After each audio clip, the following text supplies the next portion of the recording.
live in Korea, trying to pass on the beautiful, beautiful game known as Dune Awakening as we saw today. Thank you very much, Khan. How's it going? Hey, Khan, long time no see. It's been a while. Solid Milk, what's going on? Good morning to you as well. Oh, yes. Thank you all. Thank you very much. Thank you very all. Long time no see. You're making my back feel better. Actually, you see me moving around a little bit tonight. It's because my back still feels like pulsing and a little bit hurty, but it'll be getting better. I'm not too worried about it. It's gonna come around. Besides, what better way to make my back feel better? Daniel Q, how's it going? How are you doing today? Then, of course, you know, playing a little bit of Dune with the best people in the world. 100% what I'm aiming for tonight is to be doing that. Hope everyone's had a good week. My week has been on and off. As everyone knows, I missed Sunday stream and Saturday stream because I was lifting a box and, hey, guess what? I tore a muscle in my back. So I sat in the hospital for about 3 days there. Went home finally and kind of rolled around for a day or two. Now it's Thursday, so I'm actually up. I'm doing things, feeling good about life. Really believe that I'm over the back pain, but it's good to have it that way. Tweet, tweet, tweet. Just had to put you on mute for a second until the song ended. Okay, yeah, I mean, music's way more important than this beautiful voice. I know that for sure. Culiano, how are you doing? Yeah, I definitely think that when the back starts going out, you can start marking the calendar for getting way too old to be doing shit. But that's the one certainty that we get in life. We will always be getting older. Oh, yeah, it's going well. Like I said, Milk, it's going well. It's just, actually, it feels like my kidneys are collapsing on me. But I know it's not my kidneys. I know it's my back. And here in like 1 hour, you guys get to watch me take my drugs.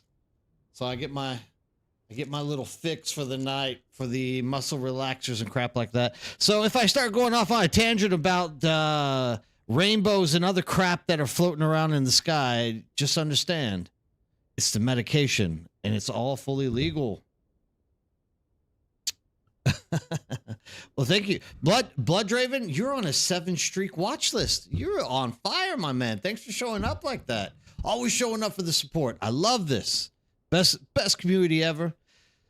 And I hope that everybody also had time to take a look at the Communet today. It is looking like it's going to be Christmas here pretty soon in Dune Awakening land, as we are drawing closer to that Chapter 3 release. It's coming out very, very soon.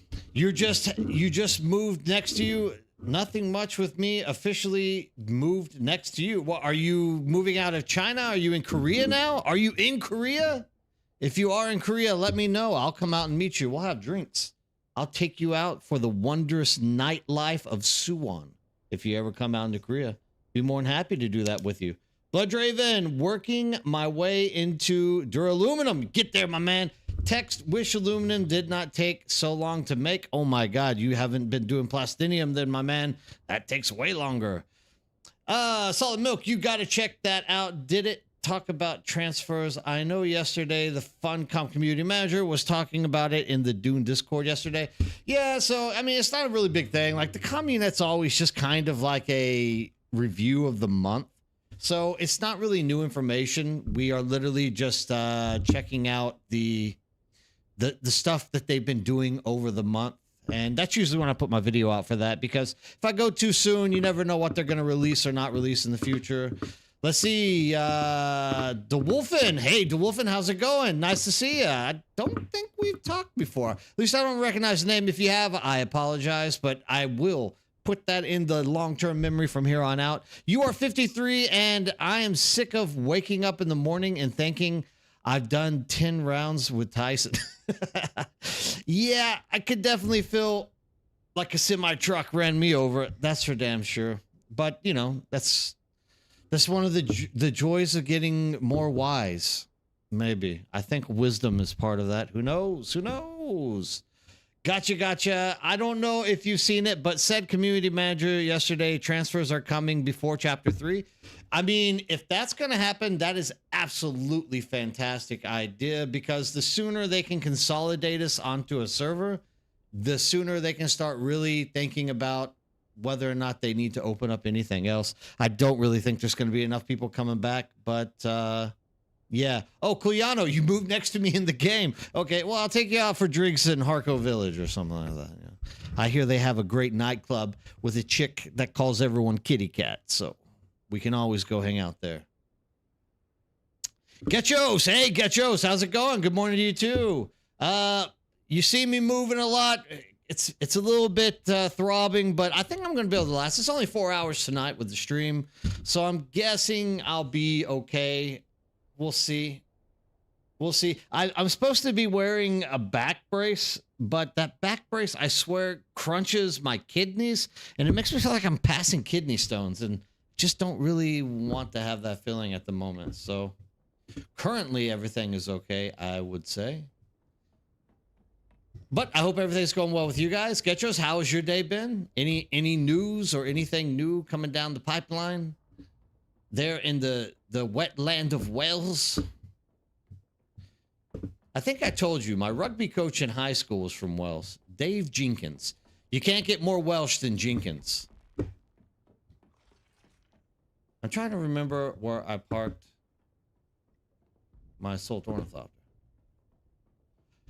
I don't think transfers before Chapter 3 is a good idea, to be honest, as we don't know how many people will be coming back to the game. Yeah, I mean, on one end, though, I think it's a two-sided coin.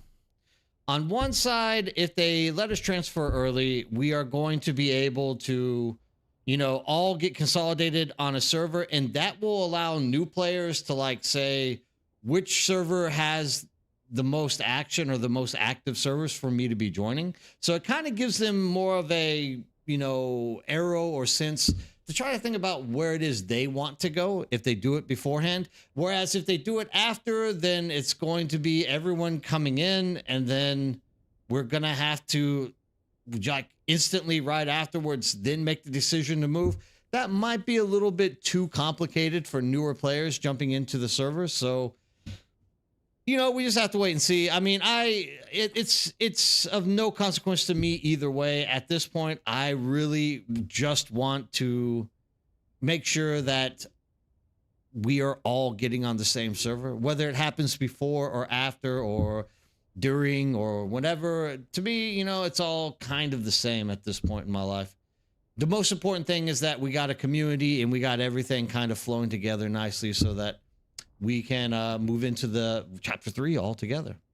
So Getchos, you have been looking into starting a business with my brother, so I haven't been in game much. It looks like very expensive and struggling to find a premise suitable. Is a car spray shop? Oh, a car spray shop. So you're cleaning cars or like redoing the interior and stuff like that. I mean, it's a big business in Asia, I can tell you that. I don't know about Wells, but Koreans like their cars always looking as new as possible. So these type of businesses are actually just out of control. So many of them.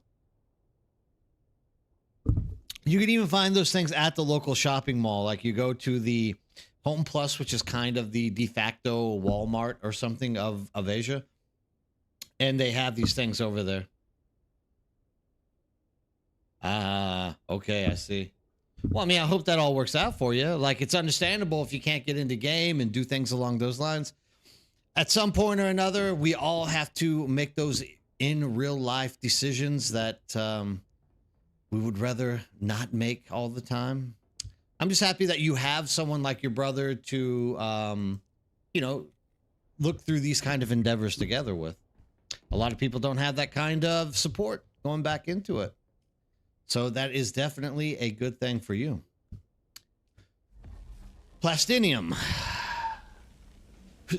Who was it who was just complaining about Culiano? No, who was it? Who was just complaining about, oh, it was Blooddraven. You're complaining about aluminum? Man, this is the long stuff to be crafting. It takes forever for this garbage to get crafted out. But it does get crafted out. Then you can store it away and hide it from everybody. Keep it hidden in a box somewhere so nobody can take it from you. The most precious commodity in the world are your in-game things. Let's just craft 2 batteries before I get everything else queued up there. Oh, finally, I'm getting through all of my flower sand. Ugh, now I have to go do more. Oh, yeah. Yeah, I remember you saying that you've been to the deep end. It does get to that aluminum state. What's bad? I think the reason why aluminum is so slow to craft is that you actually you craft the second bit, which is the duraluminum, and that flies by really quick. Like, it doesn't take any time at all to get duraluminum crafted. Jake Creation, how's it going? Good morning to you as well. I hope everything's going well for you. It's evening for me, yeah. We are 10 minutes till 6, but it's good that you stopped in and said hello. Come on, share some more info for us. Talk to us. You're still building that infrastructure? Well, keep it up, Culiano. I'm glad that you're my neighbor. Now I can walk over and borrow some sugar from you whenever I'm baking cookies or something. Have I seen your screenshot in PTC feedback channel in the Dune Discord? I have not, Jake Creations. We can take a second right now, though, and we can look.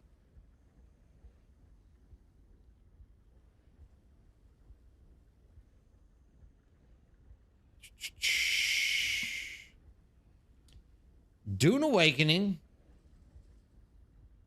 Is it a very, very famous thing here, Jake Creation? Is it going to be something again? Fearless Jake, huh? All right, let's see. PTC.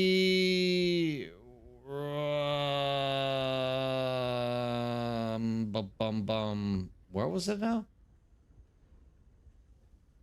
PTC feedback. PTC feedback, and let's scroll. Star Rupture. Why is Star Rupture in here? I will have to search for you. There's a lot of stuff posted in here. Tell me about your post. What are we talking about, J Creation? There's whole...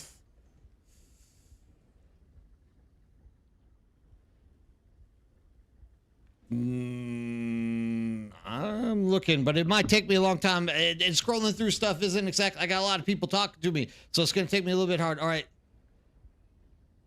Did you post the Star Rupture? I know another person who comes in here quite often. Oh, there we go. Another person that comes in here is playing Star Rupture a little bit. Well, that's pretty cool. Yeah, you're able to label your boxes, is what you're talking about. For anybody who's wondering what J Creation is talking about, I can show you really quick. He has posted a great idea, which I wish they would do that in this game as well. But once again, there's always some kind of strange, like underlying like concept that goes. See, this is the picture that Jake is talking about. You can see on all of the boxes that he has in his base, you can like label them for whatever they are, so it's easier to like run through and rummage and do that stuff. There's always something about Dune Awakening that it seems like they have their hands tied and can't do these type of cool things. I don't know if that's just a feeling that I have or if this is actual reality that's like out there in the world, but to some degree or not, it always feels like they can't do those type of things. I wish they would, but I would love to see that stuff. I didn't read them closely. Hey Dune, implement game basics 101, where people can see what is in the storage without standing close to it. It is baffling. This does not exist. Yes, I agree. That is pretty funny. Yeah, it's too bad that those things don't exist. But like I said, you would have to, I believe that the Dune IP itself kind of like ties them down and doesn't allow them to get into too much stuff. So you can label them Getchos, you're right. But the problem is when you label them, I think what he is trying to say is different, is you don't have to actually like run up to it, right? And you see, like this one is labeled spice, but he's trying to say that you should be able to see something on the box that says spice without having to run up to it, which is, yeah, I mean, very plausible thing. Like, it would be interesting if they did something like that. But once again, I really think that the Funcom dev team has their hands locked, and because you can't find it in a Dune book, or the Dune IP doesn't allow them to like jump in here and do it, it's possible that that's why they can't do it. It does get a little bit annoying, but like once you know your base, it's not so bad. It's just when you're going into a new base that I find that it's hard. Sir Kerr Avion, what's up?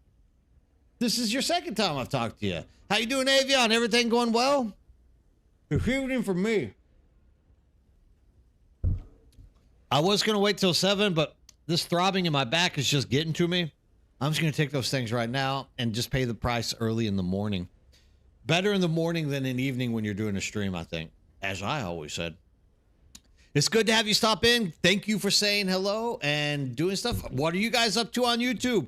I don't hear enough from YouTube ever, so I'd love to hear more people telling me things inside of that YouTube chat. However, remember, if you are getting tired of the lag, because it does lag behind a little bit, always feel free to jump over there to Twitch or Kick, because they're always on cue. Lovely sunny afternoon in Hong Kong. Whew. Man, I wish it was in Korea. Korea is a very... Actually, it warmed up a little bit today, so it was kind of a misty, foggy, warmish, cold winter day here in Korea. But, you know, things happen with that. J Creation says, I have to guide every new person in our guild with all 30 boxes that look the same. Yeah, it that does make it very annoying when you have to do it. That's what I was saying. Was typically for me, I know where everything more or less is in my base, so not a problem. But if I go into a new base, it becomes very, very annoying having to run to every single base, or sorry, every single box, trying to figure out like what's in those boxes and how you're going to use them and manipulate them and things like that. 23 degrees, Avian. Oh, my God. I wish we could get 23 degrees right now. Hong Kong, beautiful place with beautiful weather. Unlike good old Deha Minguk. Bad weather, very cold all the time. In your personal opinion, you cannot find a single valid logic about not having this labeling in the game. It's a bug. Simple. Yeah, like once again, it's not always about logic when it comes to this game. It's more about the owners of the Dune IP itself and whether or not they allow Funcom to do certain things in game. So from what I understand, when it comes to Dune Awakening, everyone has to more or less, the dev team more or less has to like go by the rules of the Dune IP. They're not allowed to go off script. So like everything in this game has to be something that would be in the Dune IP. Otherwise, they would lose their license, lose their license, or probably pay a fine, or you know something negative would end up happening if they were to do something along these lines. So it's definitely a means to an end that you get something like labeling on there, but it just might be according to the contract they have with the Dune IP that they're never going to be able to do that stuff at all. Undoubtedly a shame, because it would be cool to be able to just run and see like what's in each box. But you know, the alternative to that, which I've always thought and liked in the past in other games, is when you actually run up to the box,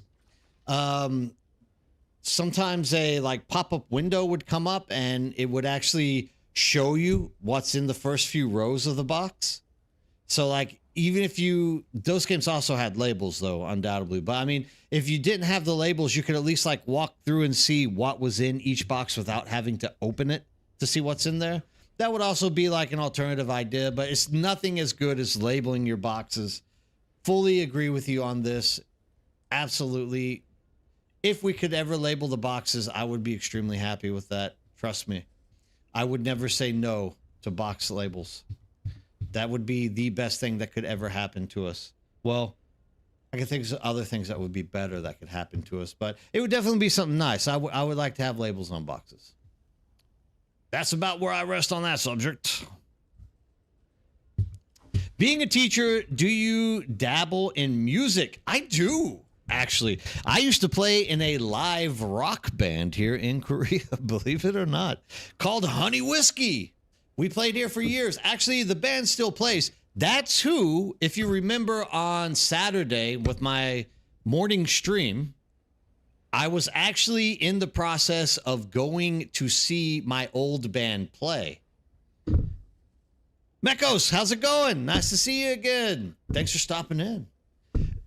So yeah, I was actually in the process of going to see my old band play. For years, I played in a live rock and roll band. Well, there you go. I mean, you got Star Rupture, so understandable. And Star Rupture looks good. Star Rupture looks like a little bit of Satisfactory with a little bit of action connected to it. So it seems like a pretty cool game. I was actually thinking about jumping in and giving it a run, but overall, I don't really have the time to do that because beyond the fact that I broke my back, I didn't really break it, but beyond the fact that like I've hurt my back and I'm trying to get everything put together properly for chapter 3, I just don't necessarily have the time I would like to be able to be jumping into a game like Star Rupture at the moment. But I definitely would like to try it at some time in the future. I1 is active and I took one hull out, but the rest is there. Oh, mech. I was thinking about getting rid of some of my aluminum today. I have a lot of aluminum just kind of laying around, taking up space. So I was actually thinking about going to get some jasmium to turn that into duraluminum, if you know what I mean.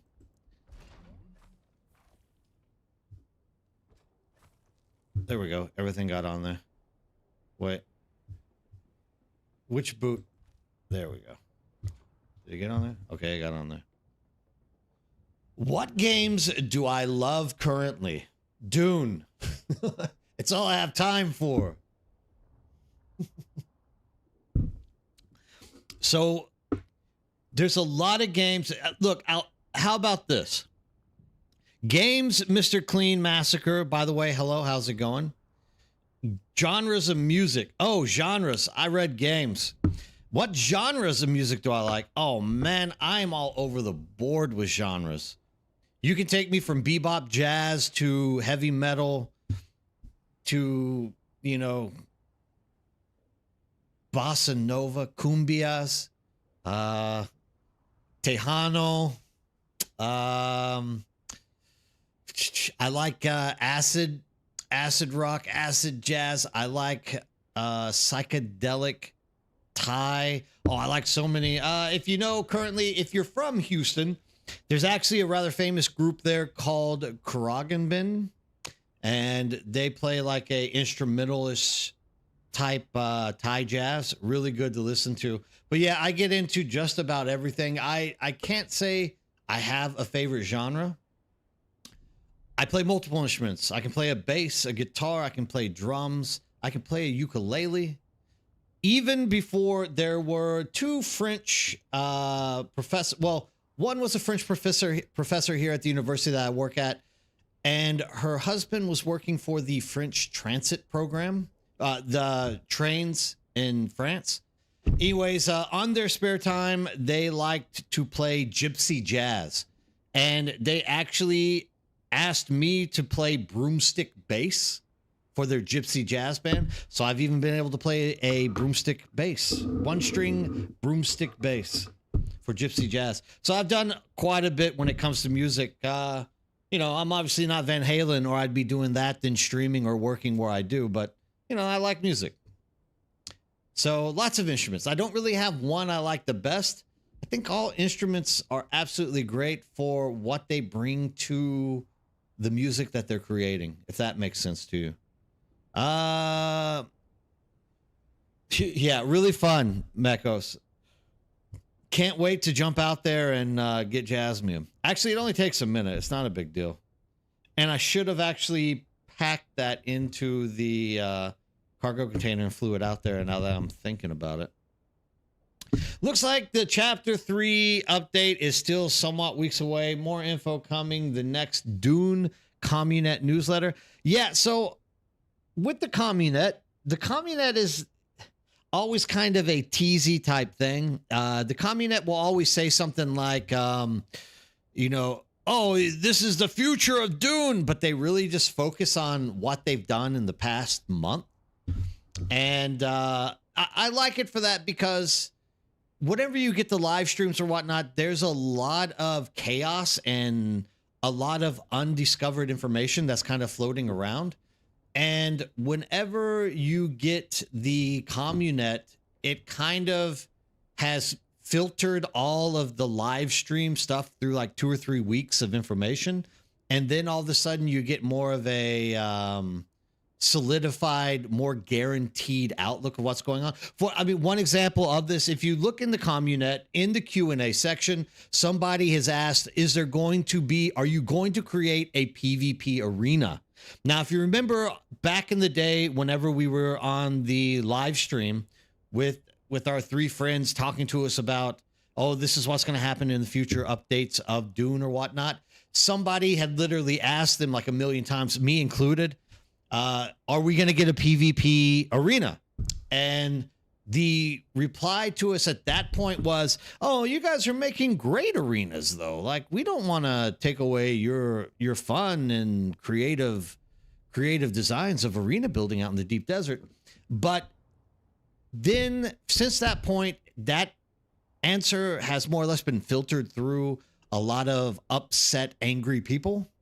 And what comes out the other end of that filter is, oh, now we're going to think about putting that into the game soon. So I always like to do that and use the Communet as the point of entry for spreading information. I know a lot of people like to make the announcements the day after those live streams or stuff happen. I always just wait, because every time Funcom does a live stream, they piss more people off than not always, but they piss a lot of people off. They make a lot of people happy. A lot of stuff happens inside of the mix of it. And what comes out of it is that Communet, which is them saying, this is what we've actually been doing work. This is the work we've been doing. And here are some answers to some of those more interesting questions to keep you wanting to play the game. So yeah, it looks like Chapter 3, I would say Chapter 3 is coming soonish. I don't know when exactly, but soonish. Usually after they drop a Communet, it doesn't take much longer for them to actually push out whatever next update or information that they're going to pop out is. We'll just have to wait and see. I mean, I reckon it's not going to be that long.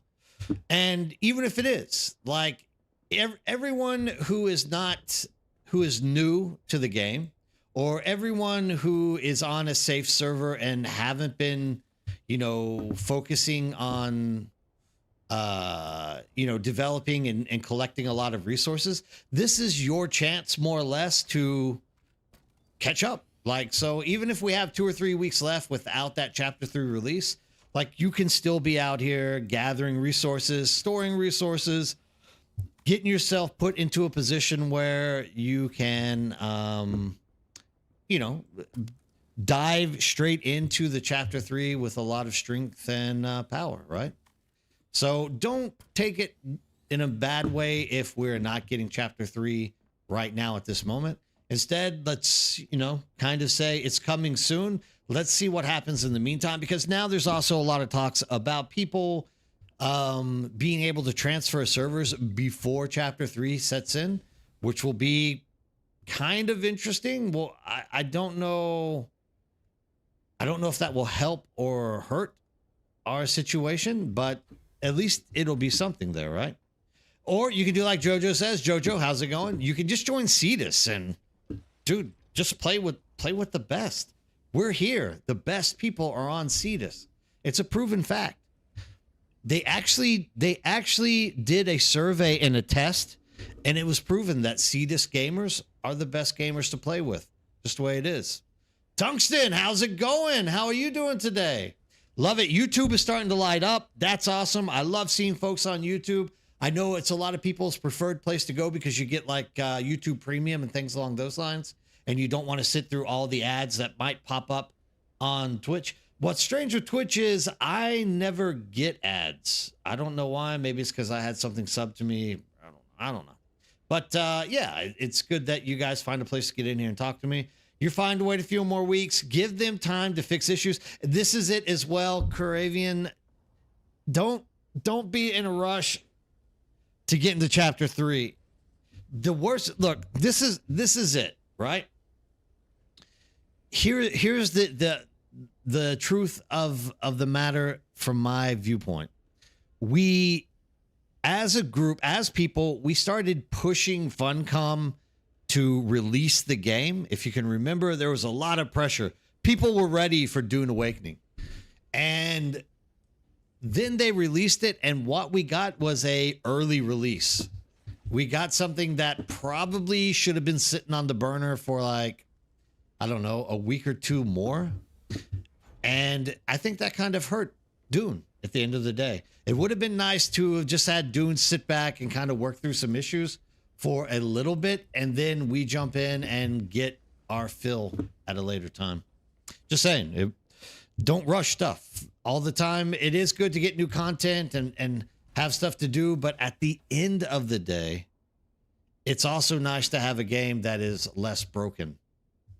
Just saying.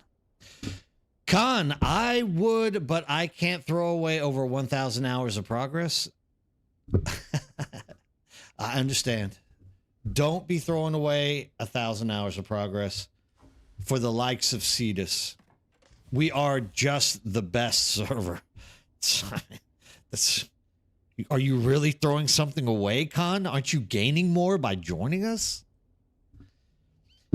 Tom Yetzel, Tommy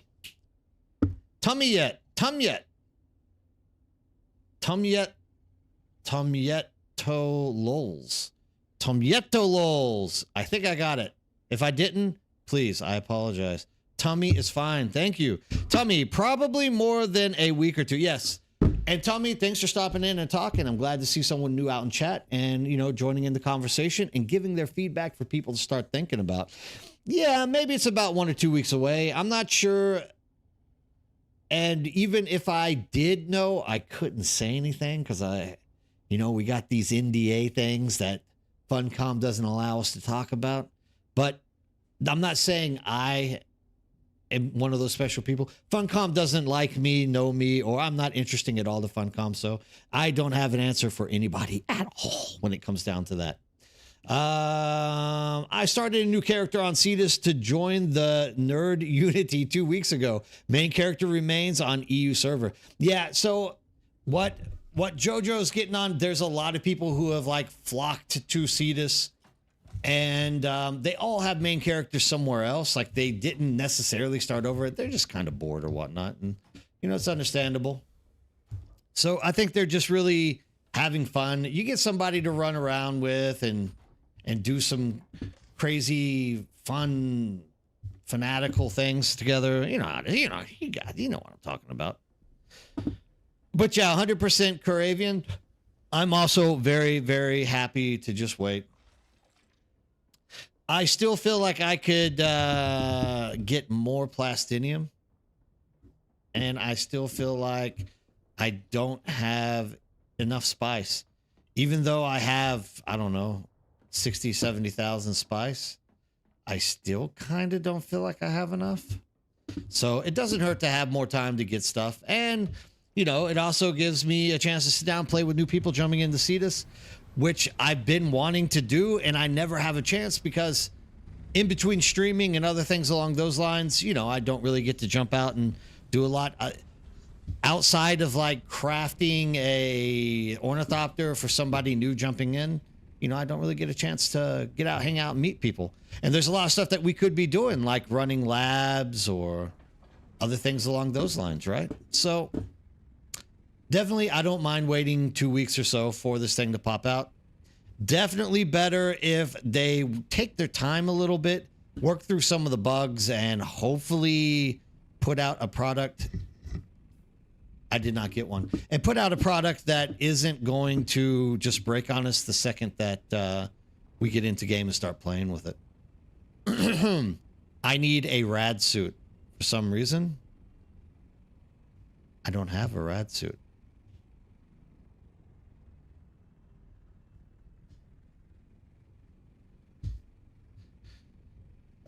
I can just set this up here, can I? I don't think a storm is going to blow through. I think we're good. Okay, we're not have to worry about that. So everyone else, how are we doing out there in the world? How is your Dune experience coming? Or how is your other gaming experience? We do have people out there playing other games such as Star Rupture. And Star Rupture does look like a fun game. Like I said, it kind of reminds me a lot of Satisfactory, which was really a good game to play. Like, I actually enjoyed Satisfactory a lot, but it actually looks like it has some more action element to it than what Star Rupture had. But I just don't have the time at this point to jump in there and be doing that stuff. You know how it is. MX Snow, how's it going, MX Snow? Thanks for stopping in, talking to us. Do you think... Oh, and just in case you get a little bit tired of me reading out everything that gets typed out here, please understand there are people who don't watch. All they do is listen. So I have multiple people all the time asking me, please read out everything so that we can know what you're commenting on. I do a lot of talking to my audience. Like, that's my main thing. I'm not going to make you watch me game the whole time. That's kind of boring. But so MX Snow says, do you think that season 3 will end up being really lackluster? It's just PvE testing stations with repetitive daily, not really team play or enough PvP or events for raids or anything else like that. I've mentioned this multiple times in MX Snow. I think it's going to be fun for a while, but just like every game that's out there, it all kind of loses its luster after a while, if you know what I mean. You know, for example, think about WoW.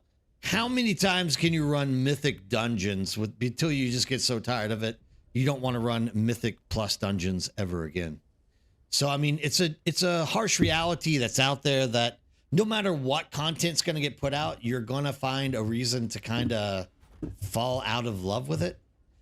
I think it's going to give us like a month or two of time to like really get in, play, enjoy it. And then I think a lot of people will get tired of the overland grind because, I mean, in reality, the overland grind isn't exactly the most abundant thing out there. There's only 10 overland maps, 5 of which you are running quests to get more skill points. The other 5 you are running for Landsrad skill points and to upgrade to get like the new gear and things along those lines. So yeah, I think at some point it's going to be that way. As for the team aspect of it though, I think it is up to the population playing the game to kind of make that team dynamic happen. Will that ever happen? Because currently it kind of doesn't exist either. Like, everyone just kind of runs what they want. There have been times in the past where we've said like, if you're running ranged, I'm going to do melee. But I mean, that's only like a two-sided team dynamic. There's no healers. There's not any holy trinity to the basics of like group play. So that understandably, yeah, but I also think that the higher levels you get into with the in-game dungeons, the more people are going to have to start thinking about what their groups are running and looking like in order to be maximizing whether or not they can finish. I hope that answered your question. Star Rupture is satisfactory without push system. So you have constantly sushi belts. Let's math involved, and you can wing the production more, and like a lot of vermin like Starship Troopers. Mix of that I'm addicted to Star Rupture. Jake, nothing makes me happier that you found a new addiction. That is the reason why we game, is so that we can fall in love with stuff and play it forever and ever and ever. Tungsten, I think it is less, even worse grind. Now the question is it, if it's good fun? New labs seem to be quite challenging. They do look to be quite challenging, and I think they will continue to be challenging. I'm looking for a radiation suit, and literally, I know it's right over here. They are looking more challenging, and I think it's going to be a fun event, more or less. Like I said, I give it like a month and a half to 2 months max of kind of energetic gameplay, and then people will kind of, you're going to taper off into two types of people. You're going to taper off into the people who want to have all of the good stuff. Like, they are completionists. So they more or less, they're not gonna get off this game until they get the best of the best. So maxed out everything. Because there's always people like that in these games. I mean, I remember going back and playing New World, and there were guys who would literally just one-shot everybody running around. And whenever you talk to people about who were those people, how are they so like OP, they're like, oh, this guy never stopped playing New World. He literally played it nonstop. So when everyone else got tired of the game, walked away and did something else, they were like, I love this game. I'm not going to stop. I'm going to keep grinding and just getting better and better and better stuff. So I do believe, to a degree, there's going to be those people that are going to be mainstaying, more or less like myself. And a lot of the people that are in the community with me, we've like, even though everything has happened, the game has been like turreted on by like 90% of the world, we've all stuck around and kept playing and found that we enjoy getting better and getting more stuff out of this game. So there is that. And then there's going to be the other type of people who do it for like a month or two, get bored because it's like, oh, it's the same thing over and over again. And I don't really see the reason to get like a tier 6.5 circuit gauntlet or whatever it will be. And they'll probably give up a little bit quicker than other people. So you have to think Funcom is trying to aim for like a 2 to 3 month window before their next update after chapter 3. So typically when you do that, you can like draw a line straight down the middle of the roadmap and say, okay, a month and a half in is where we're expecting like there to be only 20% of the total population that's in there still doing it. Maybe. We have to wait and see. But no, I think it's going to be fun, Tungsten. I don't think it'll be bad. I just think it'll be kind of redundant after a while. But I mean, once again, every game that I've ever played, since I've ever played games, has been redundant after a while. Linux Evans, how's it going? Linux, nice to meet you. Glad to see you in chat. I'm about a week into the game and really enjoying it. Perfect. I've got up to where I now make an ornithopter. Is there anything else recommended me doing? No, right there. That's it. End of game. You win. So once you get that ornithopter, Linux, what the first thing I'm going to tell you to do is, obviously you need to get yourself into like duraluminum crap. So the way that I push my system is in threefold. I always go water, power, crafting. Now, people will say, oh, you know, you have to have certain things to make the water or whatnot, but you can also replace and take back and do different things with that. But in terms of the way this game works, you need lots of water the further you go into the game for crafting stuff. If you have seen me just like queue up the plastinium on my my ore refinery, literally I had over 3,400,000 some odd water. 999 of that dropped it down to like 1.7 million. So like you lose a lot of water really quick. So you need to have, first of all, lots of water. Second, you need to have, what happened to our base out here? Which one is ours? So many people have built bases. Everyone give me access to your base. God damn it.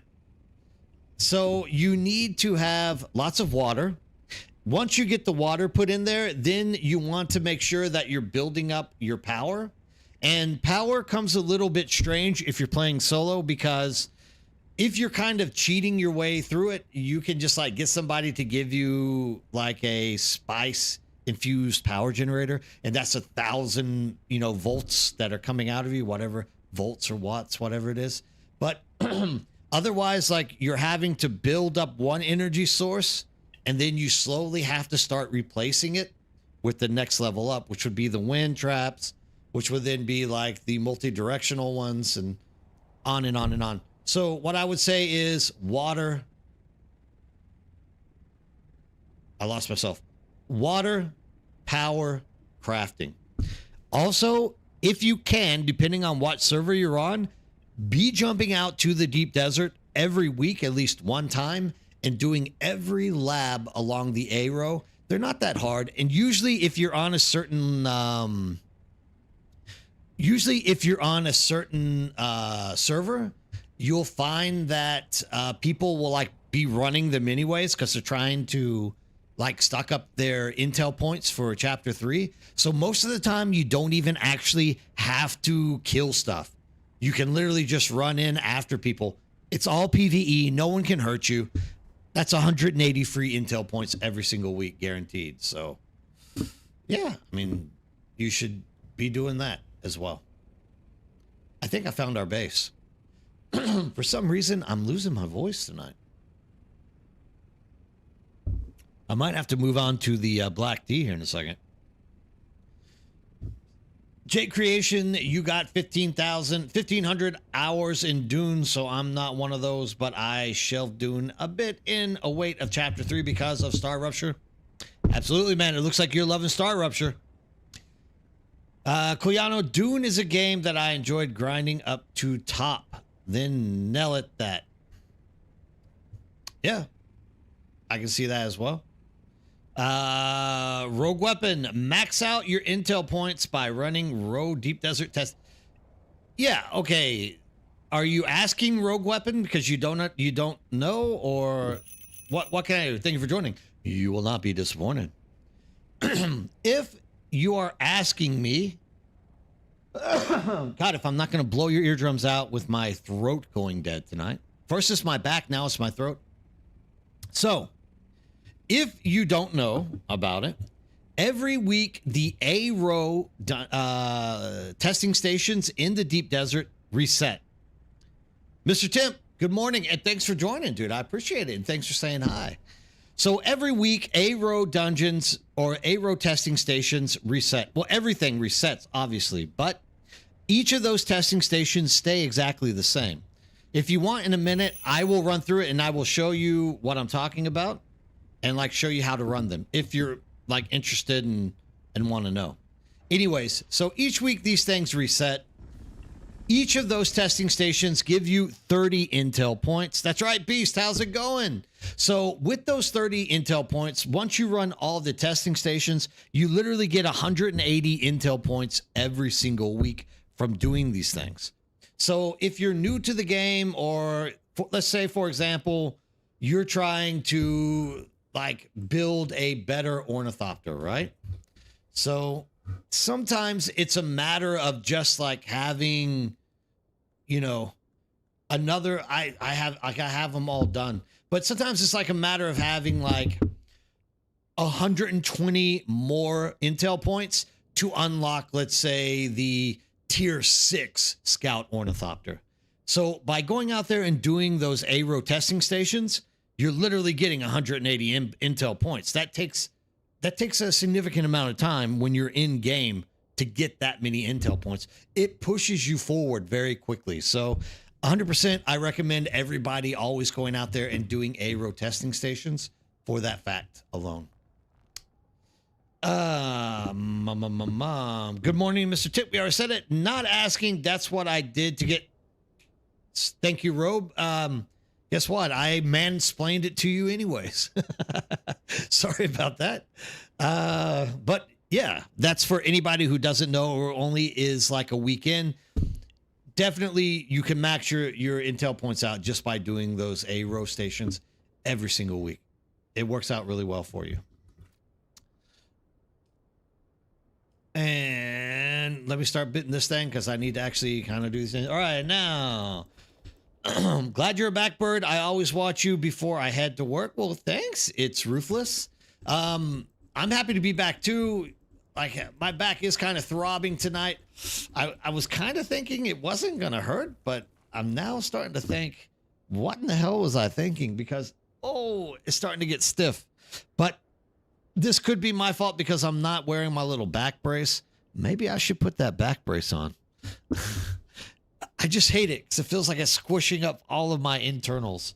So we'll see. But thank you for the good wishes and stopping in and saying hello before you go off to work. I hope I send you to work in a happy mood. That will make me happy. Beast, that and the XP and the chance for the las gun schematic in A2 and A3. Beast has tied it down and made it more exact like he always does. This is the man who has a very keen eye for the specifics that you find out here in this game. He's 100% correct. That's exactly what you'd be getting out there in the A-Row Deep Desert. So make sure you're doing it if you can. Thank you, Beast, for dropping that. You personally can join solo PvP testing stations. You can. Anyone can walk into any PvP testing station solo, but in the A row, there are no PvP testing stations. The only things that are PvP or considered PvP are the large crash ships that are on the A row, and one of them actually has no NPCs in A2 that you can just run into and grab the blueprint without having to fight anyone. Long live the fighters. I have my carrier finished. Now going to spice it. Oh, Cat Weasel, you've been talking about this for a while. You finally got that thing completed. I'm very proud of you. Now, let's just hear about all that spice you're going to be collecting, my man, because you are going to be giga rich really quick. Side note, there is still a bug that lets you get 60 intel from the testing stations if that testing station has been up in the past and you didn't loot the intel from the previous week. MX Snow, every single week, those things reset. So it's not just a bug. It actually resets. You get 180 intel points each week from those places. They all reset at the beginning of each week. Well, the beginning of each like deep desert cycle, whatever. Good morning to you, BB Trader as well. BB Trader Brazil. I'm taking the BR as Brazil. How are you doing today? Thanks for stopping in and saying hello. It's always good to see new people jumping in here and talking to me. I love talking to new people. Let's go ahead and put this radiation suit on before I kill myself. Oh. No, that's not very nice. That guy's just going to go off and start shooting me for no reason. Let's see what we have. I'm going in DD in a minute. Can I join for testing station grind? Look, let me hit some Jasmium and we can go do testing stations, Culiano. I do not mind at all. I will actually run you through that thing, A-Row, and if you want to, we can also jump out there and do the deep desert testing stations. In fact, I'm sure there will be more than one person on that wants to be doing that this morning. So if that's what you want to do, I'm more than happy to do it. I've just been pushing off this Jasmium run for a while, and I'm starting to kind of like need to get rid of some space in my storage containers that are just like being clogged up with regular aluminum. So I need to start making that Dura aluminum, if you know what I mean. Starting my spice harvest early morning, 5:30 a.m. That's probably the best thing you can be doing. Like, get her started early, and then you don't have to worry about so many people being out there, right? It's like I always say in my videos. I mean, there are obviously some servers which are never going to be safe. But in most servers, if you just know the timing, you can usually get in there relatively easy, and you can make sure that Let's see if I can kill this guy. No. You can usually get in there and like take care of stuff relatively easy. And, you know, get all of your mats without taking a lot of damage from people, right? So it's just a matter about you doing it right. Knowing your server, knowing your environment, things like that. MX, no, we are on server Cetus. Server Cetus, for anybody who doesn't know, is a relatively safe place. There are some deviants that jump out here and try to rouse up some ruckus every so often. Most of them are in our guild. Most of them are people that used to be PvE guys who are like now pushing out the punishment to anybody new trying to jump into the game. But, you know, still, it's relatively safe. If you jump out here, I'll take care of you. Don't worry about that. Like, if you see that I'm on, you can always just ping me and be like, is there anybody dangerous out? Now, I'll tell you if I see anyone, but typically it's pretty wide open and safe. And the guys who are typically doing the PvP aren't necessarily out to destroy you. They'll, for example, destroy your chassis, and then they'll fly away. And all you need to do at that point is just repair it. But what they're trying to say is like, don't understand that the deep desert is meant to be a PvP area. That's kind of all that gets kind of mentioned and thrown out there. So if you're interested, please come and join us. Like, we'd love to have more people out on Cetus. The more we have on Cetus, the greater chance we have of the server surviving, which means we might actually be the server that people fold into, not Harmony, because we're better than Harmony, even though they have more deep deserts than us. So, with Chapter 3 coming, what is going to be your specialization in crafting? Gunsmith? Oh, man. That's a good question, Creation. I mean, there's a lot of options. You can literally max those things out. So, if you're talking about the end-to-end long-term view of what I am going to want to be doing, all of it. I will do all of them. But what will I specialize in first is probably going to be some kind of combat. Probably looking to get those extra skill points. Probably looking to get, yeah, I mean, combat stuff. Like, set me down in front of the list. I'll point it out and read them to you. At the end of the day, though, I won't be doing craft. Like, some of the things are cool. Like with crafting, for example, you have a chance to get the blueprint back after you've, like, you know, recycled it. So that's pretty cool. But I'm not so worried about that as much as I am being able to take on in-game dungeons.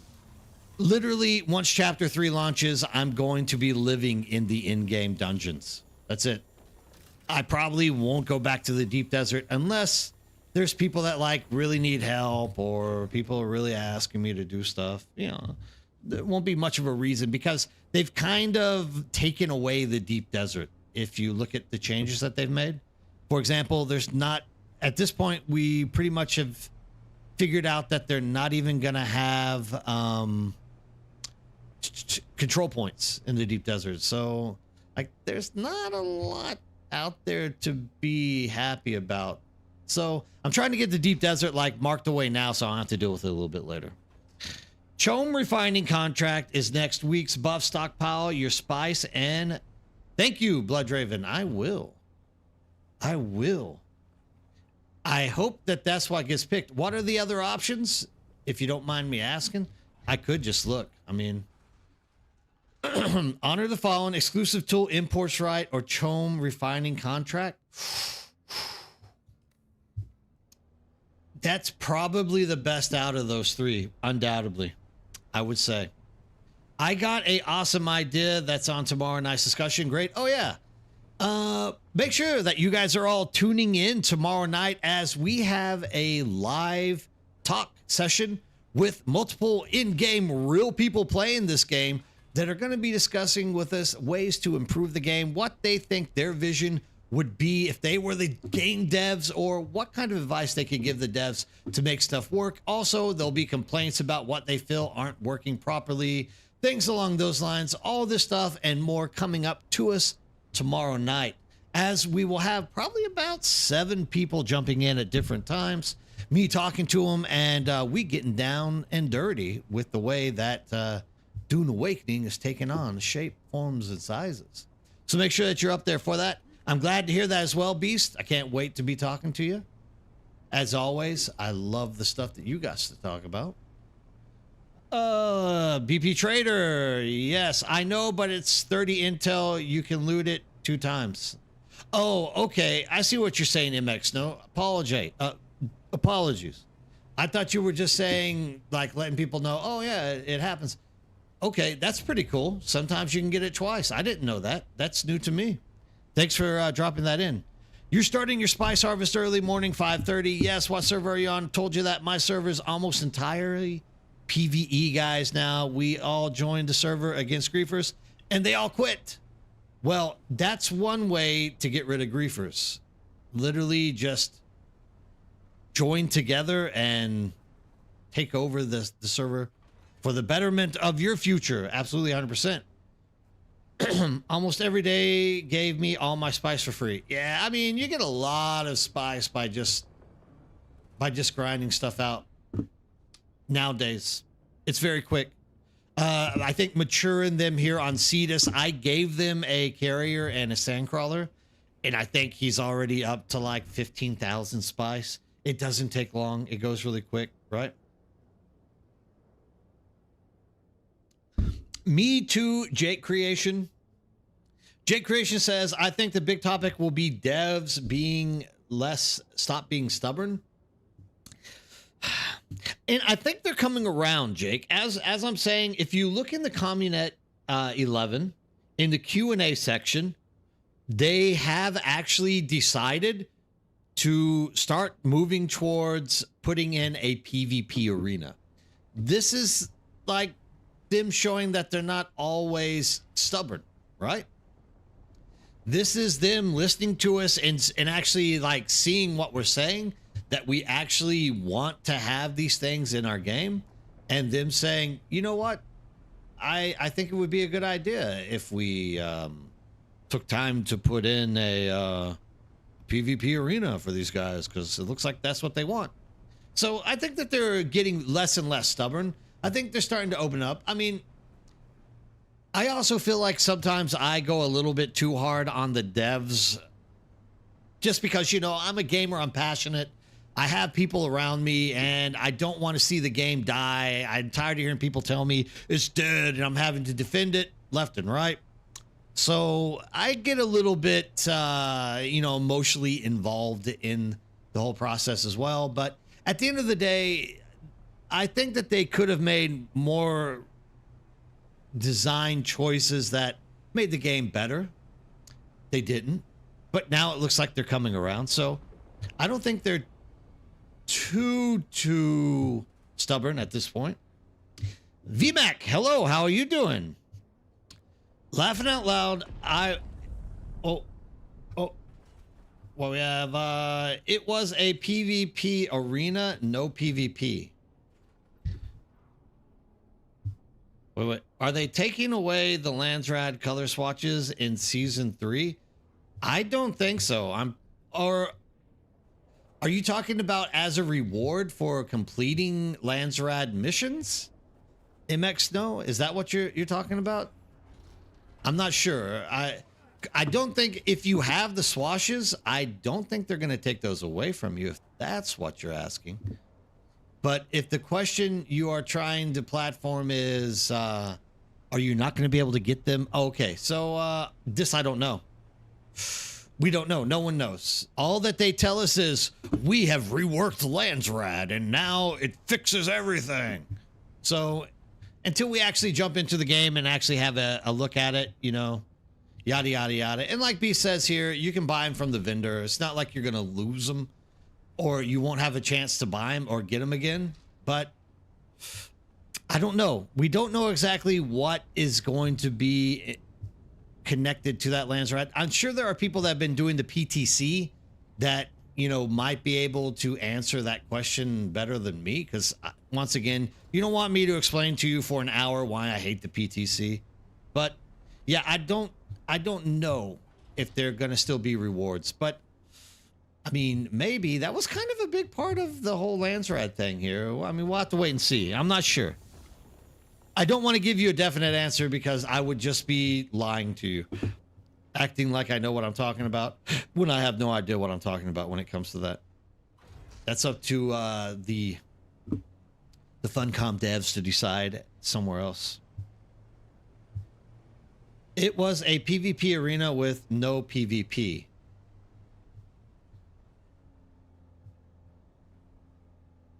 I don't know. I think that has context tied to it that I didn't see. So I don't know how to come to terms with that one. The building swatches are the new rewards, the new best rewards.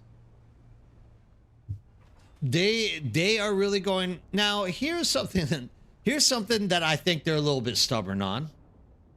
Since we already talked about it. They are saying things like the most requested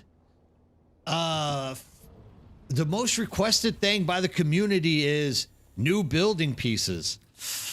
I'm kind of reluctant to believe that. Like, I know a lot of people that play this game, and as all of them are happy that we're going to be getting like new building pieces, new swatches, new skins, because we all know that's what Funcom likes to do. Hey, good morning, Komotes. How's it going? I'm not exactly sure that that was the actual most requested thing for this game. If anyone want to back me up on this, like there's 1,000 things I can think of that people wanted fixed before new building pieces. It kind of sounds like Funcom wanted new building pieces because that's what they're great at doing. If you've ever played Conan, that's what every freaking download is about. It's about new building pieces, right? So I don't exactly know that that's the truth, but Funcom claims it is. So they know stuff that we don't, right? My favorite part of DA is building 2,000 hours in. Yeah, Komotes, absolutely. Building is great. But I mean, have you been actually sending in suggestions? Hey, give me more building pieces. Like, I'm not sure anyone actually is sending that kind of request in. Maybe they are, and I just don't know. You never know. I do hate building con. This has been proven live on a stream. How much I hate building. Without a doubt. Building is not something I enjoy. So maybe it is me just being a little bit biased here, but I could care less about whether we get more building pieces. I want them instead to like fix faction in a more proper way, because they, once again, they are saying, oh, faction is fixed, right? This Landsrad thing that we got going, dude, this is fixing faction. Yeah, I mean, to be seen, but I'm not exactly seeing anything that's actually telling me faction is being fixed, I just don't see it. Thanks for joining. You will not be disappointed. So as for like whether faction is being fixed in this by the way they've reorganized Landsrad, in their opinion, they might have fixed it, but I think overall, most people are not going to feel that way. Just saying. Just saying. Flower sand vacuum. Yes. Beast. We've been pushing this a little bit hard lately. And I mean, this is definitely probably something that has been requested a hell of a lot more than new building pieces. I'm going to take a stab and guess that more people would rather have that vacuum than building pieces. But this is another line where they're saying never. Now, this also could like tie back into the whole who owns the Dune IP thing as well, right? Because thanks for joining. You won't be disappointed. Because overall, when you think about it, maybe in the Dune book, all right, we have a lot of Dune fanatics around here, or as they say in Korean, mania. How many people in here can tell me a time that they remember hearing in the books that there was a flour sand vacuum. You have exactly 2 minutes to respond before I move on.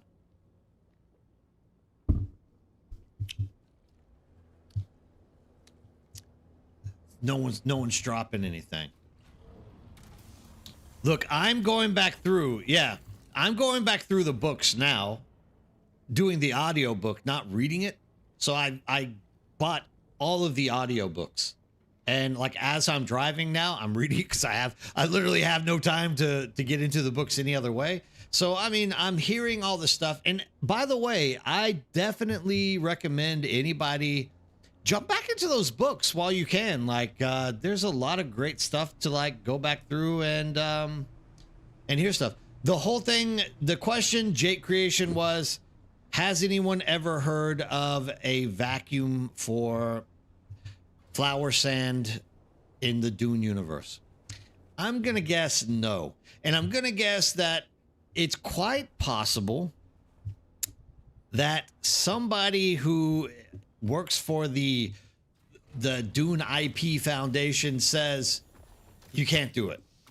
Although I don't really believe that's the case. I believe this is just Funcom probably scared that if they give us that, we will run out of stuff to do. That's what I would guess. We'll have to see. I don't know. I don't have an answer for that. I would love one as well. Will it ever happen? They claim not. So probably not. Exactly. I'm with you, Mechalus. It doesn't necessarily say there isn't a vacuum either, right? So, yeah, I mean, maybe there is a vacuum. Maybe the Shardacar use it to clean up the floors. Maybe they have a Roomba that picks up flour sand. Who knows? You got to use your Mark 6 compactor or something. Well, here it is, though.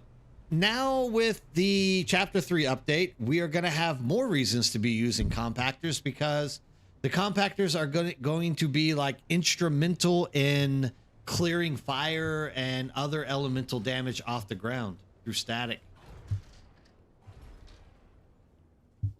Compacting, whatever you would say, you know?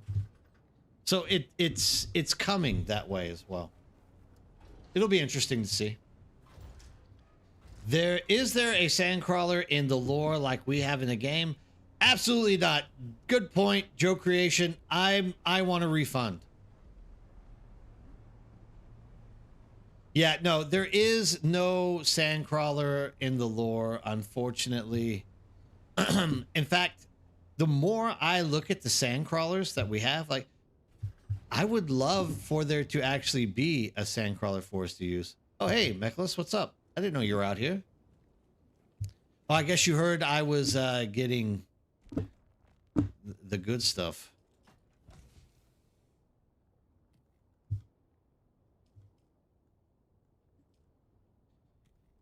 I enjoy the Mark V tracks. Engine for my buggy drives much better than Mark IV. I hope so, because it's supposed to be an improvement, right? If you're not seeing an improvement, you've been lied to, and you need to fix that.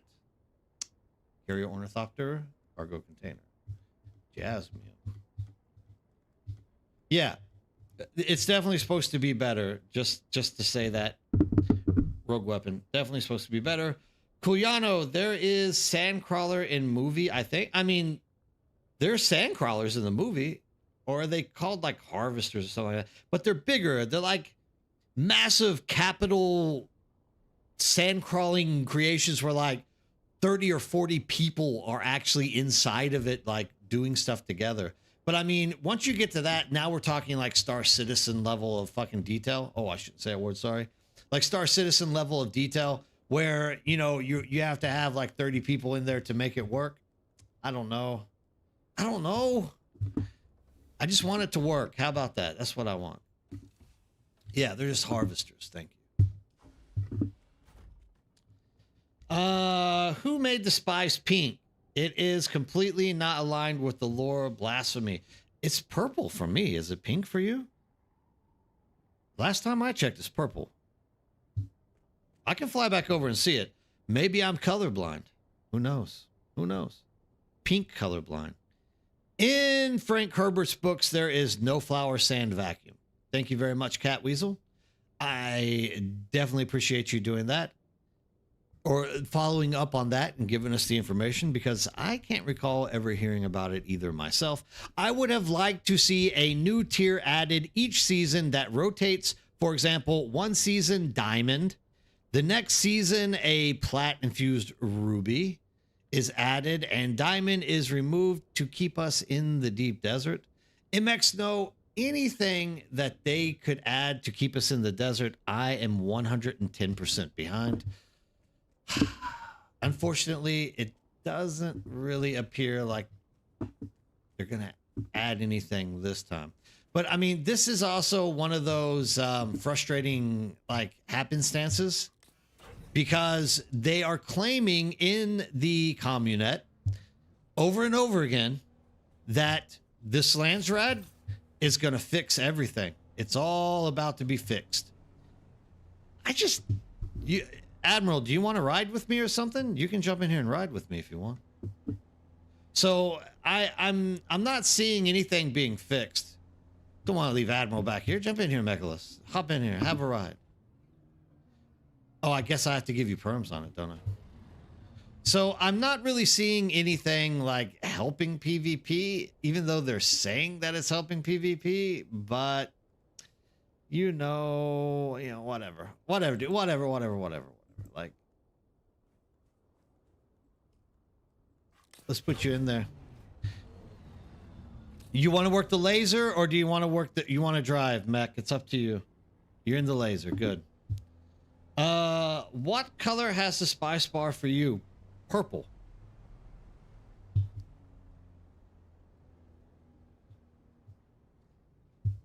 I don't have a spice color bar. But the spice, when you fly over it, for me, is always purple. I don't know. Maybe I'm seeing it wrong. We'll take a look in a second as we fly back, because I know there's going to be some spice patches, but it's always purple for me. I thought the meta for the lore difference was that the timeline is the one that resulted in Paul not being born, so the pre-Paul history would include Tech not in the lore. Yeah, so technically the daughter was born instead of Paul. 100% correct. Now, I've done a lot of these mechs, by the way. That's why we're passing them up. The thing that's going to be tricky when it comes down to us like nitpicking Dumas, when it comes to us like nitpicking what should or should not be inside of it, is that we're not on the legal team with the Dune Awakening Funcom dev team, so we don't actually know what is being allowed or not being allowed to be put in these things. So I don't know. And a lot of times I think I'm probably like a million miles off from the reality when I'm saying like, I'm guessing Dune IP won't let them do this. I'm just saying that because kind of the same as you, it doesn't make sense that they don't have a lot of things in this game. And so the only like excuse that I can come up with is more or less, oh God, my back hurts, is more or less that they just don't have a solution because the Dune IP won't let them do it. Because otherwise it would be rather simple to, you know, get a lot of this extra stuff in there. Wouldn't be that hard. I'm worried players will just spam the bike racing for Landsrad 1000 rep in 2 minutes. I think they need to look at how much rep each contract gives. Otherwise it will get out of hand really quickly. Yeah, that's gonna definitely be an issue right off the bat. I agree. I didn't realize that it was set at 1,000 though, Tim. So I had no idea that they actually had it set that high. That's actually kind of massive. I mean, by current standards, that means you would only have to run 70 races. And voila, Landsrad is won. But, you know, we'll have to see. They also, remember, something that I noticed on the new Landsrad system is they also have a counter to the amount of points that you're getting, which is actually going to be, oh man, what's the word? I can't remember the word. It's where you are, it takes away points from the other team. They have like a word for it, and it's late. I've been working all day. Not only that, I just don't, I can't think of the word right offhand. Maybe I'm getting old. Not only have I have a bad back, but I'm getting dementia, obviously. If I look at the picture of that beast sent me, I'll take a look and tell you. But it's anyways, they have, it looks like they're adding a way for you to actually counter the amount of points people are getting. So like, you do one thing, you get 1,000 points, but it also takes away 1,000 or like 100, 250, something like this points from the other team. Now, does this fix faction? Absolutely not. That worm has been really pissed off there for a second, hasn't he? It absolutely does not fix anything. Thanks for joining. You will not be disappointed. It literally does not fix anything because there is no balance in faction. Like, no matter what, we are still going to be looking at... Yeah, I think that's the case too, because I think that's the ship. Because we are still going to be looking at one side of the server being like heavily Atreides and the other side being a small number of like Harkonnen. So yeah, no, I definitely don't think that this is going to fix any problems in the game for us. Thank you for joining. You won't be disappointed. Sabotage, beast, thank you. Jesus, what an easy word, dude. I can't even... Sometimes I just get tired of my mental decline, but you will all be here one day as well if you're not already there with me. Sabotage. In the book, they are called spider harvesters. However, they are nicknamed in the story as crawlers. Thank you for joining. You will not be disappointed. And thank you all for joining us on this Thursday night. I guess this is Thursday morning for a lot of you guys, right? I'm always happy to see new people popping in and talking. We got a lot to share and a lot of stuff to get discussed as these days roll closer to Chapter 3. And this is the place that you should come to be discussing it, as we not only have me, the Nerdbird, but you have such a deep well of knowledge from heaps of people who have been playing the crap out of this game since beta, since launch. So there's a lot of room here for us to help each other understand exactly what's going on. 11 a.m. Yeah. So thank you all for joining me on this Thursday morning.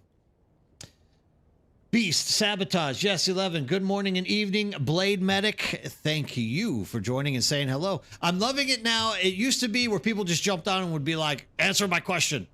And now people are saying hello. This is making me a lot happier. Like, did I just pass one up? Because I really like to meet new people and get you like active and into the game itself with us. So thanks for like stopping in and saying hello. Good eye, Mechalus. This is me driving just like I do everything else. I need a support staff always around me to help me do stuff. Cat Weasel, 11 a.m. So it looks like you and Blade Medic are in the exact same time zone. You might even be neighbors and don't know about it. These things happen sometimes. Join Cetus and relax in the sun till Chapter 3 arrives. That's right, Jojo. Cetus is the #1 rated tourist destination for people who are not happy with their current servers in Dune Awakening at the moment. Please remember, if you are looking for a place to just relax, enjoy, and get stuff done, Cetus is your #1 destination. Cetus, truly Cetus. That's the Malaysia, truly Malaysia song. I just used it. I hope that they don't sue me over like copyright infringement. Cetus, truly Dune Awakening. I am a lurker most of the time, but I caught you live for a few days ago and enjoy watching you as I also grind in Dune. That makes me so happy, Sorengard. Thank you so much for joining in and becoming part of the community, because I know sometimes it's easy to just lurk, but you know what's better? Joining the community and getting your name out there and asking good questions and letting people see what you think about stuff, as well as getting questions answered on your end of the deal. So thank you once again for joining up. Thank you for joining. You will not be disappointed. Lurk, Brack Rat. Hey, how's it going, Brack Rat? How'd your stream go today? If you guys don't know Brack Rat, this is one of the greatest guys. By the way, Brack Rat, you didn't have to build our base because Dozer was put into a big guilt trip and he went out and built our base for us this week. So we didn't have to beg somebody new to come build our deep desert base. But no, if you guys have a chance, Brack Rat here, this is one of the most original people you're going to meet. Great personality, very friendly, loves talking to people. Anytime you see Dune Awakening and Brack Rat is on, and I'm not on, just joking. You can also watch him while I'm on. Yeah, let me get you to safety. Make sure to jump in there and give him a chance. Like, you will not be disappointed.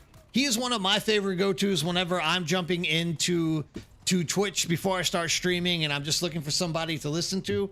Top quality guy, very fun to watch. You will love him. Once a lurker, soon Nerds co-pilot on Cetus. Join the nerd. That's right.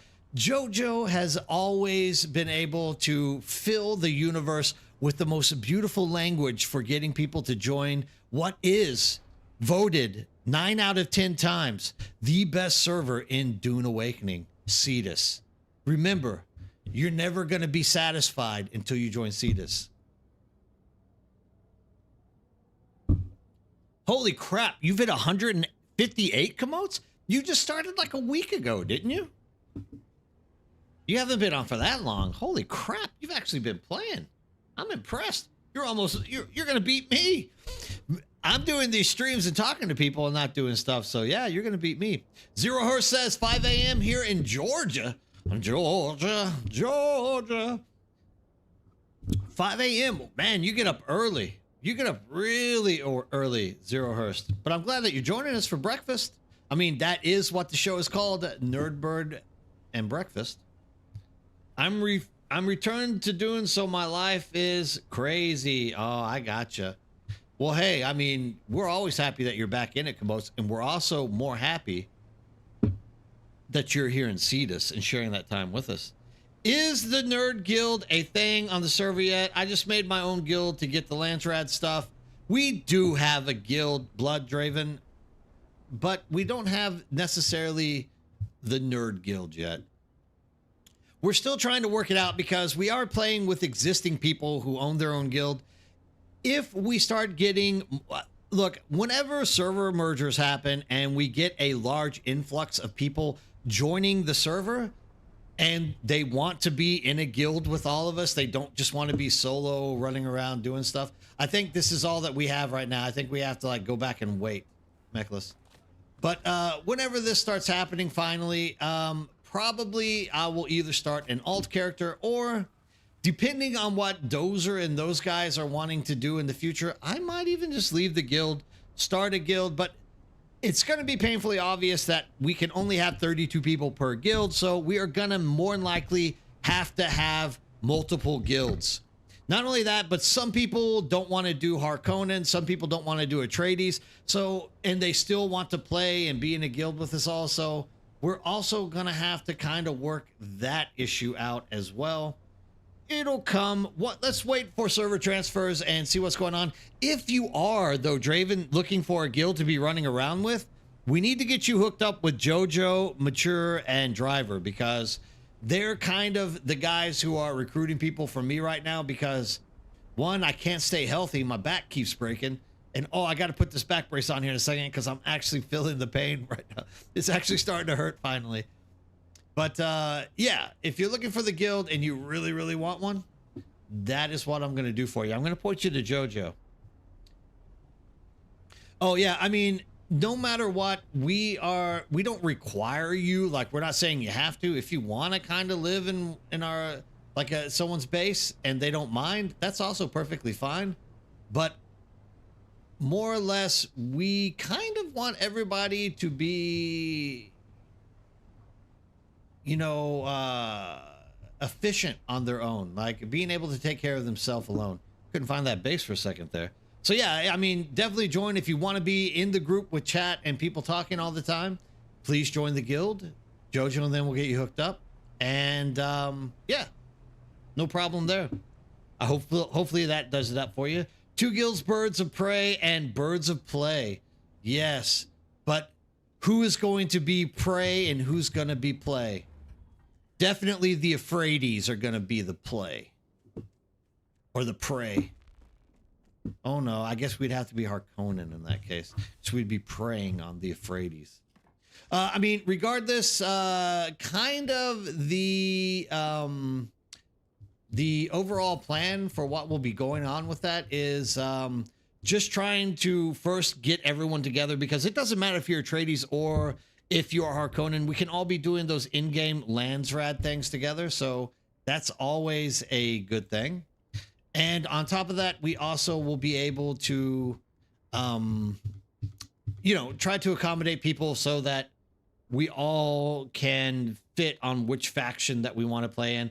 And also keeping that in mind, one of the biggest advantages of putting together a large community like we are going to be doing is that if there are griefers on our server and we have to step up and take control of it, if you have like 62 people flying out there, it's going to be mass chaos, but I guarantee 62 people will be able to get rid of a few griefers pretty easy and hold them off and kind of make them not want to play. The one true thing about griefers is they claim they always want the competition, but they only want competition whenever it is on their favor. So when we start busting up people with 60, 70, 80 people in ornithopters or whatever it might be, they're going to complain and cry, but you know what? It doesn't matter because we're going to win at the end of the day. As long as we have absolute control of our server, that's a win for me. Oh, I got to put my back brace on. Just give me 1 second. My back is killing me. Oh.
Oh, God, I love getting old. Nothing's better than getting old. Oh, why? Join Cetus and Nerdbird so we can take care of griefers, and you can watch me hurt my back and cry like a grandpa all day long because I can barely walk to put my back brace on so that I can keep streaming. Join Nerdbird on Cetus because I am the one person who is going to be injured while he is streaming to you guys live. Okay, sorry, I've been missing out on a few of these things. Battletone Gaming, how's it going? I don't think I've seen you in chat before. It's good to see you. Hope everything's going well for you. Your question is, do you think the Harvester's unique engine is worth using? So are you talking about the Sandcrawler when you're saying the Harvester? I think you mean the Sandcrawler. So yeah, I do. So it doesn't improve your speed when you're actually collecting spice. It kicks in and helps you whenever the worm gets aggravated. So like if you're out there doing a large spice run and you start seeing a roamer, and let's say you're on the other side of the large spice field, by pushing the button to pull up your vacuum, that engine makes you drive faster so you can get to your ornithopter faster, because you don't necessarily want to jump out and sugar wire or Bindu sprint to your ornithopter whenever this happens, because that creates way more worm aggro. What you want to do is lift the vacuum and go as quickly as you can to get as close to the ornithopter. get out, then get up, pick it up, and try to get rid of the aggro. So yeah, I do think it's worth it. I don't know how much faster it is than the regular one. I'm sure that there's someone in there. Probably Beast will know.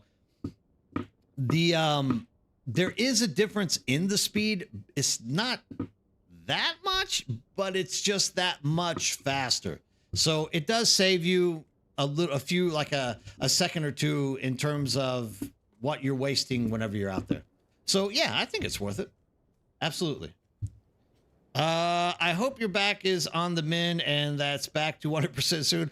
I've also had back problems all my life. Oh God, Zero Hurst, I feel for you. Yes, I've never really had back problems. Are we ready, Meklos, for a second round? I've never really had big back problems.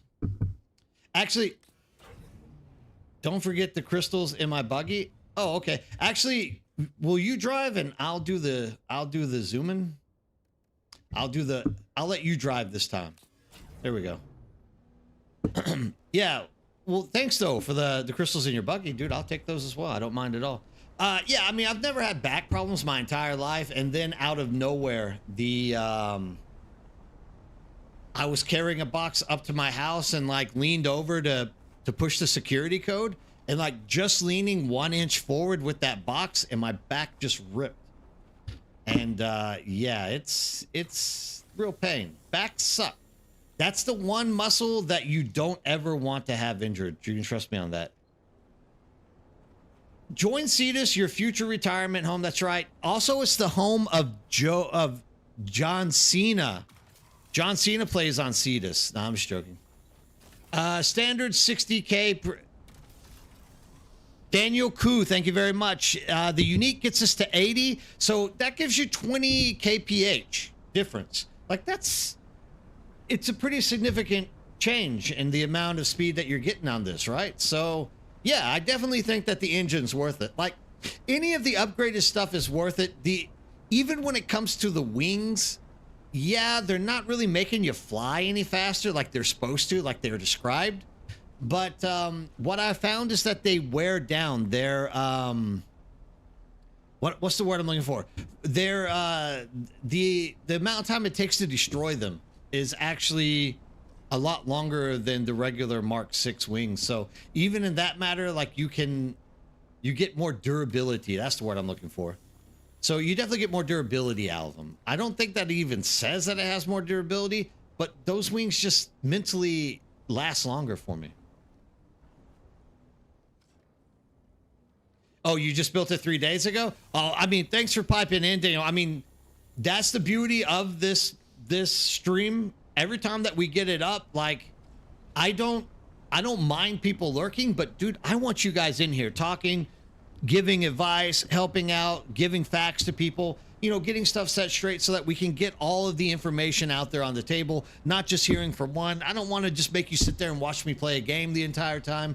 Like, my whole goal and objective is that everybody is literally getting in there and, you know, having fun. Mature, thank you very much. Good to see you up, Mature. Good morning. It is morning time in the East Coast if Mature's up. Mature is another guy that you definitely need to give a shout to if you have a chance. Whenever you log into Twitch and you type in Dune Awakening to see who's out there streaming, Mature Gamer is another guy who is out there always on the sand. He does a lot of other games as well, but very fun guy to get out and watch. Like, definitely give him a chance if you see him on. Fun guy to be around, great personality, and he has a very good and new take on Dune Awakening, as he is new to the game as well, and he is absolutely falling in love with it. It's like I always said. Oh, you had me scared. It's like I've always said, if you don't own this game and you're asking yourself, should I get this game? There has not been one person to this date that has actually ever told me they were disappointed in buying the game in the last 2 months. Every time someone has jumped into the stream and said, should I buy this game? I've said, absolutely, you'll absolutely love it. And none of them have ever reported back to me and said that this game sucked. Yet to happen. So just a great game. New people are starting to get in there. You're also starting to see a lot of new streamers streaming the game as well, which is kind of interesting. I keep popping into like random streams to see who they are and what they know, and most of them are brand new to the game. So it looks like Dune is starting to have a revival of sorts, or maybe people are just picking Dune because it's not like the heavily streamed game at the moment. I don't know. There's science behind this stuff that I don't know. All I know is that it's good to see active people out here playing the game and doing stuff. You've been up for a while, huh? You've been up, laughing out loud. I did my flower sand. Gonna head to work soon. I mean, you cannot be mad with that dedication. This is a man who's willing to wake up and actually do the strenuous, tedious task of harvesting flower spice before work. That is work on top of work, my friend. You should be paid for getting flower sand. Uh-oh.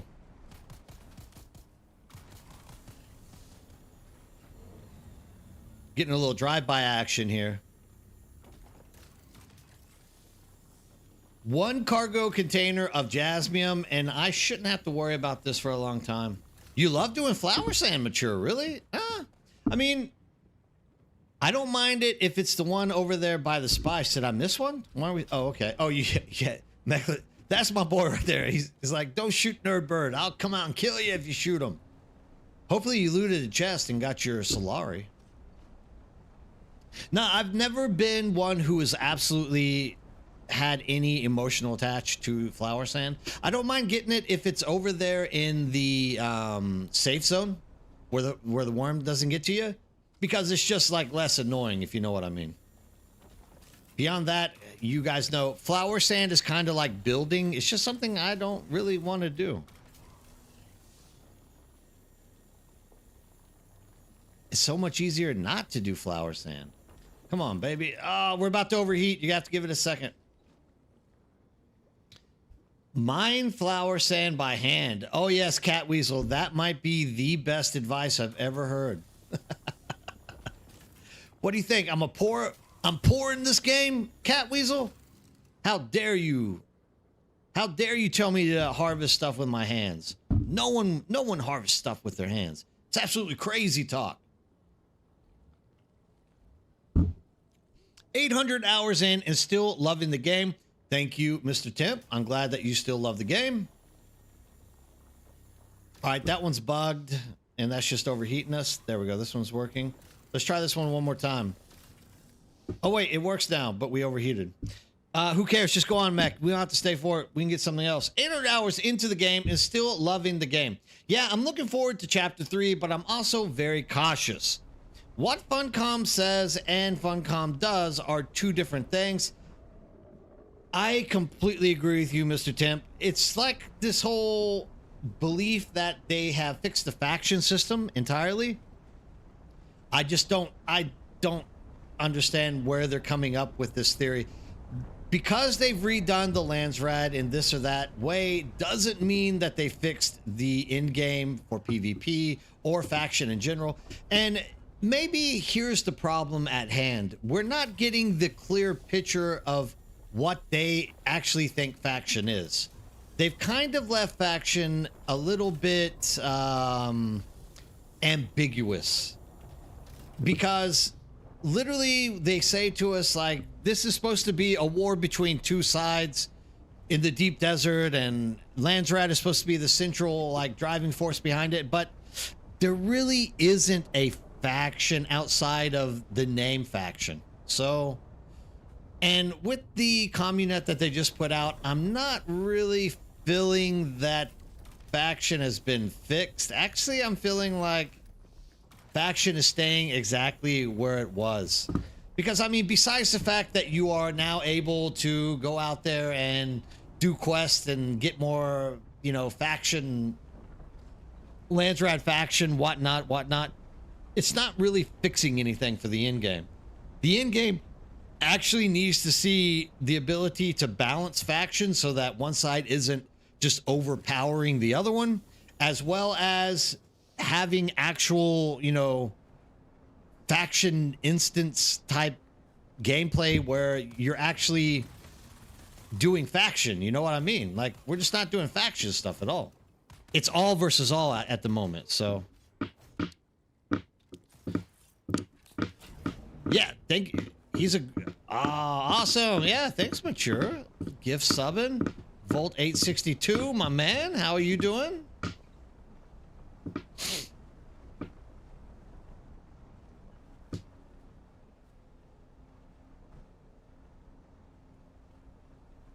Dang, all these things are empty. This is a bad week for the old Jasmine. But yeah, I mean, overall, I agree with you. Funcom usually says one thing and don't always follow through with it in the proper way. You think the Lazarand rework and new content will bring some players back for a short time, but most are waiting for server transfers and mergers. Yeah, 100%. And there are people who are now thinking that we are going to get the server transfers and mergers before Chapter 3. Kind of sucks if you're wanting the new content, but absolutely also kind of good for like knowing where people are going to stand for whenever new players do come and join when Chapter 3 launches. Getchos and I were talking about this a little bit earlier. I think both ways actually have a positive and a negative side to it. We're filled. So in some ways, you could say if you merge people together first, then anybody new to the game can then kind of see like, where are the active server? Where should I like, they can make a better choice about where they think they should be heading. Whereas if you do it after Chapter 3 drops, you have all the content, everyone gets busy doing stuff, but now you have to kind of think, for a new person, you're like, dude, I just joined the game and now I have to join a new server. So I can definitely see how that would be a pain in the ass the other way.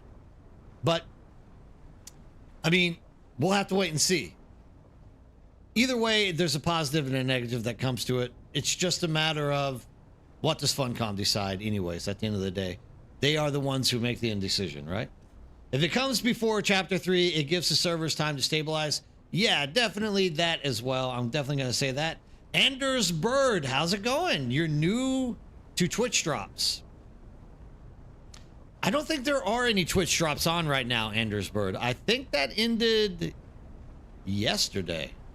At least it did in Asia. I hope that you can still get your Twitch drops, but absolutely. Hi and welcome. The Twitch drops that we have on here. Oh, I need to change that title. Do I still have that in the title? It was a building piece for Dune Awakening. I need to turn that off. I apologize. I'll fix that right now since we're just cruising back. There are no drops on currently. Right now, the drops, I'm pretty sure, someone can correct me if I'm wrong, the drops ended yesterday. So that needs to be deleted. And there we go. I apologize for that. If you were jumping in for drops, yeah, I don't think there's any drops currently at the moment. I believe they are all done for the time being. I've said that sometime merge first, then transfer, but I can see where Funcom are coming from. Get players to transfer, then see what servers need merging.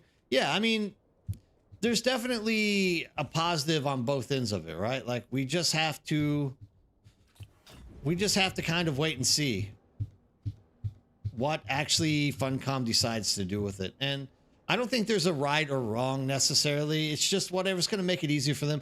Look, I would much rather Funcom have an easy time with this transfer concept than us. Because if Funcom is having an easier time, that means we have less issues that we are going to have to face off with when it all boils down to, you know, bugs and crap like that in the game. So definitely, thank you very much, Mekos, for driving me around. I definitely appreciate it. So yeah, I mean, we just have to wait and see. I'm pretty sure that either way, you know, they're going to take their time and do stuff correctly. So let's just let that go out with that one. Darth Ezix, what's up? Nice to see you back. How are you doing? Thanks for stopping by and saying hello. I always love it when people stop by and say hello. Well, I have a full carrier ornithopter of Jasmium. Yay! I don't have to worry about this for a while. Yeah, sorry about that, Nerdbird. I did have that in the title. Sometimes I jump in here and I start talking and forget about things. I have to do the small little things. So thank you for jumping in and reminding me that that was the case itself. Avian, deploying the servers and character transfers before chapter 3 makes sense to me. Yeah, I mean, the more that I'm thinking about it with people talking about the whole transfers before chapter 3, I'm starting to kind of lean in that direction as well, as we have too many servers right now. If you start allowing new players to jump into this game, they're going to join a server that isn't right for them, and at the end of the day, that's going to force them to have to transfer right afterwards at some quick amount of time. So you don't want to do that, right? You want to have them choose the right time to jump over. So I'm starting to kind of feel like that's the best decision as well. I'm never right about these things anyways, but you know, in this case, I'm more like 80-20 leaning towards server mergers first is the better option. Detach. Essex, how is life going for you, my man? Hopefully everything has gone well with your workday. Always Prost to you as well. And all the German people out there supporting the channel. Love you guys to death. I've always hated saying the German for I love you, ich liebe dich, because it kind of sounds like I love something else. But are console players going to use the same server as us? That would be a decent influx. I don't know, but I think so. I don't have that answer because at this point, Funcom isn't even telling us whether or not when consoles are going to be dropped, right? So we don't.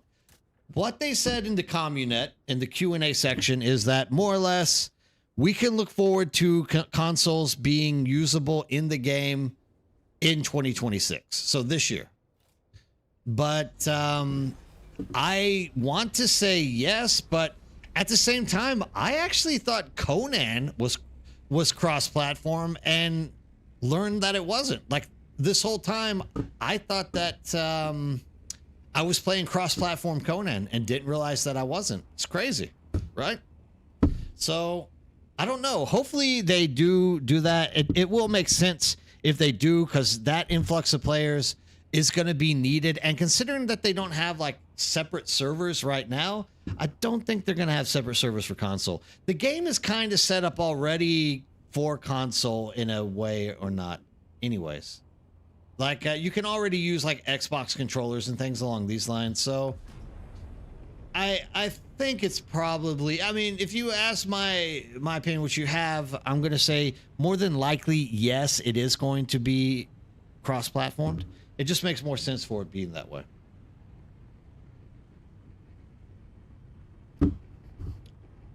Not yet. Daniel Q, they have not said anything about when. This is Funcom. It could be next week. It could be the beginning of February. It could be mid-February. You never know with Funcom.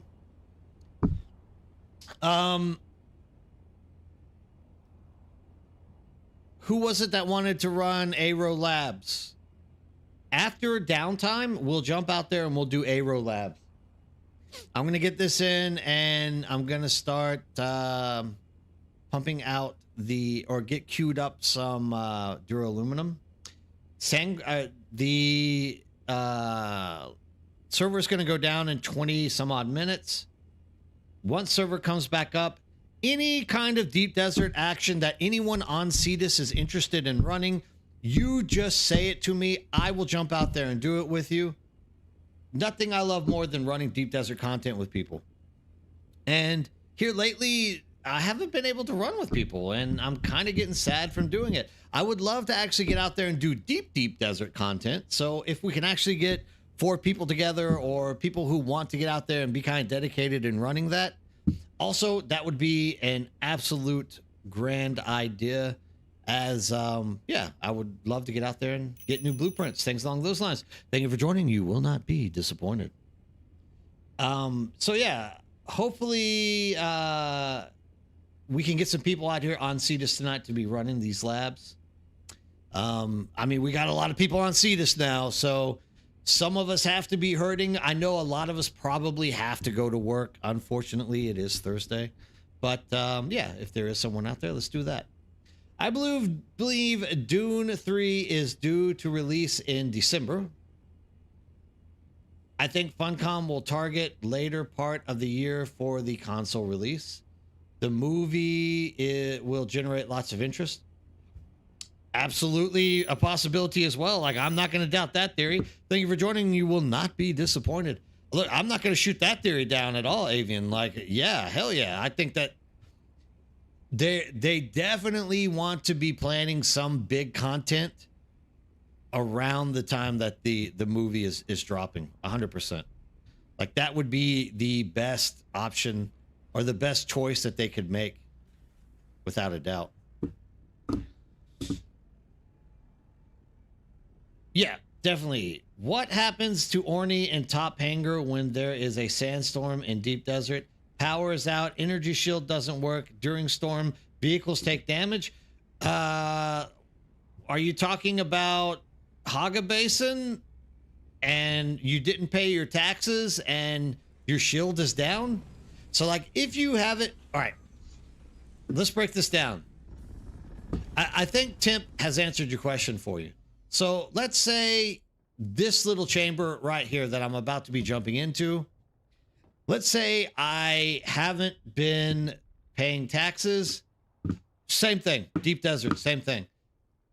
If I don't have power and my my shields are turned off, everything up here is going to get wrecked by the deep desert storm. So you always have to make sure your shields are up. So if you don't have shields up, get shields up. That's all I can say. Temp is 100% correct. You will be taking damage. No problem.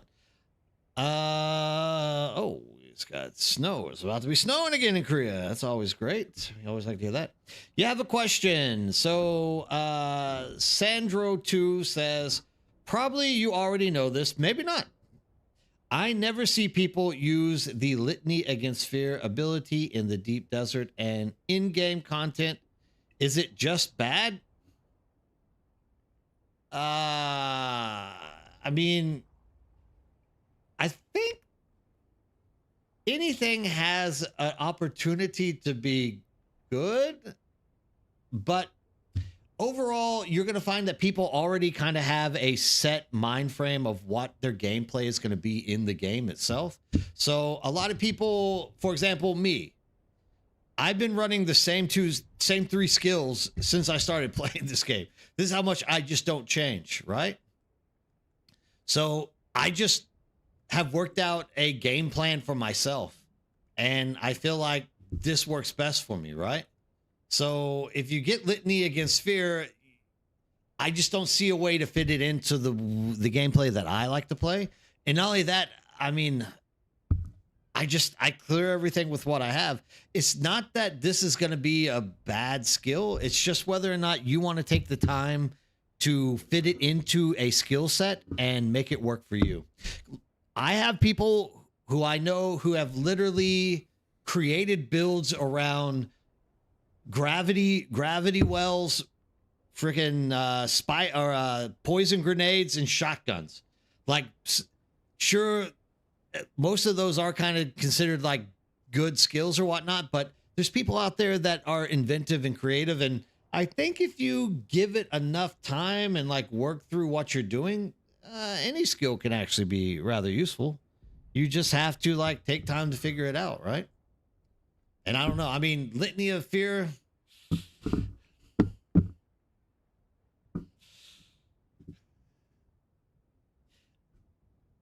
It's the same thing that comes with the Mentat, right? Mentat has this source of power, and there's the other one that Mentat has, the shield. down here. So these are really like support skills. And I think the problem with Dune Awakening currently with the player base is that people aren't thinking outside of the box in terms of putting together a team group, a group combo of sorts. So like they're not thinking about Trinity or things like that. Because I mean, think about it. If you're running a group of 4 people, having source of power, having the litany on your hotbar, these are like massive boosts to your teammates. It's just a matter of, I mean, one, do you want that to be your skill for 2 days because you can't reset it? 2, do you really want to be running a support skill when you're mostly doing solo stuff out here? I don't think Litany of Fear is a bad skill. I think it's a great group skill. I just think there's not a lot of people that want to run support-based skills at the moment. If there are people that want to do it, that is absolutely awesome. And you'll hear them. They'll be like, hey, I'm gonna pop my battery so everyone gets all their stamina and all their energy back with their shields. Like you can literally sit there forever if somebody's running that skill and just take darts nonstop. It's just a matter of, do you have someone in a group that's willing to sacrifice one of their more aggressive, like offensive skills in order to put a support skill on it? I don't think it's bad. I just think nobody wants to run support skills. My guild finds it useful in DD testing stations. Definitely a group option. Is there issue? Dead melee in one shot isn't dealing damage to you. A dead melee in one shot isn't. Okay. Joe Hudley, very correct. Yes. All right. Thanks for the answer, everyone. That makes sense. It's made for group play. Yeah, I mean, I'm sure, Sandro, I'm sure that there are people who do run with that skill, actually. I just don't know anyone who does it. It's not a bad skill. It's just, it is kind of meant for group play. There you go. Sorgan Guard, thank you very much for stepping up and saying this. Like, I knew there's going to be someone out there who runs it. I just don't know anyone who does it. But I mean, it's once again, like, even the 2 skills that I use, like, these aren't really the best skills. I mean, they're good skills, but there's people who will probably say that's a waste. I would use something else besides that combination. The thing is, I've just played the game with them so long. Mentally, I have like a mental clock that I know whenever they come up. So like as soon as one goes down, I pop it. I pop the other one. As soon as that one's coming around off cooldown, I'm using the other one, and I'm just comboing through content with these 3 skills that I have. And I've just learned to work with them. So it's not a matter of Litany of Fear being not that good. It's just a matter of like, does somebody have the patience to sit down and actually make it work for themselves? We have someone here, Sorengard. Absolutely crazy. Max out Litany can literally triple the armor rating on you and allies. 100%. But once again, he does add allies into that. So that means he also does a lot of running with other people. But I mean, it also does it for you. So if you can find one of 3 skills that you don't mind taking off your bar, it works. Everyone has their own style. That's right, Volt. That's the beauty of gaming. Like I always prescribe to don't follow the meta. Like try to find what works best for you. And in this game, you really can easily like maneuver yourself and wedge yourself into like finding a good way for you to play the game. Like I'm saying, for example, with myself, like these are just the skills. I'm going to be sad when chapter 3 comes because I'm going to stop being melee. I'm going to start moving to a ranged build, and I'm going to miss these skills a lot. I'll probably still keep Compel with Screech, but I don't know what I'll do with other stuff. It's going to be a tough decision. There's going to be a lot of pain working through that. Knee charge, welding step, sugar wire, never come off my bar. Exactly, Mr. Tim, right? It's just like these are the skills that you started playing with, and you're like, these work. And all of a sudden, it's like, there's no reason for me to try anything else. These are just working for me. I love it the way it is. Most of the others I run with, though, are fighters with Swordmaster skills and trooper stuff. Yeah, so in this place, Soren Guard, you're actually playing a support role, right? And that's perfectly fine. Like, that probably helps you blow through content a lot better and keeps people alive a lot longer by you playing that support build. There's not enough of this in Dune Awakening currently. Like, this is one of the needs that need to be addressed as soon as possible, because we just don't have enough group activity and group composition to like do stuff. And I think that's what this update is going to give us, a whole heck of a lot more time to think about how to put group content together more properly. I'm a sugar wire and weirding step guy myself. Almost never take them off. That's right, Sandra. I mean, those are great skills. Those are great skills. My top 3: Sentinel Turret, Eye of the Storm Spin, and Sugar Wire. Yeah, all right. So like Volt, you're running. I would never run those things. Not because I think they're bad. It's just because I've never taken time to like play through with them and fill them.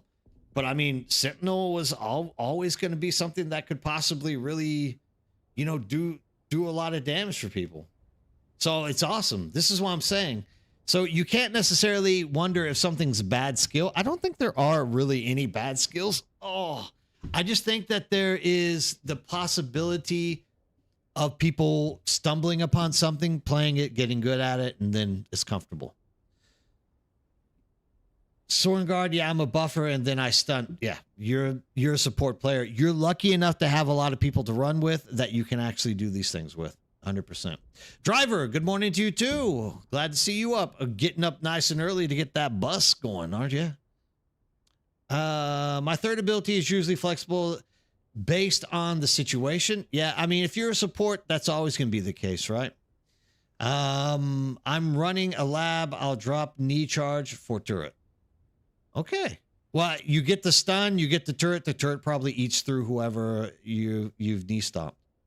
It also keeps them from attacking the turret, right? So it'd be really cool to have more meaningful specializations like in classic MMORPGs. I agree. I mean, the thing is, I don't know how that fits in with the Dune IP and how they can organize weapons and things to go with that holy trinity of healer, DPS, tank. But I mean, I'm definitely sure they could work something out. Yeah, I wouldn't mind seeing that as well. Like, especially now we're getting like dungeons and stuff like this. It would be kind of interesting to see a more unique game content based around group compositions. I wouldn't mind that at all. I'm very fortunate in that areas. Yes, I found a good group. Exactly. And driver, yes, sir. I wish I could call a snow day.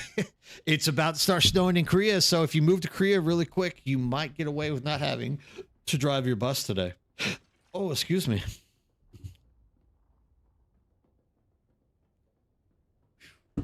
Oof. That was a lot of talk. I might have to actually put up more of these boxes. I think I'm running out of space finally. We got 11 minutes before server goes down. Anybody else have something they want to throw? Is anybody on Cetus tonight that actually wants to run around and do in-game content like labs or stuff along those lines? Please let me know. Like, just speak it out. Tell me, PM me, whatever. Talk to me here. I'll be more than happy to jump in there. We can run some labs, get some people some view of the labs if they haven't seen them. You know how it is. You know how it is. Just getting some exposure out there for people to see stuff. Yeah, you literally can never have enough. And I probably need to pull stuff out of my storage in order to do it. I mean, my goal is to fill this up anyways. if you're wondering, before anyone starts like, dude, why don't you have more storage? Like, I deleted my base in a very, very well thought out plan with the base backup tool. Lights, I just want lights to actually work properly. Like, I've always felt like the lights were too dim in this game, especially if you build inside of a natural mesh structure like a cave. The lights themselves are so dark that even if you're putting lights in there, you can barely see where anything is. It's a little bit annoying. So I definitely would like to see if see something like that improve in the future. Hands down, that would be a really lights.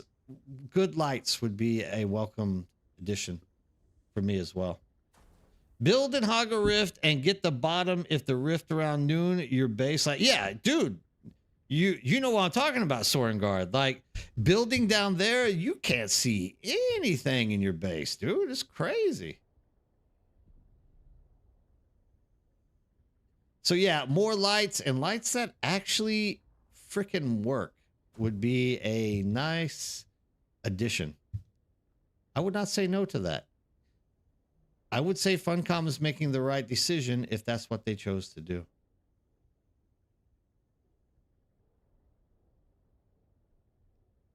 Anytime there's a base layout or something, you're always going to see me focusing very hard. The Dune Suspensor lights are my favorite right now since I live inside the Rift. I think the chandeliers and the lights that require, oddly enough, which still kind of doesn't make any sense to me why, but whatever light requires you to actually have an agave seed to craft, they're usually the brightest ones. But why do you need an agave seed? Why is this needed in order for you to craft a light? I don't know yet, but you know, whatever. I mean, things happen. Whatever, dude, whatever you need. Thank you for joining. You won't be disappointed. Yeah, I mean, I don't know why they have those agave seed things in there. Like, it makes zero sense to me, but like those are the lights that work the best for me, at least. So I'm pretty sure that's going to be the same ones you're talking about as well. Lights are a bane of my existence. Not only that, but you're limited to lights, Sandro, as well. Like, you can only put a certain amount of lights up, which kind of like if you're built in a dark place, you definitely need like so many lights. It's crazy. Your base would be just randomly dark with 20 lights on and then nicely lit other times. Yeah. Yeah. I mean, not only, I don't know. I don't know exactly how to solve the lighting issue in this game, but it needs some love. Definitely lighting needs love in this game. It's kind of like the Assault Ornithopter. They say it's an Assault Ornithopter. They say it's lights, but they're not really great lights. It's not really an Assault Ornithopter. It can't really be used to assault anything because unless you're assaulting a carrier or another Assault Ornithopter. So, some things just never come to fruition yet. I mean, I think they will fix it maybe in the future. Hopefully, if we complain enough, right? That's the key.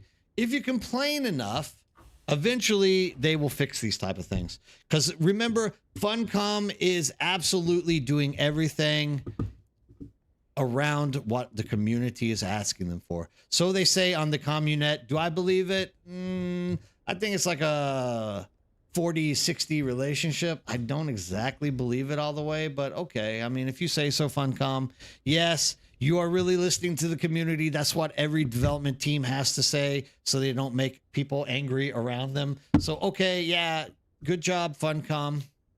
But are they really listening to us? To a degree, yes. To a degree, yes. Maybe it's sometimes like a mercury light and the agave produces the chemical light. Baby, thank you. You know what, Soren Garden? You are absolutely the best. Thank you so much for saying that. There's nothing better than us nerdy people out here in the community trying to dream up reasons for why Agave seeds would work in a lamp. That's right. So it's kind of like neon or another gas, right? That's the chemical for the light. Yeah, I buy that one, Sorengard. Thank you. Without you, that mystery would never have been solved. I'm going to say that should now be full-time lore for this game. The agave seed actually is the chemical process to make the lights work. Agreed. Agreed. We work with that. I'm moving on to black tea now. Oh, God, that hurts. Oh. Oh, am I crazy? I feel guilty if I don't get here for it. I missed 2 days of streaming. That's why I feel a little bit guilty. I feel like I let people down by being injured. And so even though I'm still a little bit in pain, I still feel like, hey, I got to get in here and do this. But I mean, there's nothing that makes me happier than being in here with you guys as well. And you all know that. Anybody who sits down and shares this time with me knows I absolutely love being around, talking to new people, talking to old people, sharing ideas, coming up with things like Sorengard just did, right? I mean, this is kind of what makes playing games fun. It's the number one thing that I fell in love with about MMOs from the very beginning, which was a good MMO has a great community. And whenever your community kind of goes away, I always get bored of that game. And I think I'm going to say that 99% of the reason why I've been able to last this long in Dune is because of you guys. Like literally the community and the people that I've met through streaming and making content on YouTube has literally just driven me to want to stay in and play the game more and keep doing stuff in game. So you are kind of like my substitute from the old days of being in the MMO guilds. Now you guys are kind of like my overall MMO people that I can hang out with, talk to. And I guess when you get tired of me, you can just stop watching the stream and go off and do your own thing. There's also that as well, right? But no, I'm very, very, very sure that you guys are more or less the driving force why I love this game so much. 100%. Guaranteed. Absolute guarantee it. Now that server is going down, we can start fiddling with things. Thank you for joining, and you won't be disappointed.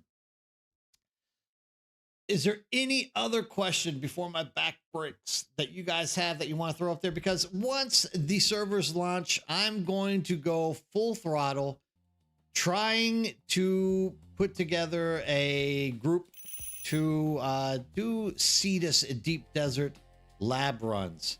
So let me know if you guys are interested in doing anything. If you're on Cetus guys, step up. Let's do some stuff. Unless you're busy and you have to work. I fully understand that. I had to work all day long today too, so I do understand if you can't make it. If not, I'll just do the A-rows by myself. I need to do them this week anyways. And kind of move on from there. And we'll see.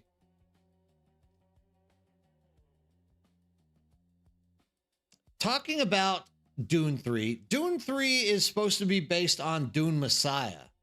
Has anyone read Dune Messiah?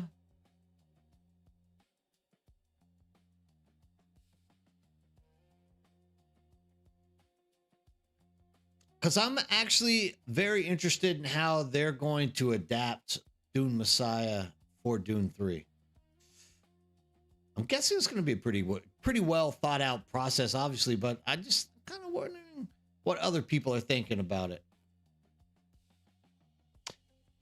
Well, little dog, you chose wrong. Harmony's never the best option. It's always Cetus. I have not, but I know what audiobook to look for now. Yeah, Sorengard, get it. Dude, I wish I could share it with you. Dune Messiah. That's going to be Dune 3, more or less. That's the way it always was. Nick, you're back. What's up, Nick? How's it going? Nick says, I've read it. One of my favorite books in the series. Awesome. It's short, fast read compared to the other ones. Do you reckon Do you reckon it's going to be an easy adaptation into the movie? I mean, it's very exciting, right? It's all about the spread at this point, isn't it? Oh, definitely get that audiobook, Sorengard. We'll listen together. We'll have a listening party. If I was on Cetus instead of Duskwraith, I'd hop in for some DD runs. Damn it, Volt. You picked the wrong server as well. I'm always sad about this. They need to hurry up and give us server transfers so that we can get out here and we can start doing stuff together. See, now that's another thing. Like, if they do put server transfers together before chapter 3, that gives us like a week or so to like jump in and actually, you know, start collecting stuff and running stuff around. Like, it would be great. Yeah, Harmony, I feel no sadness for anyone who's on Harmony. Like, I actually see a lot of people who joined Harmony late. They were like new to the game and they're like, that's an active server. I'm going to join that. I feel so bad for those people. They just didn't know what they were running into. Well, let's not necessarily jump to see. Yeah, screw it. Jump to Cetus. I mean, at this point, we're not the biggest, but we are starting to like build some momentum on Cetus. It might actually be one of the servers that could survive the folding of space into 2 or 3 servers, whatever they're going to let it be.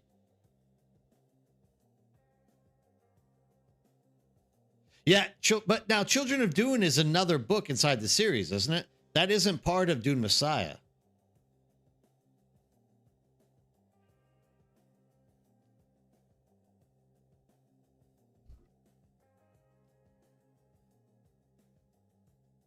No, Volt. No, not yet. We don't know what they're going to be doing. Nobody. Funcom is not a very transparent company for these type of things. You know that the action is going to happen at some point in the future. We just don't know if we just don't know when or how they're going to do anything.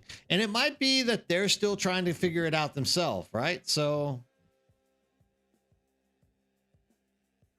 yeah. We'll find out soon enough. Like, no doubt, I'm not worried about it. Once they're ready, exactly. And I don't necessarily want to be pushing Funcom to do stuff too quickly. Once again, my whole take on these type of games is they're going to be here for a while. Yeah, there's a lot of impatient people who want the game to be up and running now because they want it now. But 100%, like, it's always a better option if you give a company some breathing space and not push them too hard, so that whenever we do actually get the final product, it's working and it's not too destroyed or too wrecked. So, you know, take your time, Funcom. Don't just jump in here and give us what we want because we want it right now. Yes, but the sci-fi 3-part mini series covers Dune Messiah with the first episode and the Children of Dune book and the other 2. Oh, okay. Yeah. I get what you're saying with that because I've never actually read Children of Dune. That is going to be, well, I mean, I'm obviously going to just go through the entire series through the audiobook at this point, but I have done Dune, I have done Messiah. I just haven't read any of the other books yet, so I can't wait to actually get into Children of Dune. I remember watching that miniseries back in the day. I mean, that was actually, for me, better than the Dune movie back in the day, The Children of Dune. Explains a lot of stuff. If you haven't seen the original Children of Dune, jump on there, download it, or get onto one of these like 123 movie sites that give it to you free stream. And like, you should watch it. It's actually really good. Of course, the camera work and stuff is a little bit old and the actors are meh, but it's not too bad. Soaky Bear, how's it going? Hey, I just saw you posted. I'm doing all right. You can see I'm struggling a little bit tonight. I thought that 4 hours wasn't going to start bothering me, but I'm starting to feel the aches and pains a little bit. Granted, I was sitting down a lot today doing work, so this is actually more time sitting down than I should have been all day long, but whatever. Like I have a set schedule for you guys in streaming, and my personality is that such that if unless I have a broken back, a tornado, or aliens come to Earth and completely eradicate everything, I will always maintain my schedule when it comes to any kind of YouTube content commitment as well as streaming. My commitment was thrown in here for 4 days a week on streams. If I am healthy enough to make it, I am absolutely going to be in here and doing these things with you guys. So I can suffer through a little bit of back pain tonight. I think it'll be tomorrow. Better tomorrow. Now the medicine's starting to kick in that I took a little bit earlier, which is strange because it's not really helping the old pulsing of the back. But you know, whatever. I'm going to fight through it. I'm a gladiator, dude. I'm a sleeper.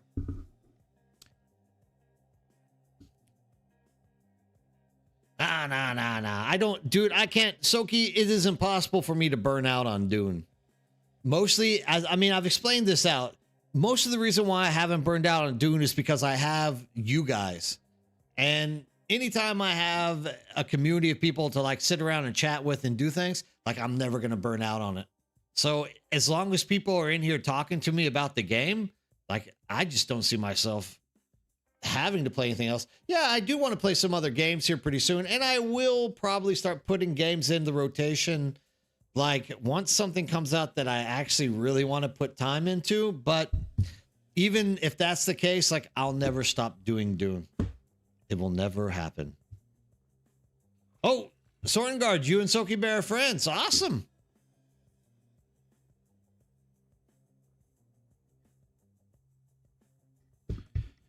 Dude, this is another thing I love. I love seeing people like pop in and they're like, oh my God, you're in this stream?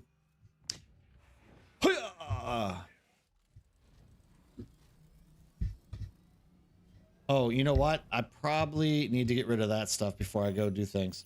Thank you for joining. You are not going to be disappointed with your decision.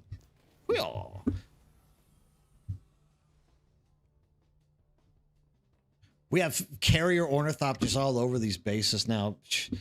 My buddy Matt just bought one, basically. Let's drop this here. Yeah, 100%. Like, I mean, the key is always, can you enjoy the game with other people, right? And I think more or less the people that we have in this community currently just enjoy the game that much. We've been here through thick and thin, and it's not as if we are going to stop enjoying the game anytime soon, right? So more or less, like, we're people that like to rap about Dune. I mean, that's the crazy thing about it, right? It's not even that Dune is like the end-all game out there. We all like Dune. So, yeah, I don't see the community dying out anytime soon, which means there's always people in here to talk to me, which means I'm more than likely never going to get tired of Dune. Once again, I was thinking about doing Star Rupture. Somebody was talking about it earlier, but the thing is, the time commitment that I would have to throw into Star Rupture would definitely cut into my Dune time, and I don't necessarily want to cut into my Dune time at this point. Yeah, so you might say that, Soki. We are definitely fools with high hopes, but I don't feel like Dune is a sunken investment with my time. I really believe that it's gonna pay off eventually. You just have to hang out. I mean, it's a great game, right? Like, there's nothing wrong with this game at all. It more or less has the foundation to take it deep into the future. I know I say that like a broken record, but I mean, it's true. No, I haven't seen your little base by dozers. I rarely just go around looking at bases. You know my feeling on bases. I play a lot of survival games like Ark Survival. I love Ark 2, Sorengard. And No Man's Sky is also great. Actually, the one game that I could see myself putting more time in than Dune is the up-and-coming Light No Fire. Like, when Light No Fire pops out, I will probably be playing a lot of that. Although, since that is something you could do co-op or like solo, it doesn't require me to actually throw too much time into it, but it'll give me time to still be playing with Dune on and off. Yeah, I mean, once again, with these overland testing stations that are coming out, I kind of went to the wrong place, but I guess we can flop around. With the overland maps that are coming out, I think that content, we're going to hit the climax of it at about like a month and a half to 2 months in after chapter 3 launches. Like, if you're one of us like hardcore Dune fans, we will probably more or less like have everything out of those that we can get. And at that point, there's going to be a lot of space to play other games, right? And that's probably when I'm looking to, you know, jump out and do something new. I jumped into the wrong part of the deep desert. Nikki, you said I have actually read almost all of the books Frank Herbert and Brian have those, Brian being his son. The first 3 books are easy, the best in the series. Those are the ones that are actually put together by Frank Herbert, though, right? The son does the rest of them.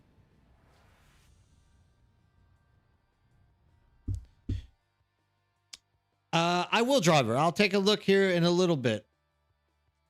I love the way the Dune devs addressing different aspects of the game, like building and PvE zones instead of open PvP and base rating. Yeah, but at some point, Sword they're gonna have to stop ignoring that aspect of the game, or this game is going to stay very, very low pop. And I don't know. I mean, maybe Dune is happy, or maybe Funcom is happy with there only being like 10 to 15,000 people playing the game, but it doesn't seem like that's what a major company would actually be aiming for. You would think they would want a lot more than like 15,000 people playing. And at some point, considering the fact that they don't take away PvP from the game, they're going to have to address it at some point.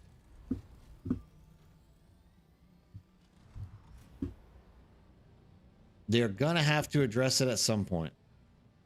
So if you are watching the stream for your first time, or you're kind of new to the deep desert, I always tell everyone you need to be out here doing A-row running. So this is kind of your like introduction into it. I'll show you what I mean. Like this A-row ship, it is PvP. So like we're going to fly in, and right there, I get PvP warning, but I can more or less just be in and out of this. There aren't even NPCs in here, right? Yeah, technically there could be somebody over there wanting to like kill me, but you can usually be in and out really quick, and you're getting all these resources, right? Those chips are actually kind of important. I usually just like skip on them, but you actually need them for making crafting tables and stuff. So let that go off. So I'm actually going to pick them up. Yeah, I mean, I don't think PvP is a bad thing in this game. And I'm not going to go so far as to say like they should maybe the solution is a half and half. Look, this is it. If they aren't willing to actually put any effort into the game in terms of PvP, then they should just do the lazy route and say, this is a PvP server, this is a PvE server. Did you guys see something drop from the sky? What the hell was that? So like, if they're not going to be willing to actually put the energy into it, they should literally just be doing that. Hey, Ferrix, what's up? Good morning to you too. I'm glad to see you around. Oh, I got so excited. I turned my booster on. Holy cow. So these are like the A-row labs. These are all PvE. They're not very hard. I mean, they can be if you have like lower level stuff. You're going to have to stab stuff, but you can also just take your time going through them. But you should be doing it for the intel points.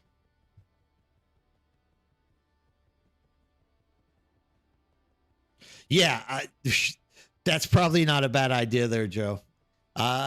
Because, I mean, all you're doing is cutting through doors, right? Frank does the first 6 books, and Brian then does the rest. Oh, okay. I didn't know that. I thought Frank only did the first 3.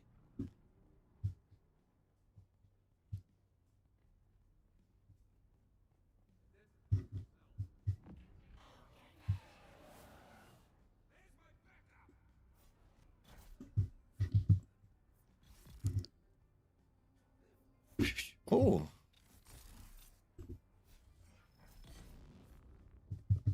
Oh, yeah. Oh, that's a grenade.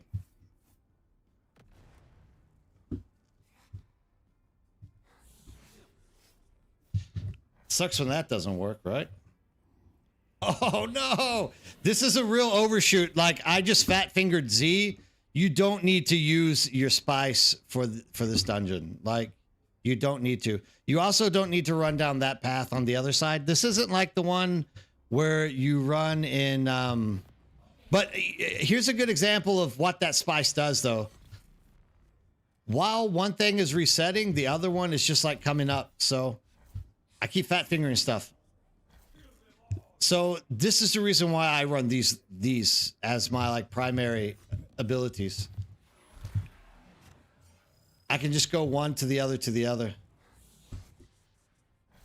and just blow through dungeons without any trouble. Especially when you go into deep desert and you're running the more difficult testing stations. Like at that point, you should definitely be using your spice in all of those.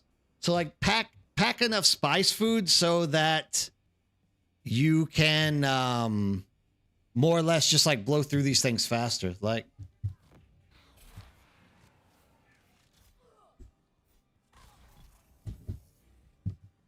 being spiced up is definitely the way you want to do things. But I mean, with these dungeons, you don't need to be spiced up. That was just me doing a fat finger by accident.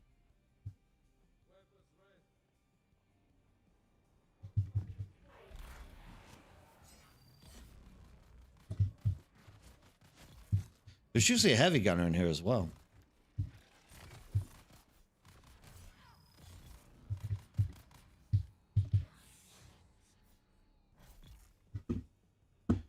There we go. But you're getting a lot of blueprints. You're getting a lot of crafting mats. You can actually pick these things up as well, and you can bring them back, and you can break them down for their components as well. So, and this is the best part of it. You're getting lots of intel points. That's why I more or less tell people to do it.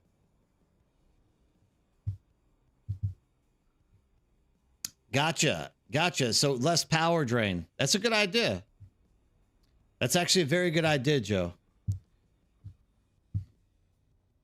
Well, yeah. Okay. So technically what you're saying is all done by Frank Herbert. So like his notes and his vision are there, but his son took the artistic license to complete the work that he didn't, right? At least that was the story I've always heard on it. 180 and all. That's right, Ferrex. It is definitely worth going and grabbing. And the ships aren't bad either. Like, I mean, there's nothing really in the ships that I want. So I don't even necessarily want to do the ships. But if people want to see the ships, I can do them. They're also pretty easy. I mean, I hate to throw a plug in here, but I do have a YouTube guide that teaches you how to do absolutely everything in the A row. So if you are kind of questioning how to do stuff, like, don't hesitate. Come join me on YouTube. What? Watch my YouTube videos.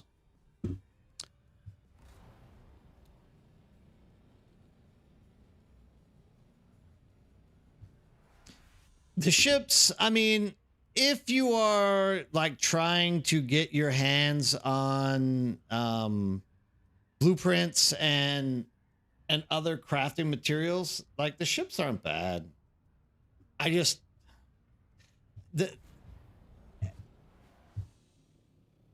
I'm not into the ships if I don't need anything out of them. Like there's no reason for them. Like I said, though, like I can always run them if people want me to, but no one's saying run them. So thank you. Because I don't really want to run them. I can avoid the ships and still be happy.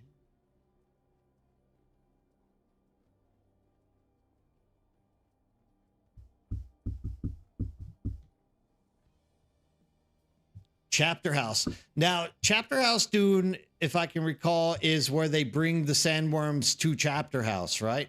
And they start turning it into the new Arrakis. You're the worst, Bloodraven. You're the absolute worst. I think you just earned a ban. Oh, I'm a disabled person and you're making me do extra work. That's not nice of you. You should be more considerate of your elders, Bloodraven.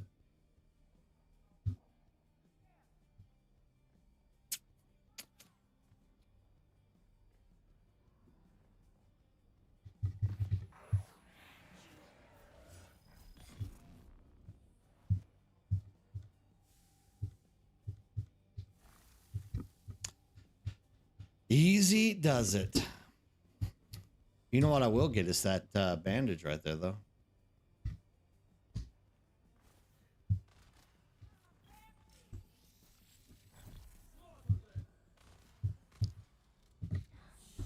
You and I are going to have a talk, my friend. Drill shots are not nice. The drill shots, I feel, hit a little bit too hard in the A-row. You have to be really careful with the drill shots. A-row ships normally drop tier 5 blueprints and resources. Yeah, I just got so much of it, I don't want to really do it, Mr. Tramp. Mr. Temp. I'm just being lazy. And all I was promoting tonight was the A-row lab, so, you know. On another day, if I promote ships, maybe I'll do them. And of course, Bloodraven's going to force me to do it. I wish Spice Residue was more useful on my main server. I have so much. You know what's funny, Bloodraven, is there are people on Cetus right now begging us for our Spice Residue. So it's useful to a point.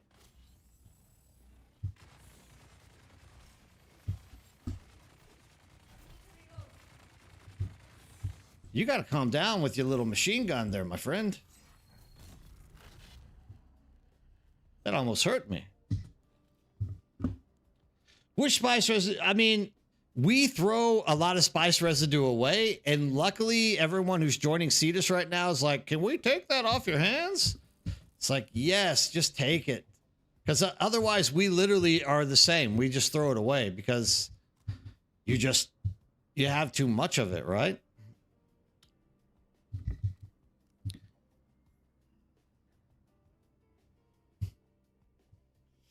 Why was that only 20? That's not right. This should have been 30. Something was wrong with that. Anyways. Yeah, I mean, dude, if you want spice residue, help yourself to it. Fly out there. Fly out to the deep desert base. We literally have like medium storage boxes full that we throw away unless people ask for it.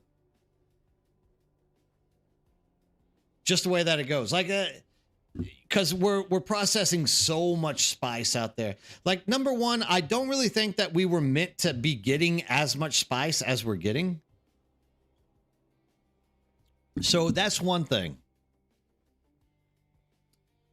We're just getting overloaded on spice.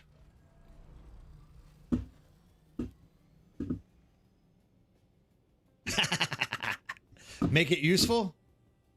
Yeah, I mean, I could see that being a good idea. Why not?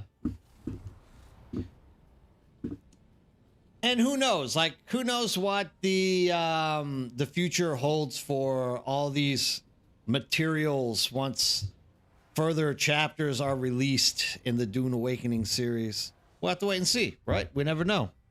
Drowning in spice residue, they need to put a vendor where you can gamble spice residue for random uniques. Yes, let's do that. Oh, anything for random unique, anything for more uniques. Chapter House of Dune is when Arrakis, renamed Rakis, is attacked by the Honored Maidens and introduced last Duncan Gola and Regent. Yeah, but don't they like nuke the entire surface of Arrakis and kill like all the worms except for the one that they store in the ship and like all around the universe or whatnot. I believe that was right, but it definitely sounds like you've read these things closer than me, Nick. Like I said, I've only read the first two, but I do watch the old YouTube videos on them. And now I'm doing the audio books. That's right. I'm doing the intelligent thing. While I drive, I learn Dune.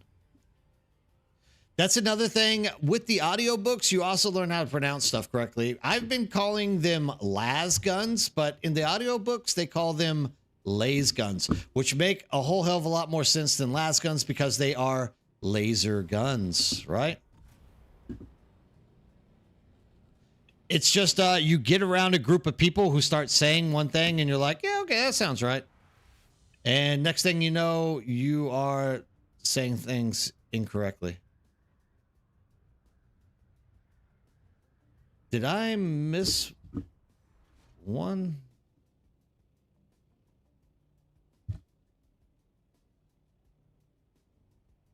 Can't remember. Maybe not.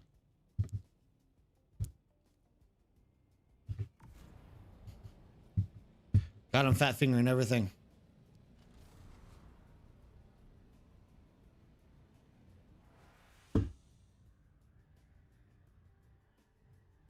I know there's one around the corner here.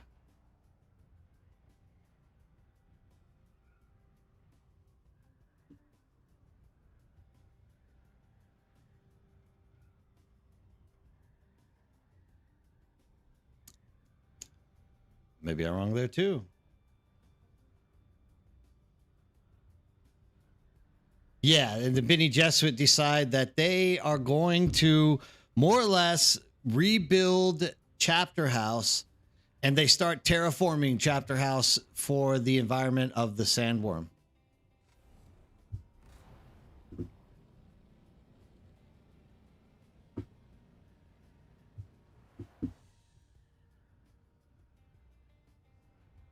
Why have I missed?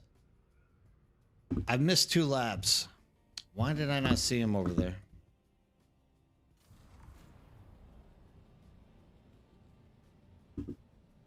Oh, back pain. Ugh. I'm blaming my back.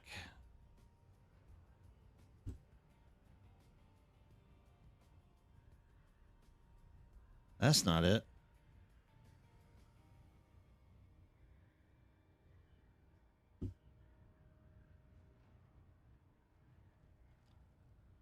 Oh.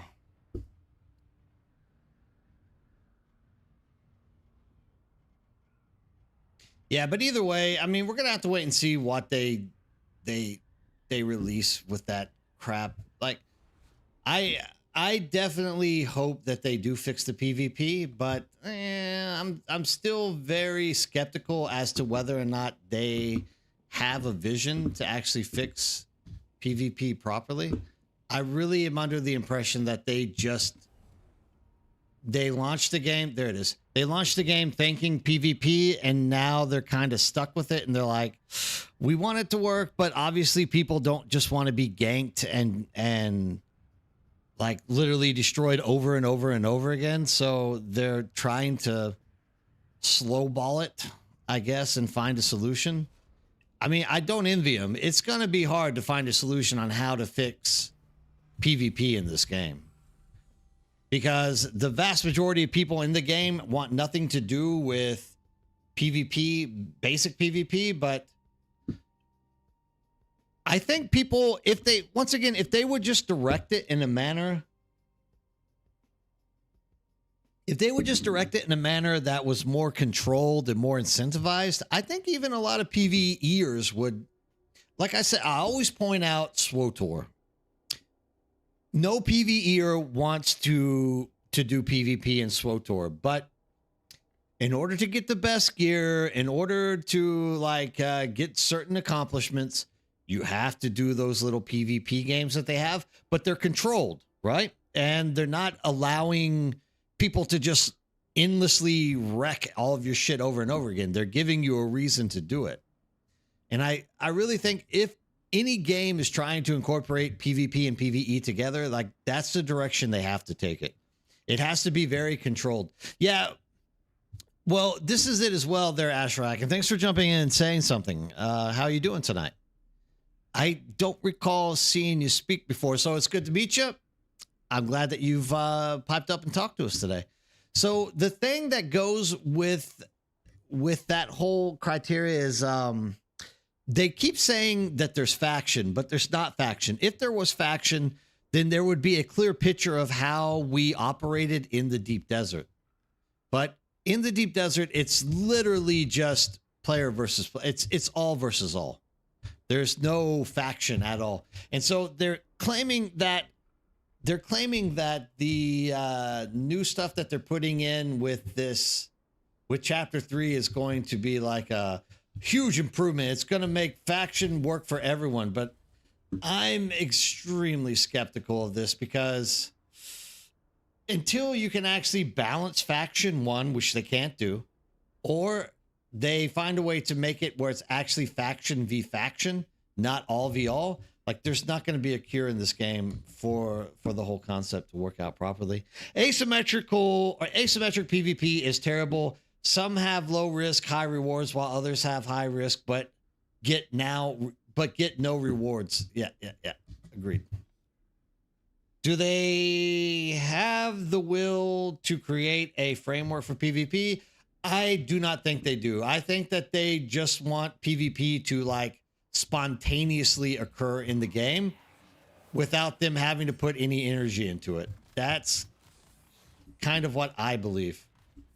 That might be like a really skeptical, bad belief on my end, but that is kind of what I get from this development team, is that they more or less just want PvP to like naturally occur and for it to be fun.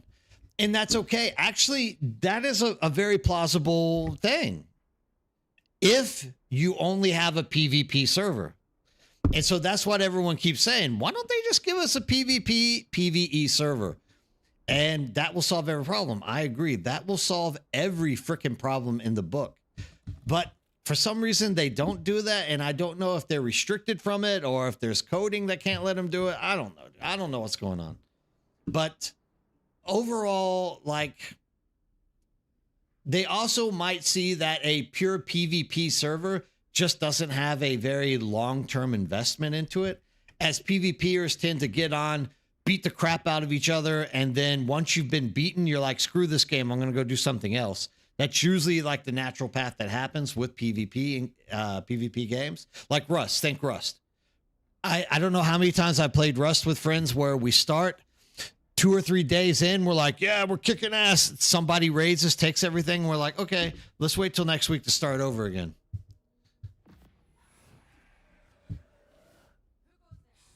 So, yeah.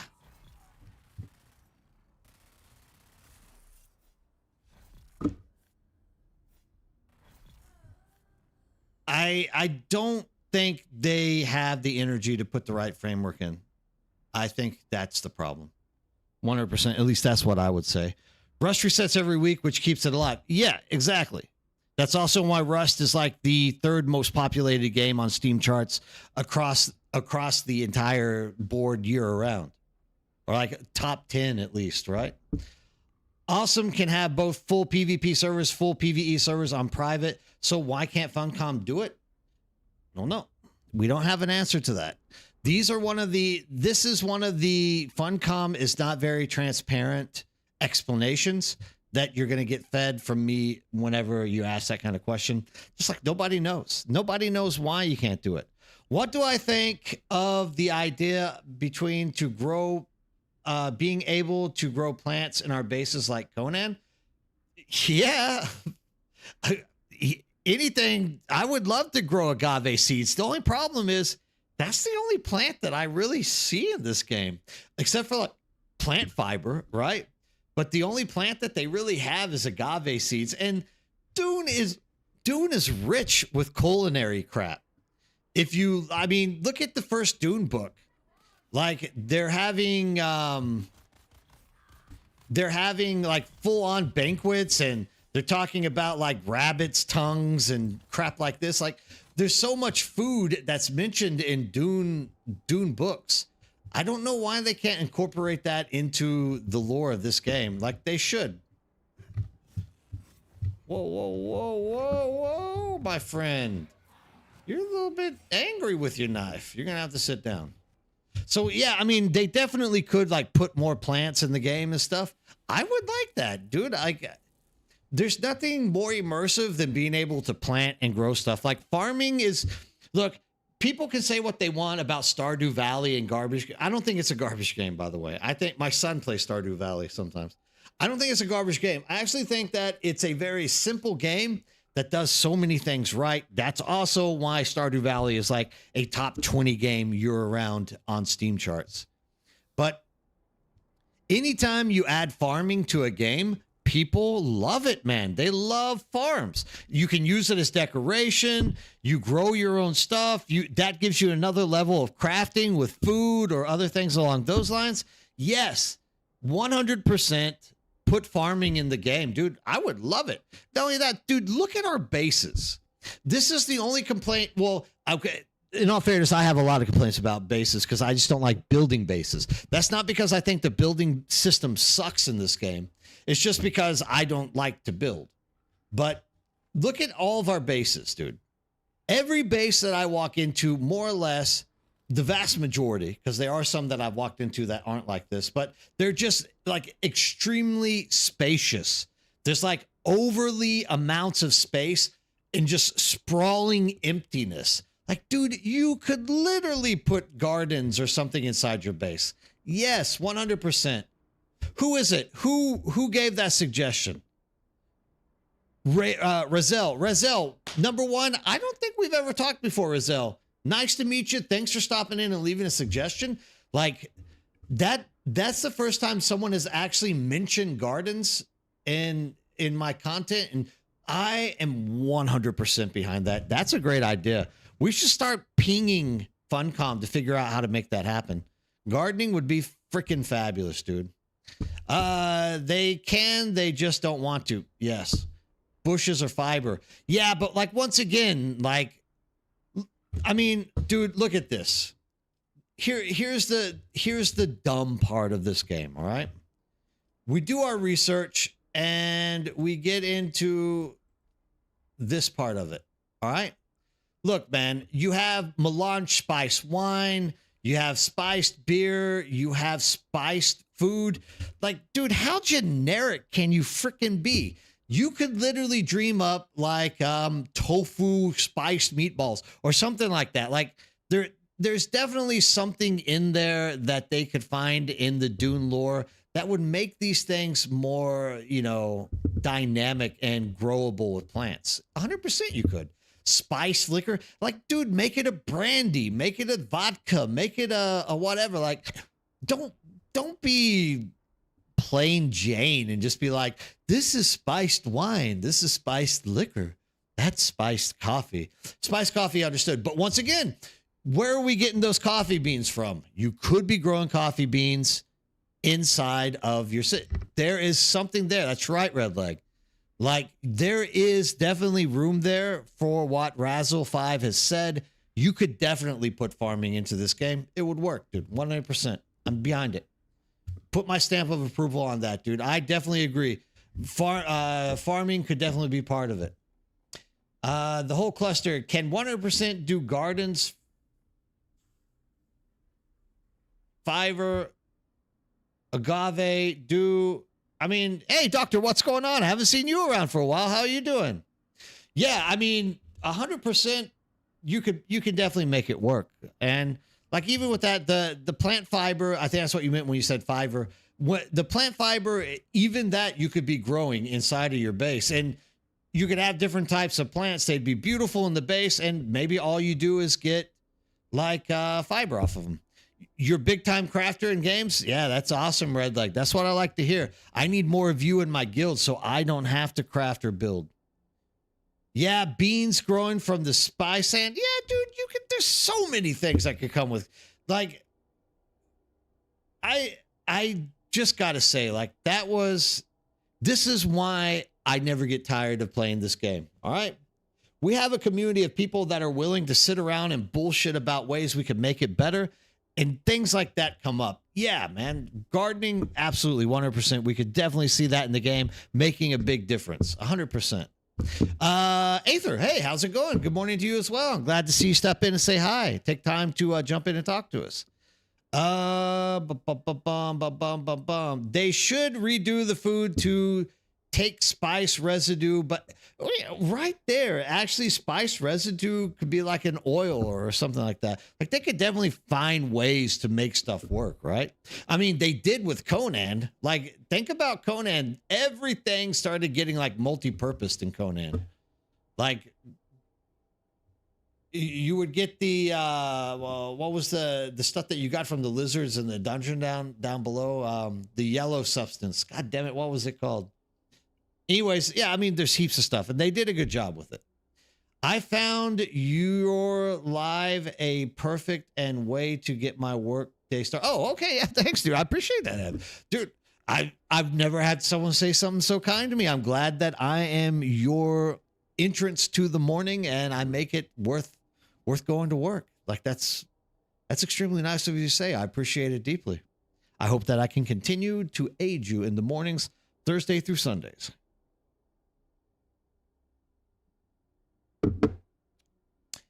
Where is the corn, wheat, barley for all those alcohol? That is what I'm saying, Ferrix, because they don't have to have them. You know why? Because they stay stupidly generic. Not only that, but here's my question. In the tab where you find all the foods and liquors and stuff like this, that is kind of like the explore tab. Am I wrong in saying that? Because look, you know, you got binoculars, or you got your personal glow tube, right? You got your respawn beacon, you got the surveying kit. I mean, yeah, okay, we got these suspensor belts, but this is for maneuverability and exploring. Here's our scanner. Here's our tent for whenever stuff comes in. There's your thumper. It's all making sense. And then food? Like, why in the hell did they put food in here? They could literally make that into its own little section. And like I said, dude, they've gone really kind of lazy, and they're saying like, oh, this is just spice wine. This is spice liquor. Like, get that corn, get that barley, get that wheat, start making whiskey, start making bourbon, start making vodka, start making Korean soju. I'm sure soju wouldn't have been in the Dune lore, but I'm sure that bourbons and things like this are in the lore. Like, they're humans. How could they not have brought that through time and space? Right? Right? We need a sand bike with a quad mount spit dart cannon. Damn, Joe, you're going big, my man. Heck yeah, let's do that. I could see that. That would be a pretty decent looking sand bike. Why not? I could definitely see that working. God, no, not soju. Brings back bad nights. I say soju is like the devil's juice. I don't know how many times I've been in Itaewon or in Seoul and just everyone is drunk on soju and the only thing they're doing is punching each other. It's like Fight Club as soon as soju gets included in there. But that could definitely give you like, oh, I'm about to wreck. That could definitely give you like a +10 to melee combat, right? That's the way I see it. Would be nice to have some front attachment for both the T-wheel, the bike, where you can place a weapon, which can be fired. Any weapon you can hold can be placed in that attachment. Actually, you know, when I think about what you just said there, have you guys ever seen Twisted Metal? So in Twisted Metal, there is a character that drives around attached to basically the T-bike. And he literally has like guns and crap that come off of it. They could definitely pull something like that off, dude. I could definitely see something like that happening. This is where I go back out to the deep desert and continue on later. Axel, that's right. Joe Huddy, you got it. You know who I'm talking about. He's like one of my favorite freaking Twisted Metal characters. They tie him into the TV series really well as well. Well, out the door, the cats. All right, driver, take it easy. Have a good day. Glad to see you back. And drive safely. I hope that the kids don't give you a hassle today.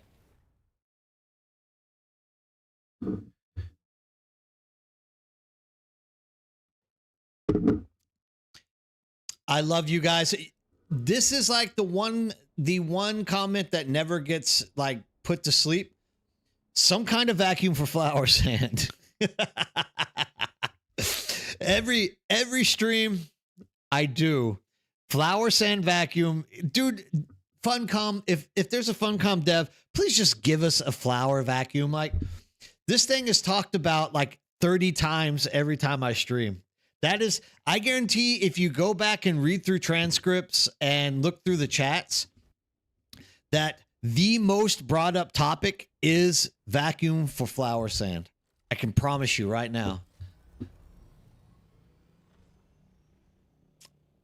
Good. I'm glad that you kids are good. You got lucky. Good kids. I believe the one is right over here.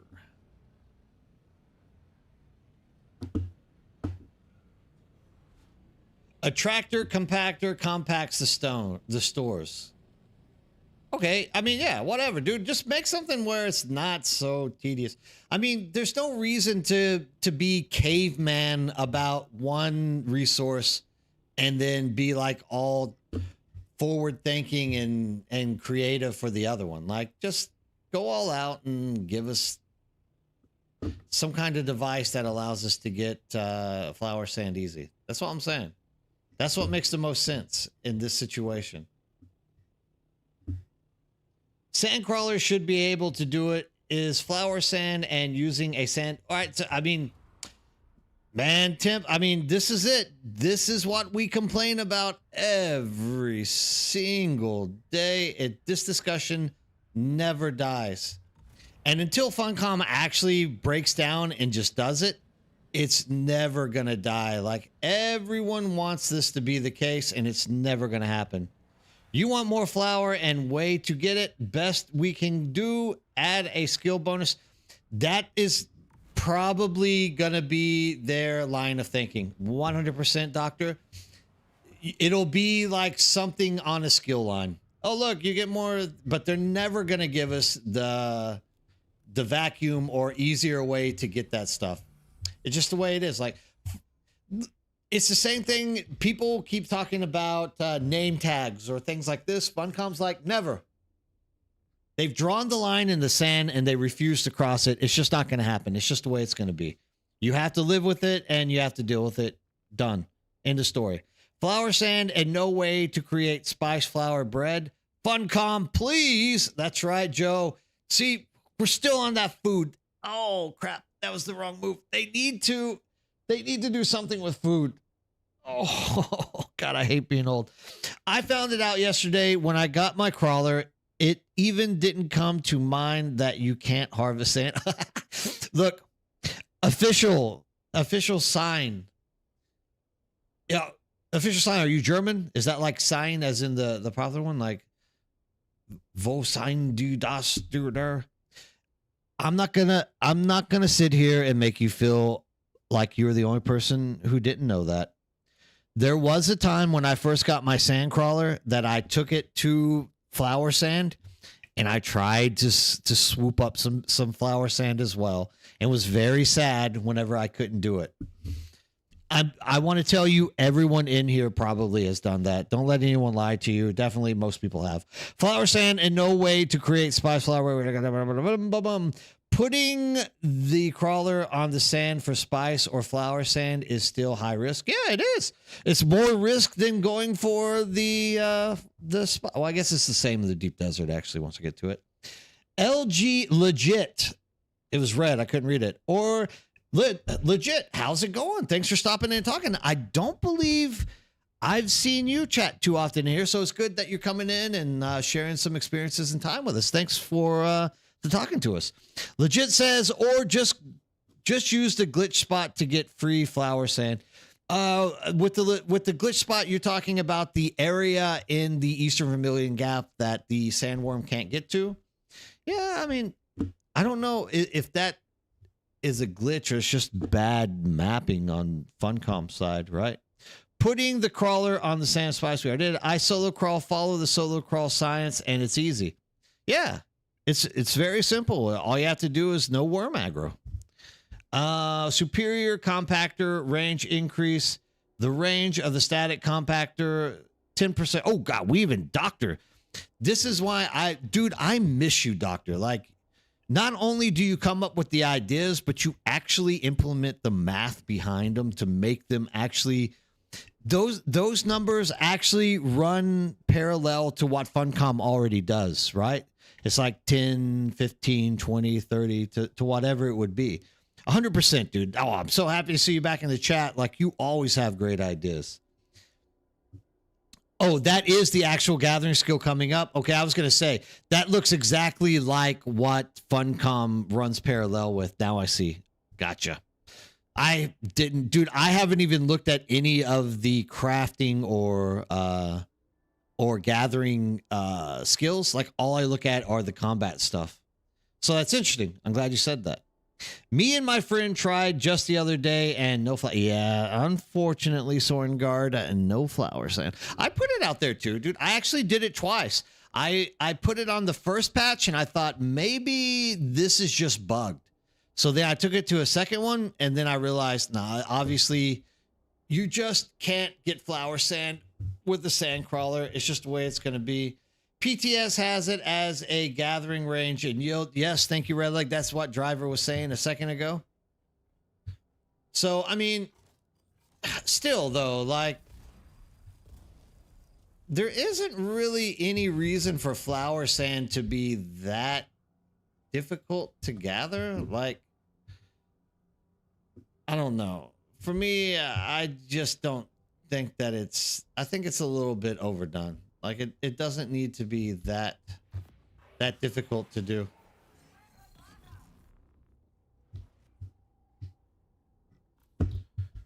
There's usually 2 or 3 in here. I wonder where they're at. They're missing.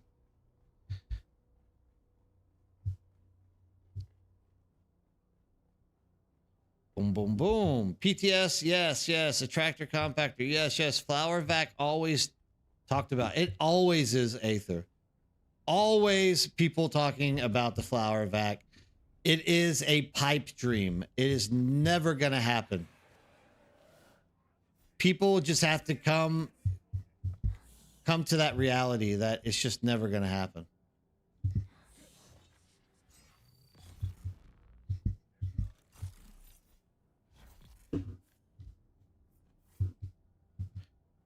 Never.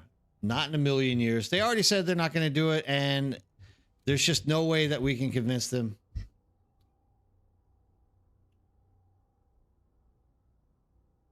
Why did it give me 0 intel points? That's usually not the case. Did I hit a maximum? You didn't miss yesterday, Somos. I only go Thursday through Sunday. Majority of the time, you'll use flower sand to make fuel. Never understood why it should be that hard to get. Exactly, dude. Like, you put silicon blocks in everything, basically. You might as well make it easy to use, like, or easy to get.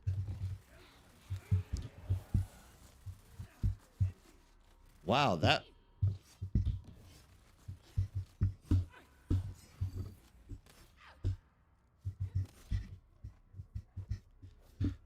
Wow, I hate when you get cornered like that. All right, let's just take a breather here for a second. Ow, these guys are hurting me. All right. Dude, you need to stop shooting me with your little Uzi, my friend. I just can't get. All right. In a second here, I'll catch my breath. All right. Now we got this under control. Just took a little second.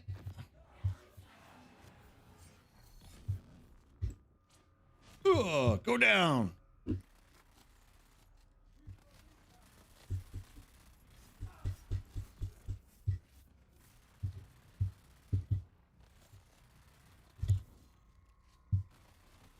Fat fingering. God dog it. Now you're going to go off? Was that just like a server lag thing or what? That went off a little bit late. I got to say. Okay. Now we got it under control. Holy smokestacks. That was a tough one. What I don't understand is why Funcom moved most of the flower sand in the Haga into the drum sand with only 2 or 3 fields in reasonably safe areas. I think they really just wanted the worm mechanic to be used because otherwise it makes zero sense to me either. It's freaking retarded. If I can use that word nowadays without people being mad at me. Like it's absolutely ridiculous that Funcom has made it like that because you're literally in the most volatile worm area possible in the game. And it's like, there's no real reason for you to be in that situation, right? Just nothing into it. Emmanuel, how's it going? I don't see you in here too often either. I'm glad to see you stop by and talk to us. In the deep desert, it is easy to get flower sand, but not in the Haga Basin. Yeah, that's because the Haga Basin's map is a little bit more compacted, and you always have a roamer. So no matter what, any kind of disruption that you put into the sand, any vibration is going to lead the worm to like aggro onto you in the Haga Basin. Whereas the deep desert, you have like that large space where you will have a roamer going around somewhere, but it doesn't necessarily close enough to you for you to attract it in. What I'm fine. Okay, good. I'm glad to hear that. It's good to see you out there. If you want flower sand, go to the south area of TS10. You can get 10K sand there if it's not parched and still be safe. It's only Vladimir. Hey, Vladimir, how's it going? Glad to see you back in as well. Vladimir, are you talking about the Eastern Vermilius Gap? What do you mean by TS10? And each zone has its own worm rolling around. Exactly, 100%. Drivers got it down. Yeah. Eastern Vermilius Gap. Yeah, safe place. That's one last place left that we can do stuff easy without having to do stuff. Oh man, it's killing me. My back is killing me right now. Actually, it's starting to throb. It's hurting so bad. But dude, I'm dedicated. Like, dude, if I say I'm going to be here until 10, I'm going to be here till 10. It's only one more hour of gameplay. I'll live. What doesn't kill me makes me stronger. Isn't that what people say somewhere in some part of the world? So I'm not going to be too sad about it. I'll make it. Testing station 10. Thank you. What would I do without you guys? Literally 3 people yelling at me. God damn it, you old bastard. Testing station 10.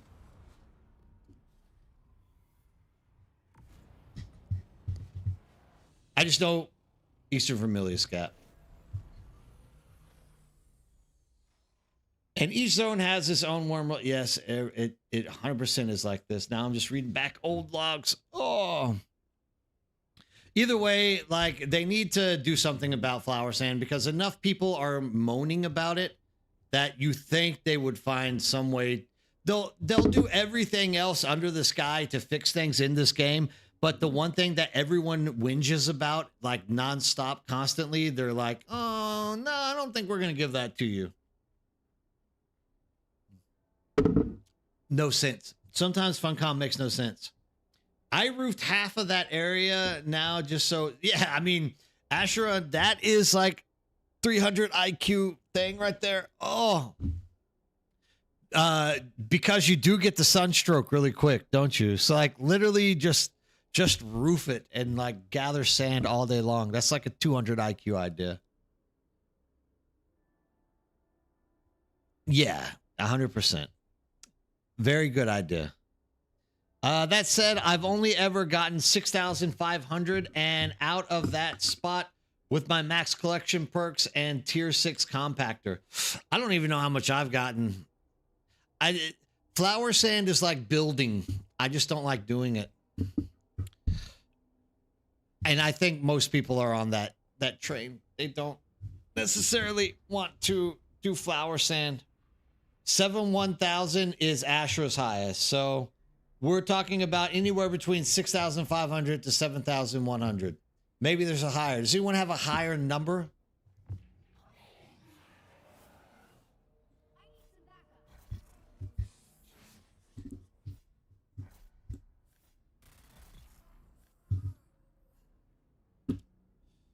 It's kind of dumb how they removed the easy fix. It glitched, but equipment and vehicles still have the same wear. Yeah,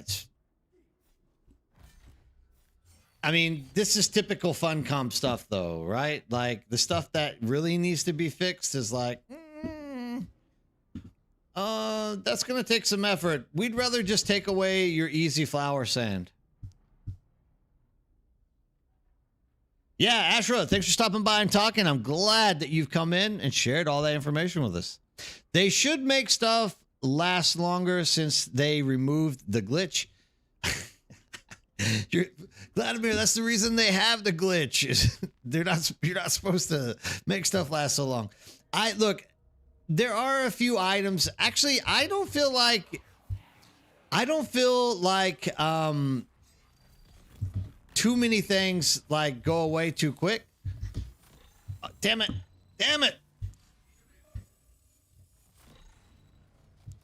Those freaking bolt freaking thingies, they hit so hard, man. They're ridiculous.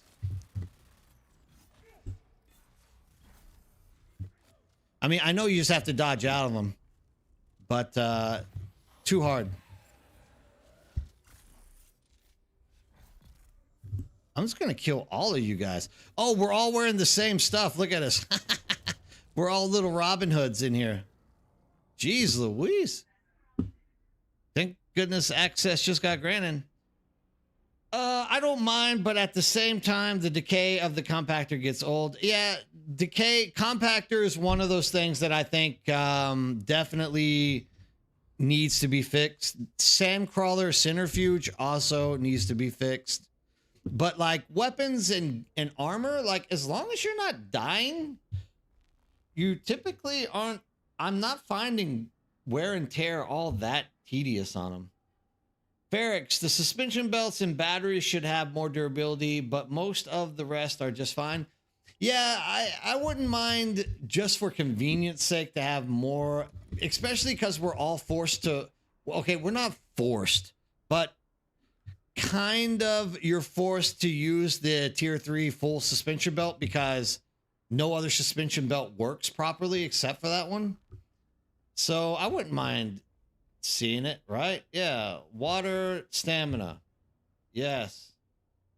Do I need water?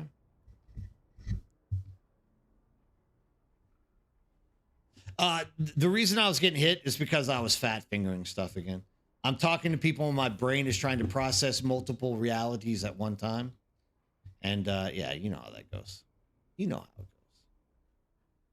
Welders. Welders are a freaking nightmare in this game. You are so right. Make a list of this, driver, because you know... Oh, hey, what's up, video? How you doing? Make a list of that, because you know tomorrow night we're having a large open community talk. And things like that need to be brought up.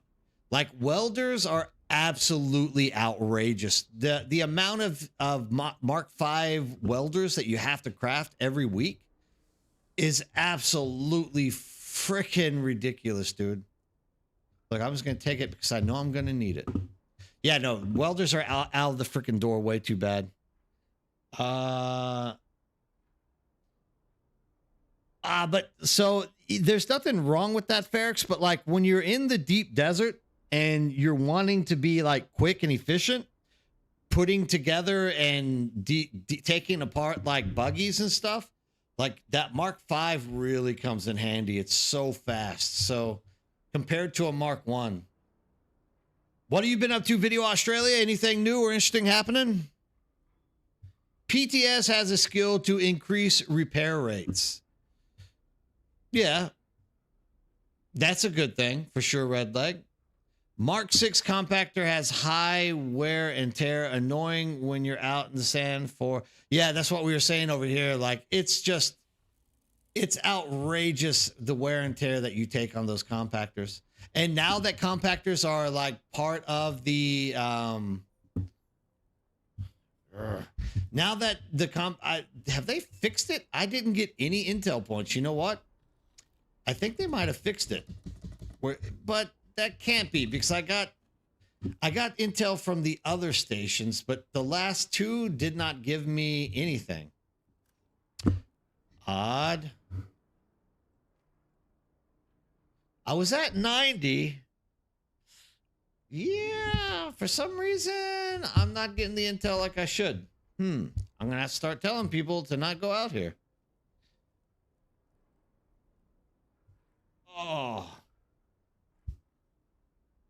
Oh, yeah, that's what I'm talking about, video. Grab yourself that solo spice run. I'm glad to see you out there. Actually, 2 days ago, let me pull this thing down. 2 days ago, on my medium spice video, sometimes it just, the brace creeps up and like gets on your lungs and just starts like compressing everything in there. So like 2 days ago on my medium spice video, how to do the medium spice, like somebody got on and they left a message, and I felt kind of bad about it, but they like got on, they're like, I've been using this strategy for 4 days, and it worked perfectly until today. The worm came and ate my crawler and my carrier. I'm never going to use this strategy again. And I was like, but it doesn't make sense. Like, dude, you usually use this thing for like 4.5 days and it worked perfectly. And the one time that it messes up, you know, you're like, no, this thing sucks. This is the worst strategy ever. It's like, dude, but you've been using it for 4 days without any trouble. Like, what are you talking about? So I felt kind of bad, but also I think they were kind of new and they didn't realize that they can get the stuff back from the base backup or the vehicle backup tool. So hopefully they realize that they didn't lose that stuff and they're going to quit. Because like if a worm eats you, it's not a big deal. You can still just pop it out with a gun and go back out and do more spicing. But I think they just didn't realize that you could do that. And that's why they were so upset about it. But yeah, like 4 days. He's like, 4 days, it worked perfectly. And then the worm ate me. I'm never using this strategy again. It sucks. And more than likely, the person who watched it didn't watch the part of the video where I'm explaining like the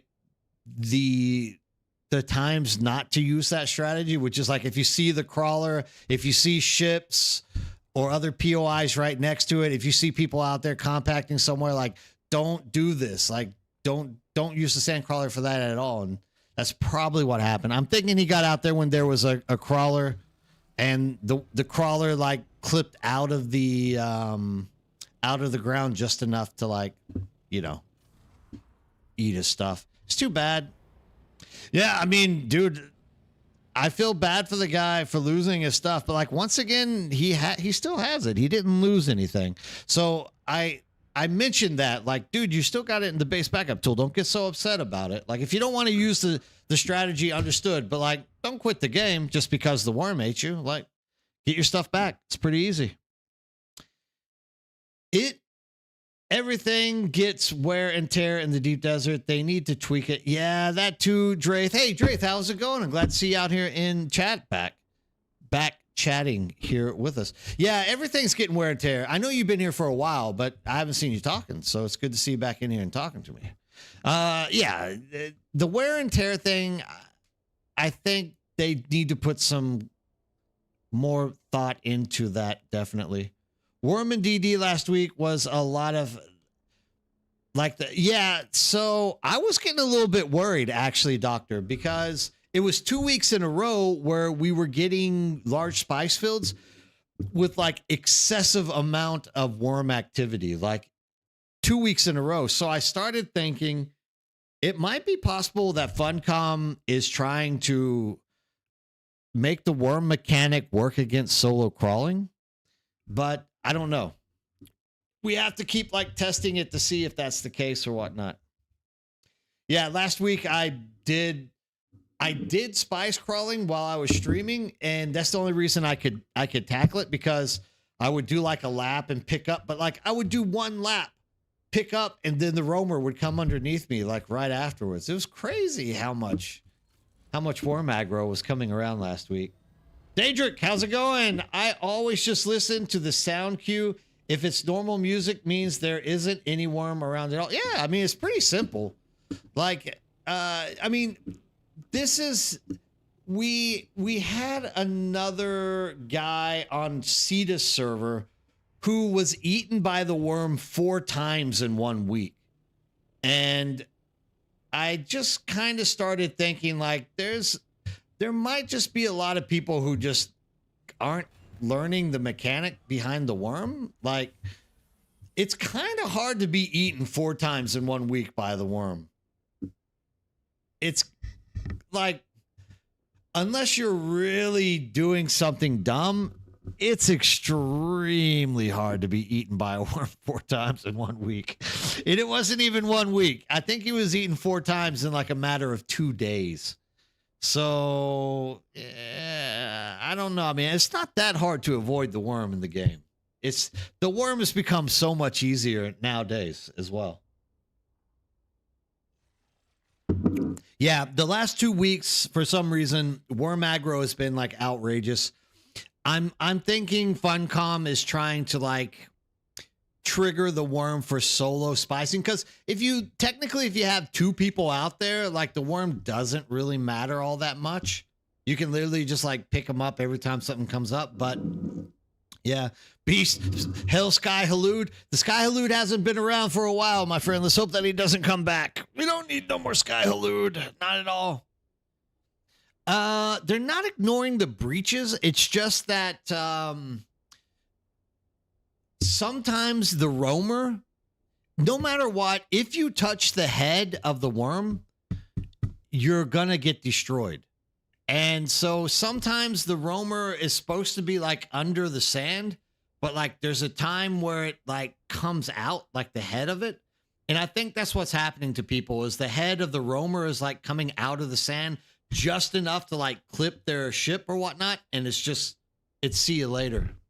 So I don't think it's like a bug or anything. I think it's just the way the worm paths. And if you're just unlucky, like the worm pops out of the sand enough to like get you. Yeah, like compactors, if you see someone compacting, don't put your sand crawler next to them. If you see a down ship, like, you can gather spice, but the worm is gonna like come out and eat the ship and probably eat you as well. If you see a roamer like just roaming all around the spice field, like, don't set down. Like, that worm is going to be breaching on you like every 30 seconds. There's certain things that I guess it's the same with my students. Like, I make these tutorial videos for my students in real life on like the proper ways to organize writing, and they'll like send me a message in the middle of the night, like saying, I don't understand how to write a thesis sentence. And it's like, did you watch the video? And they're like, yeah, I watched the whole video. I'm like, watch the video again. And like 30 seconds later, they'll be like, I watched the video. I don't understand. It's like, there's no way you just watched the video. That video takes like 4.5 minutes to explain how to do this. And I literally give you examples of how you can write your thesis sentence. And then they'll go back and they'll be like, oh yeah, I didn't realize that. And like, when you look at the YouTube statistics on like how long the average person is watching those videos, it's like the average view time is like 25 to 15 seconds. So I know they're not watching them. And that's usually what happens, is people are impatient. They're like, skip. Okay, this is how I do it. And they look and they're like, oh, okay, this is a pretty simple. It's 2, 3, finish. And then when the worm eats them, they're like, this strategy sucks. And it's like, well, did you watch the whole part of the video that's explaining when you shouldn't be doing the mediums? And it's just the reality of what happens, right? Like, I can't You can't make people watch everything. And I'm not going to say that they're dumb or whatnot for not doing it. It's just, that the reason you want YouTube is for quick access and seeing it, but you should definitely look at the whole story before you start like jumping out there and using people's strategies on stuff. I think they've been turning up things just to force you to get the new bonus things. Yeah, I think so too, Doctor. Definitely, they've been tweaking some things because we've talked about it. I think you and I talked about it as well, that we kind of feel like they are also making medium spice fields disappear faster than usual. So, you know how it goes. Damn it, too interesting talk. I multi-blocks crawl 2 PCs. Yeah, I think I remember you saying that, Asher. I think I remember seeing you in chat saying that you do that. If I'm the only one in Deep Desert, the worm harasses me the whole time? Really? That's what happened to me with the roamer taking my carrier. My theory is it's the orange aggro that raises his head. Quite possibly. Actually, Nick, that might actually be the case. We need to look at that. We need to get more eyes on the ground checking that out. Because it would be interesting. Because you see the roamer all the time when it's not orange.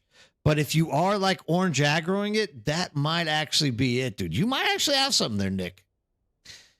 I think so. Nick might actually have something there. We gotta take a look at it and see. I mean, I don't necessarily want to be the one who gets eaten by the worm to test it, but if you notice the worm sticking its head out more, if you see the worm sticking its head out more whenever there's orange aggro, let us know. Next time you guys see it, let us know. Talk to us about it. Obsidian. I was solo farming and had a worm go from 0 to 60 seconds and lost the carry. Well, okay, and there's sometimes that, so there's 2 types of breaches that happen. There's a slow breach and a fast breach. Although the breach you're talking about might have been just like server lag or server catch up, like where the worm was meant to be where it was and it just lagged out and like zipped to you. But this is what I tell everyone. If you are getting out there spicing with a sand crawler, eventually you're going to be eaten by the worm, whether it's intentional or whether it's a bug or it's a server lag or it's, like I was eaten the other week because I got stuck between my sand crawler treads. Couldn't get out. No matter what I tried, it just kept sticking me in the treads until the worm came and he ate everything. Nothing I could do. But you just have to realize that at some point, because this is a video game, there are going to be bugs. There are going to be little glitches that happen where you're going to be eaten. You just have to kind of accept it. It's part of the territory of doing solo spice farming. Eventually, you will be eaten. And when you do, who cares? You just pop it out and go back again. It's not like you have to rebuild your carrier and your sand crawler again. It's all there for you in your vehicle backup tool. There are no shortcuts. Got to put it in the work. All right, Drake, that's right. No shortcuts, baby. Put in a little dirt on the hand is nothing but a blue-collar man. People are impatient. Yeah, I mean, hey, Alaskan, how's it going? Nice to see you out. Yeah, I mean, even I'm impatient. Everyone gets impatient at some point, right? So you definitely should, like, if you're gonna be that sensitive about losing a crawler and your carrier, you should then at least take the time to like heed through all the warning signs. I can prove it, but I think the old shield glitch is back. I've been removing my shield when I go to the solo crawl and notice that I'm not getting the aggro as much. I only noticed this as I was in a crawler and saw the meter rumble like it was on. In this case, I was in the vehicle, which you can't turn on, but I think it did. Not having it equipped, I'm not getting the spike rumble anymore. So what Doctor is saying is, I'm sure everyone understood it. I'm not trying to mansplain this stuff out to you guys, but like the foundation of what Doctor's trying to put forth to us at this point is, if you have the shield on, not like turned on, just like if you have it equipped to your body. He's thinking that this is creating some kind of bug that's making the aggro happen more often. I'm going to try that, doctor. Actually, and I think what he's referring to here is actually the increased activity in worms out there in the deep desert for the past 2 weeks. It might be something like that. I'm going to give it a shot. Obviously not tonight, but soon in the near future, we're going to be giving that a spin. Anyone else who's out there, think about doing it. Like take your shield off and try to sand crawl. See if that changes anything out there. That could be the case as well. I did have the worm breach right next to me. It scared the living F out of me, but it was able to get away. Yeah, fair. So like usually, like I said, there's 2 types of breaches, right? There is a quick breach where he comes up and then he just instantly starts coming at you. There's another one where he comes up, he waves around in the air for a second, takes a deep breath. He's yawning and stretching. He goes under and then it takes like 5 seconds. Then you start seeing the sand split as he's like coming at you. So if you're unfortunate and he like breaches right next to you and it's the fast one, dead. But once again, like I said, always just expect at some point in your future, you're going to be eaten by a worm. Don't get upset about it. Just use your vehicle backup tool, pop that thing out. Next thing you know, voila, you are literally rolling in more spice. Agreed. Couldn't recover the crawler. Huh? What do you mean? You mean you couldn't recover the crawler with your vehicle backup tool?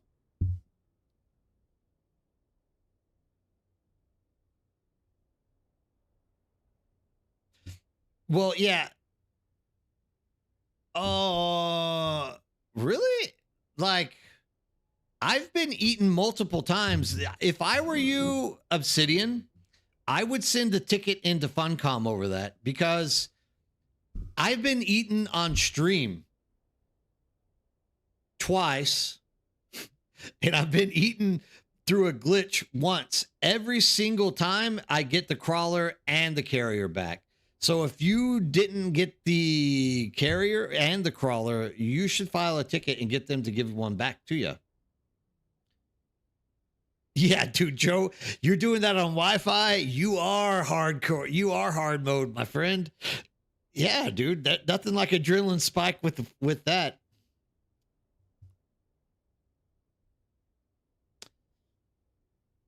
Or was yeah, Alaska's right.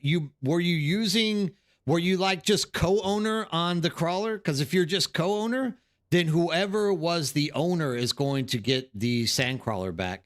You're only going to get your carrier back if that's the case.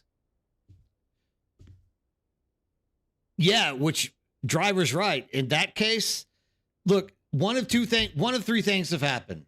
One, you were just co-owner on the sandcrawler. The owner's going to get it back in their tool. 2, it's still on the map. 3, there is a bug. You should report that to Funcom so that you can get all of your stuff back.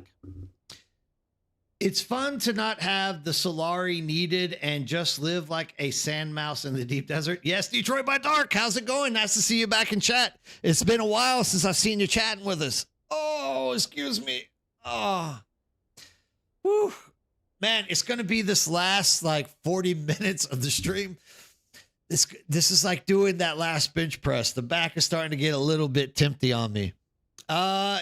There's nothing about being poor and being out in the deep desert that isn't a bad thing. It makes you appreciate the sunsets a lot more, right? And Trent, how's it going? Good morning to you as well. Glad to see you stop by to say hello. The vehicle needs to have more than 15% durability in order to get it back. George has a good point. That's a 4th option. Thanks, George, for throwing that out there. I've never had a vehicle that low in durability.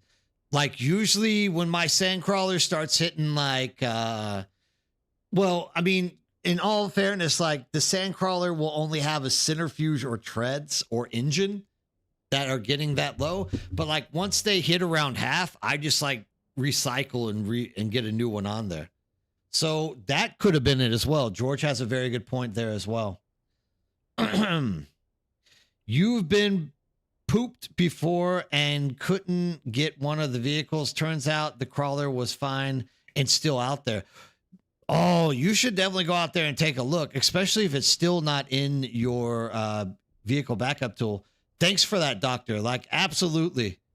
I mean, this is what we're here for. This kind of stuff. Like, if there's a way we can help each other to figure out these little small technical issues, that is why we have this stream. That is why we have these community things come together. We want to make sure that everybody is getting awareness, education, and some kind of clarity as to what's happening to him in the game in this case. And like, here we are, George throws out something that I didn't even know about, right? Like, if you only have 15% durability or less on that vehicle, it also won't give it back to you according to George. So there's also that could be there. Don't forget, whenever you recover the vehicle, you have to reapply perms. Yeah. I didn't think it was that low and thought about that. Recommend when you get the check engine light on the body, listen to it. Yeah. Well, at least when that centrifuge actually blows up, it scares the living crap out of you. I've definitely lived through that experience, and it scared the living piss out of me when the centrifuge pops. Because you're like driving and you see it. It says like the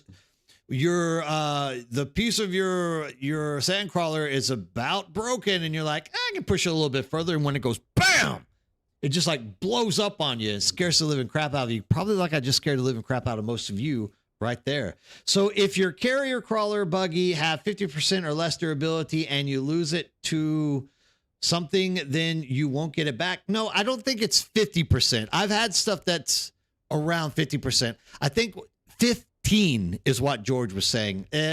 Those are the hard numbers, 15 and 50. So I was about to say oship, which is 50 in Korean. Not 50 as in 50, but 15 as in, I'm about to use Korean numbers there again. 15. 15. 15% 받을 수 없어요. 그냥 be very careful. 조심하세요. I'm down for you show on JoJo's handiwork on my little base. Okay, driver, I'm going there right now. We're going. Driver, I'm coming. We're going to go look at driver's base. He keeps telling me to come look at a small base, and I keep avoiding it. Not anymore, driver. We're going over there. We're going to check out your base. I will not avoid your base anymore. Let's go have a look here. Driver's getting pissed off at me. He's like, God damn it, I keep telling you to look at my base.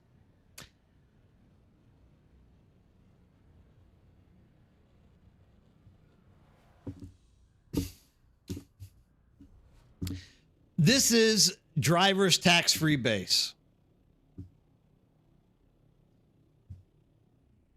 Look at all that power, baby. You got a lot of energy going with you're making a lot of lube, a lot of industrial lube.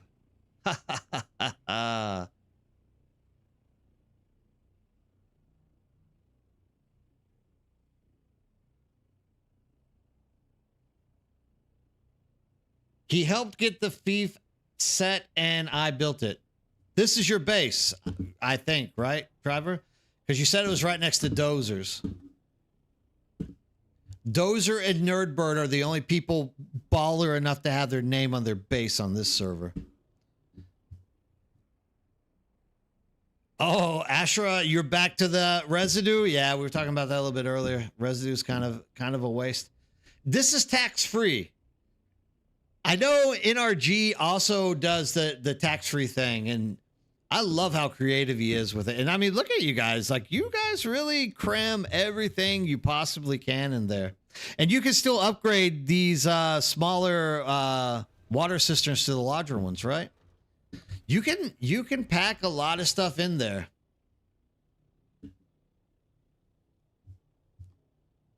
But where can you really get your carrier ornithopter in this thing and not get it damaged by the desert? That's crazy.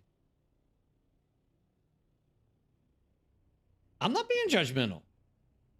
I'm not going to. I mean, I have the utmost respect for everybody who does the tax-free base. Like, I high fives to all of you. Like, it's great. I don't want to do a tax-free base. I want to have a big base that I don't build that can store everything under the sun. Let's look what's inside. The tax-free base is all worked out through, holy crap, look at this. The tax-free base, Vladimir, is if you keep it under a certain size, you don't get charged tax. So what these guys have done is they've worked out a way to keep it under a certain size and still fit like every possible little component. And they get everything tax-free. And there's still, I mean, if you look at it, there's still plenty of space in here for everything that they're doing. Although I don't see a large, maybe you could pop a large spice refinery right here. And I guess you might be able to find space like right here for like a large oil refinery. But I mean, you don't necessarily need it, but you are saving materials by having those things. So, oh, Aether, trust me, you do not want to see me build. No one wants to go through that torture again, including myself. And I guess you just kind of do this. Yeah. No, I mean, tax-free bases are pretty cool. I like the ingenuity behind it. It's just not my style of gameplay. Like, I like rich, and I like, for you saving those taxes, I would rather have like hundreds of millions of spice and plastinium stored around my base. That's it. That's the difference between us. Mass stake out average fief base will have max taxes of 24K. The thing is, I think my taxes are due. I might need to go pay them, but this is a pretty big base, dude, and I don't think I pay that much tax. We were talking about this the other day.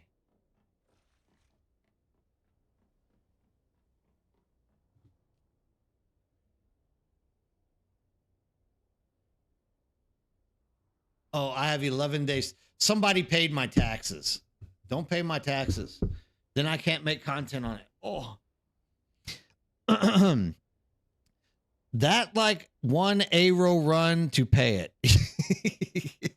See, Drath, this is you and I, Drath knows where I'm coming from here. I'm the same. I'm like, it's so easy to get your hands on enough Solari to pay your taxes. I don't know why you would want to live tax-free. But for the people who are doing tax-free, like, dude, I'm 100% behind you. This is really creative, the way that you figure out how to like compact everything into that small little shelter. And you can, flex and say, I don't pay taxes. I just personally say, I just would rather pay taxes and be able to fit multiple freaking lot more stuff in. That's all. That's all it comes down to, right? That's all it comes down to. You got to get those rebates. That's right. I mean, this is supposed to be the best year for taxation, for tax returns in U.S. So let's see if we can make Dune great again as well and get great taxes here. So in guard, I have 4 expansions on my base, 3 regular, 1 vertical, and I only pay 12K every 2 weeks for taxes. Dude, I'm like right around, I'm cheaper than you, Sorgarn. I don't even think I pay right around 9,000 to 10,000 for mine. I've maxed vertical at 2x2. Make a few rad suits every 10 days. Exactly. Daedric is right. Like literally just make cheap rad suits. Done. Have a tower. Lord Drath. Yes, we've seen your tower, Drath. It is proportionate. It is big. The challenge is the only real reason Plus, I'm normally only on Cetus about 2 days a week. Yeah, that makes sense for you, driver. 100%. Can't use FIF extenders on basic sub FIF. No. Did somebody try to do that? Yeah. The basic sub FIF costs 0 taxes. Does it? They do it so they don't have to log in more than once every 30. Exactly. This is it. Like, you literally, your base gets taken care of without you having to deal with weekly taxes. It's not paying taxes a problem, server perk. We never have to pay them, and we have a huge base. There's Nick again, rubbing it in our noses that he's on a private server. Nick, you guys are just like Richie's over there on your private server, snubbing us poor people playing on public servers. I see how it is. I don't think the basic sub FIF has a tax on it. No.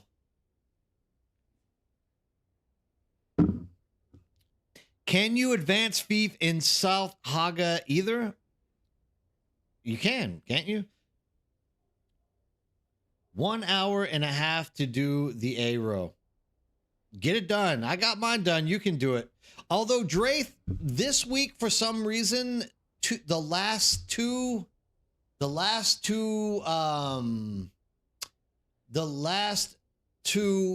labs didn't give me any intel. The intel thing is there, but it gave me 0 intel. The third one only gave me 20. I think that they've done something to the intel points in the A-row labs. I don't know why. You cannot advance FIF in Southern Haga. My old guildies tried. Sub FIF is like a rental property with the, and yeah, actually, I don't even know why they have the basic sub FIF to begin with. I don't know. Whatever. It's like something you use for like the first hour of the game. Then if you're following the quest line, like literally 20 minutes after you build your first like regular sub FIF, they're like, destroy it. And now replace it with a advanced sub FIF. So like even the quest line for it kind of doesn't make sense why they have it in the game, in my opinion. Standard subs is tax-free and can't add extensions. Did you max out? You might be maxed out on Intel, my main. That's what we're talking about. Maybe I have maxed out on Intel. Maybe that's what it is. Because all I can get now is 145. Everything is unlocked. So maybe I've maxed out on Intel. Unfortunately. No. I still have these two that I have to unlock.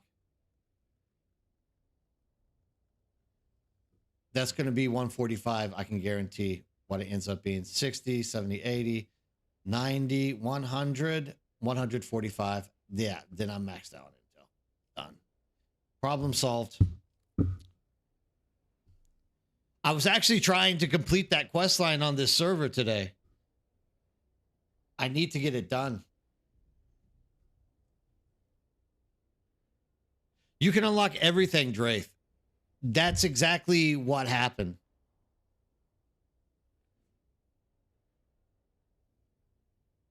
Yeah, well, I need to finish.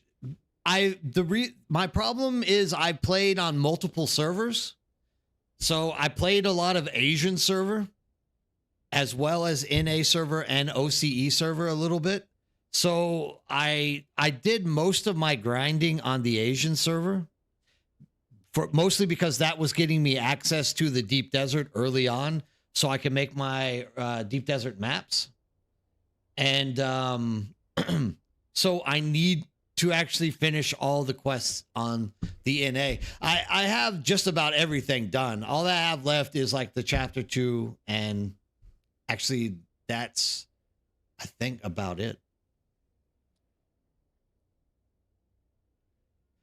And that's what it is, Draith. You're 100% right. Like, I just did the math. It comes out to be 145 exactly. I'm bugged on PTS, my Intel, and still have 2,885 left. Okay.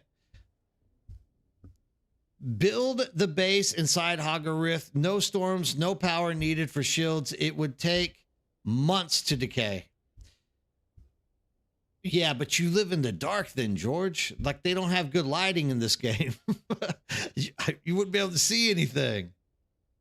You have everything unlocked. The only raise it when there are new basic blueprints added. Thank you very much, Drake. That is, I believe, the case.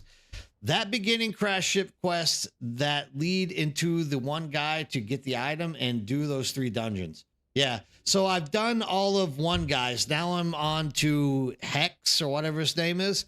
So I still have to finish off the other 2 guys, like side missions.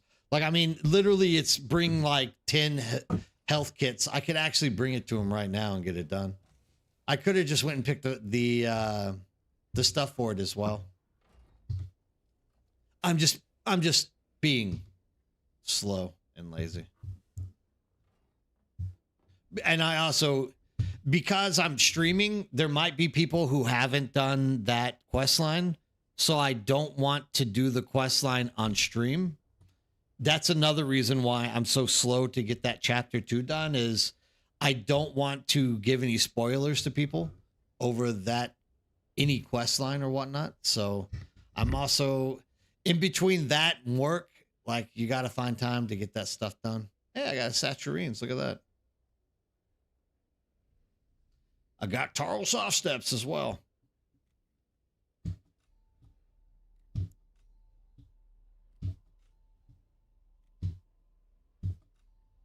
Bring scrap with me? All right, good.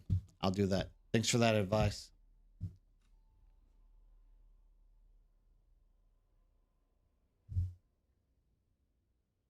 Yeah, 100%. I got you, Dre. That does make sense. Like, that is the go-to spot for your intel, like 100%. You never want to miss that. You never want to miss that.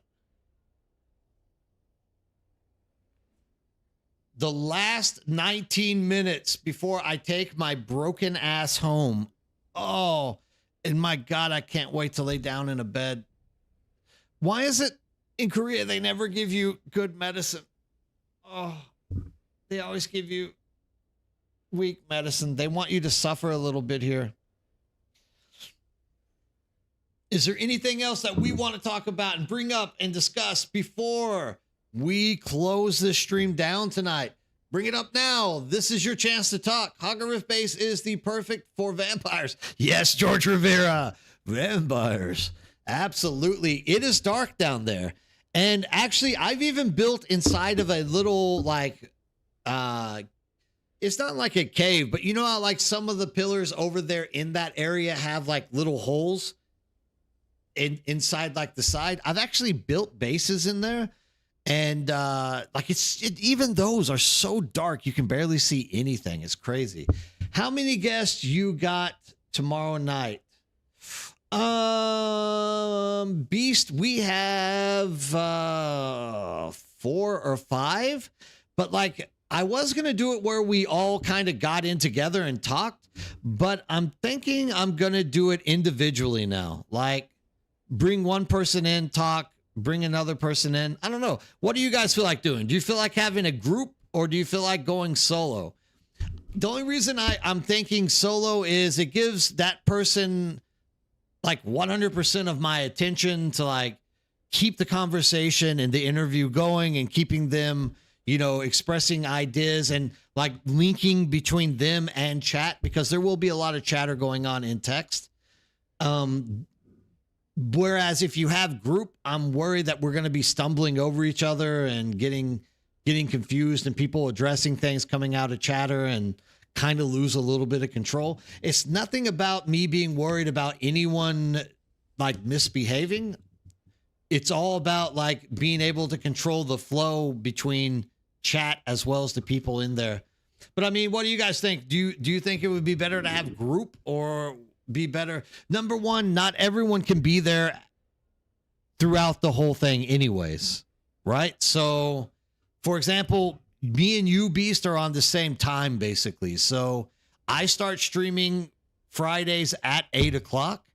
So like you could technically be in there and start working with me around 8 o'clock. Whereas a lot of the North Americans, that's like, if you're West Coast, that's 2 a.m.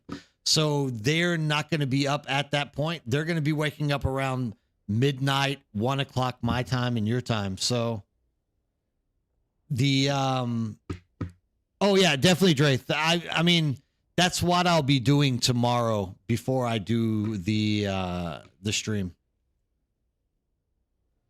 Yeah. So like different people are in different regions. So that's also a reason why I was like, yeah, I don't want to force anyone to like get in here at a certain time. So like as people show up, they can ping me in Discord and I can pull them up and they can start talking. I can introduce them to everybody, yada, yada, yada. Mature wants to do it. He's East Coast US. You're Oceanic. We have one guy who wants to do it from EU. We got a few people who are, I'm not sure, East Coast or West Coast US. One person is Central Time Zone. Yeah, that's the worst part of it, Alaskan. You're right, is there is possibility for redundancy, but like I don't want to make you wake up because you're the furthest one away. So like at 8 a.m., it's only like 2 a.m. in Alaska, right? So I feel guilty like, if you want to be here, you got to be here at 2. So, I mean, I think we'll just pull people in, and as the night goes, we'll just keep the flow going. And like, once you feel like jumping in and talking, just ping it, because I'm also going to leave the floor open for anybody who might actually not have sent me a message. If they have something they would like to share or ask, like we could also bring them in and talk as well. I mean, there's a lot of things that we can work out as we go. We haven't had any problems like behavioral issues, so I'm not too worried about that. You'll be up earlier tomorrow due to me having a field trip first thing in the morning. Woof. Yeah, that's always fun. Field trips are, that's probably good overtime money for you, actually, eh?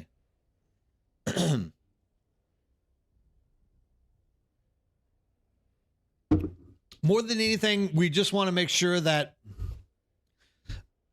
we're getting the ideas and the opinions pushed out. And yeah, Obsidian, you're East Coast as well. Yeah. Well, I mean, Thursday, like this is normal traffic for my streams on Thursday, Saturday, and Sunday. It's usually like 30 to 50 people on both YouTube and Twitch. But Friday nights, I get up to like 150 sometimes to 170 people. So that's the reason why I've picked tomorrow as well, is it's just a very high traffic day. It's a good chance for us all to be like sharing and pushing out information to each other to do stuff like that.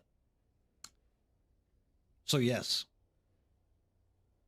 But Alaskan, once again, like don't feel any pressure to jump in here at 2 a.m. Like come whenever you're ready to come. I just realized that didn't sound so great. Show up to the show whenever you're ready to. I'm up to 5 a.m. Eastern normally. Okay, that's cool, Dre. Absolutely. You need to look into joining Cetus during merge. I mean, look, dude, anyone who wants to merge into Cetus, I don't mean to be dirty either, Alaskan. I apologize for that. But that did kind of like stroke wrong. Now that I like thought about what I said, it's like that could have been interpreted in the wrong way. Anyone interested in joining Cetus or transferring to Cetus whenever they do finally allow server transfers, like please feel free to it. We have an entire Discord full of people who are ready to all join the exact same server. Now, once again, we haven't really sat down and decided what direction we're going to take because we don't know what direction options we have, but we're all more or less settled on the idea that we are going to try to all migrate to the same place. Now, whether that's going to be Harmony, Atreides, Cetus, whatever server it might be, we don't know yet. It's still up in the air, so there's a lot of leeway, and it's not like you have to come to Cetus, right? I'm more than happy to move to another server too if it's going to be accommodating for everybody else. Let's just like once again put that on the shelf until we actually figure out what Funcom is planning to do with everything and stuff like that.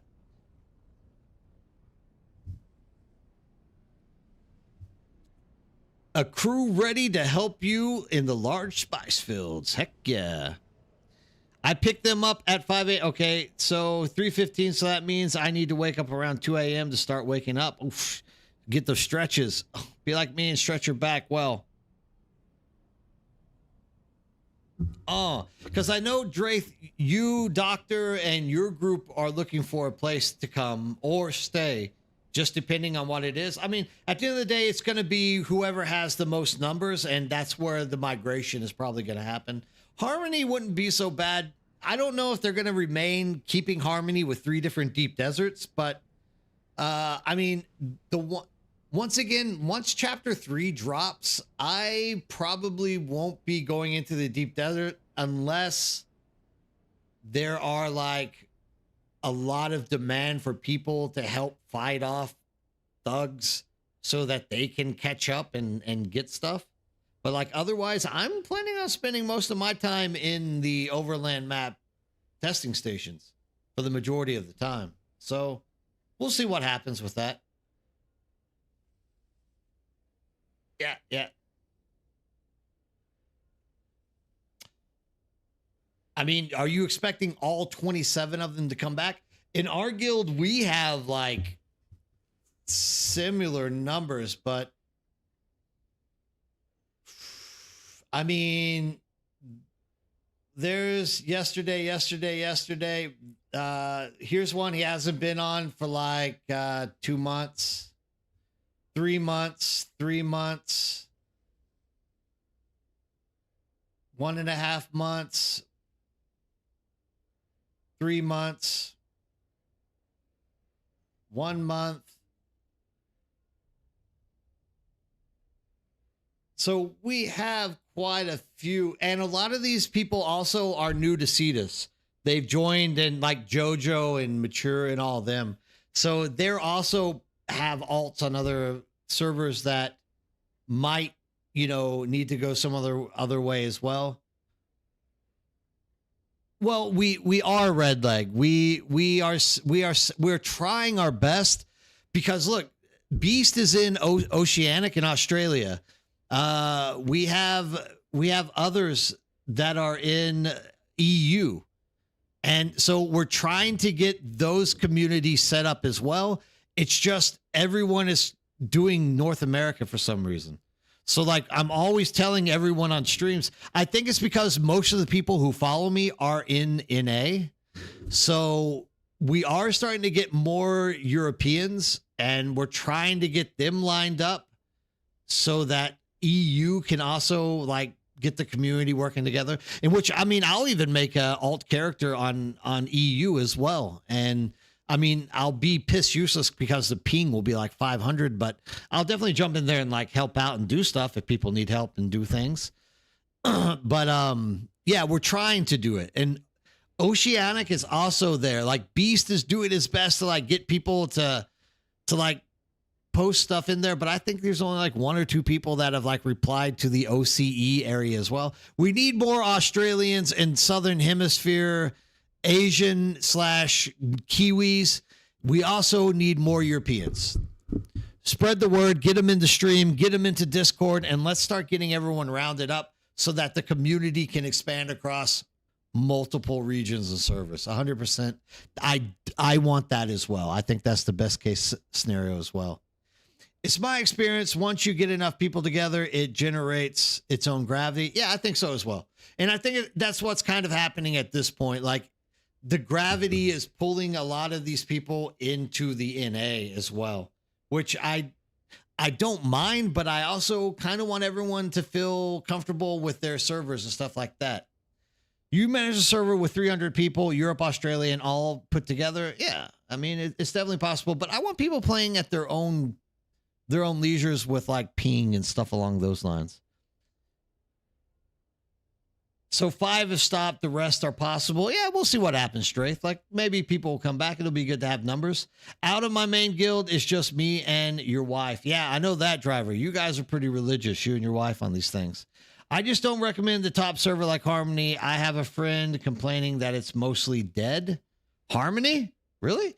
But still laggy. I went back to Quarterhouse after having no luck spicing in Harmony. Oh, okay. Yeah, I remember saying that, Ferris. How's Quarterhouse working out for you? I wish you would have joined us in Cetus. Oh, yeah, guild that stretches across it. Yeah, I mean, once again, like we'll just wait and see. Let's see what happens. It's going to be interesting to see how everything like turns up working with everything else. Like, I'm really optimistic that we're going to be able to like put all people into a spot. But I mean, if you're only getting like 1 or 2 people for Oceanic or 1 or 2 people for EU, I kind of feel like it's a disadvantage. And there's also possibility for NA players to actually make alt characters over there as well, so that we can like have force to help people out. I mean, the number one key is that we have force in some way to help people out in all these servers. So if they're struggling in one way or another, we have a community to like prop them up and give them a chance to like work and do things along those lines. So we'll just have to wait and see what happens and comes around.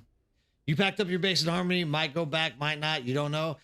I mean, look, dude, Harmony is great and all, but if you're not in a sophisticated PvP guild that's like pushing dominance of the deep desert, you're probably not getting a lot done there. Or the other side is you're just still in the Haga Basin and don't realize how toxic deep desert is in a place like Harmony. So like not joining Harmony doesn't hurt my feelings. Like I technically don't even want to join Harmony, but I mean, we don't know what our options are going to be. We might wake up.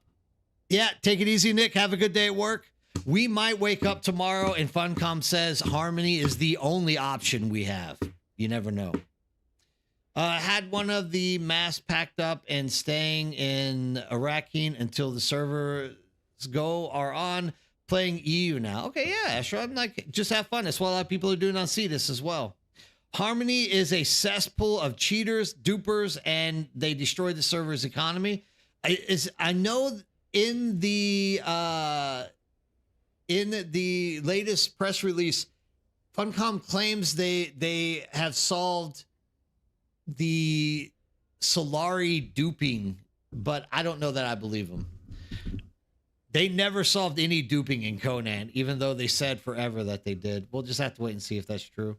Same friend has mentioned that a lot of Harmony players might jump ship to lower servers too. Yeah, that's completely possible. I mean, they have the ability to transfer servers the same as us. You might get those cesspool people leaving Harmony for our server. Like, this is one thing I can promise you. There are bad people in our Discord and are planning to follow us to try to take advantage of the fact that they know a lot of people that are in our community are like PvE based farmers. I can promise you there's more than one. The Discord is open for anybody to join. So of course there are going to be malicious people out there willing to jump in there and like, they're probably rubbing their hands together going, I can't wait to like start eating these guys alive in the deep desert. But once again, as long as we have numbers, let them come. Because, okay, you might get a group of like 20 people who are like, we're hardcore PvP and we're going to eat your breakfast. But if you have 60 or 80 people flying out there to like ruin their day, they're going to start crying and complaining and be like, you guys are not playing fair. You have too many friends. You guys are zerging. Who cares? At the end of the day, at that point, we win. So that's the whole reason we need the community to be big and strong. That way, if we do run into these malicious characters later on, we have the means to, prop people up and help them still be successful out there on the deep desert when it comes to farming. Like myself, I told you, I personally don't have any plan of going to deep desert when chapter 3 launches.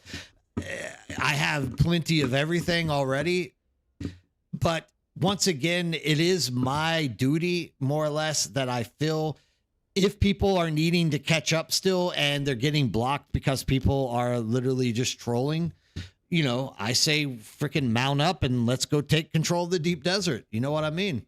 But the one thing that you have to remember is fighting out in the deep desert has no constraints. So if you are being punished by PvPers because you're farming and we go out there and we start fighting them, that doesn't mean you're going to be able to farm. That just means we are going to be literally fighting everybody endlessly instead of getting farming done. So keep that in mind as well. Like in a unrestricted PvP environment, just because you have numbers and you can push people off does not mean that you are going to be able to farm anything, especially with the way that this game is set up. Like it's literally, you don't know who is who. There's going to be a lot of confusion. There's going to be a lot of things. Do I think that we can push them off and make them angry? Yeah, definitely. I definitely think that. Like, I mean, there's nothing worse than stumbling into a testing station with your 4 friends thinking you're going to gank people, and you walk into like 12 people running the freaking thing, turning around and slapping you around, right?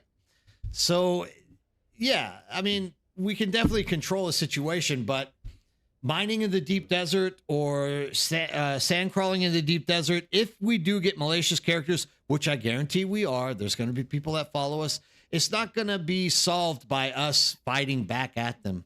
That's why I keep telling everyone, get as rich as you possibly can right now, because it's only going to become more difficult in the future. And of course, there's going to be a time somewhere in the future where PvPers get bored and they go off, and then you can do like you're doing now to a degree, but I don't think it's going to be as easy as it is currently. Like, you're not going to ever have a server anymore where there's only like one bad guy picking on people. You're always going to have campers from here on out. Once Chapter 3 drops and they do server meshes or like the server transfers, you're always going to have campers from this day on. So keep that in mind. If you come to PTS, come to Siege Al-Arab, I will kit you up much as I can. Red Leg is that European or is that NA? Because if it's NA, I'll definitely come out there. I wouldn't mind giving PTS a shot as long as I don't have to get myself out. Currently Stravinian mining all right, good, Obsidian. Get out there and do it. It's NA? Yeah, dude. Actually, let me write that down. Oh. Red Leg. Alabar. I might be joining you pretty soon on that. I wouldn't mind doing the deep desert content in the PTC. I just don't want to grind all the resources to build the stuff that I want to try it and test it out with. A lot of times I've shot at someone at a testing station thinking that they were an NPC. I've done it too, Ferrex, don't worry. You're not alone. It's just like someone said earlier, like, I thought my sand crawler could pick up flower sand, but it didn't. I'm like, don't worry. You're not the only one. I've also done it too. Like, I'm definitely not going to leave you hanging on that one. I've literally killed people that I was running with because they didn't join the group. And you would have like 1, 2, and then you would be 3, but then there would be another guy who's like out there running with you that refused to join the group. And I've literally killed them with meleeing them down, not realizing that they were not NPCs. So it's there. No shortcuts. I've definitely done my damage on people left and right. Oh, we've hit 10 o'clock. Thank God. Everybody, it is that time of night for the Nerdbird to say goodbye. Thank you all for showing up and doing stuff.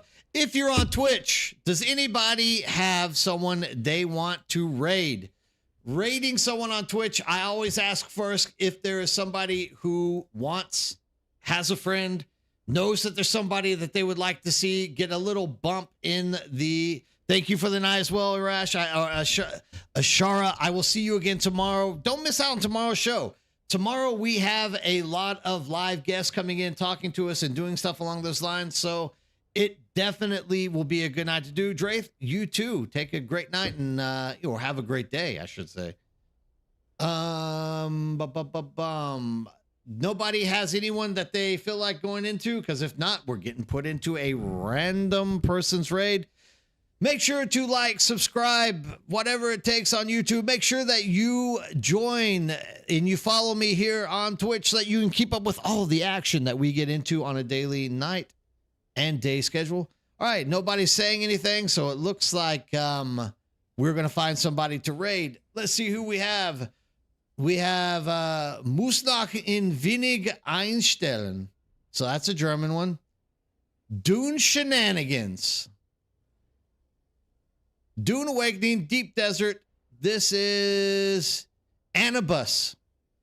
It looks like Anubis is doing English. We're going to raid Anubis. It looks like he's doing some large spice crawling as well. So we might as well help Anubis out. That's a good person to be jumping into. That's the guy, 100%.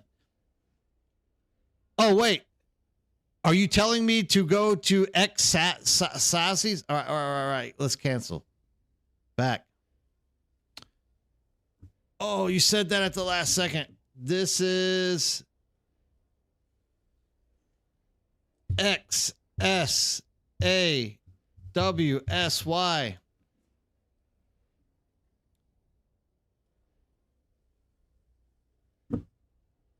Let's jump in here and let's see what he's doing on public test channel. He looks like he's an intense guy and knows what he's doing, so we're going to raid him. Make sure to stick around. Give the man support. Say hello to him and just give him a chance.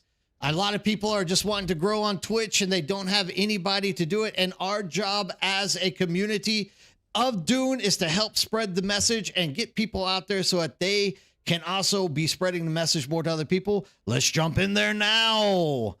As for YouTube, thank you guys for coming. Kick as well if you're watching me on that platform. I really appreciate the support. I will see you guys later. Keep your eyes in the sky and have a great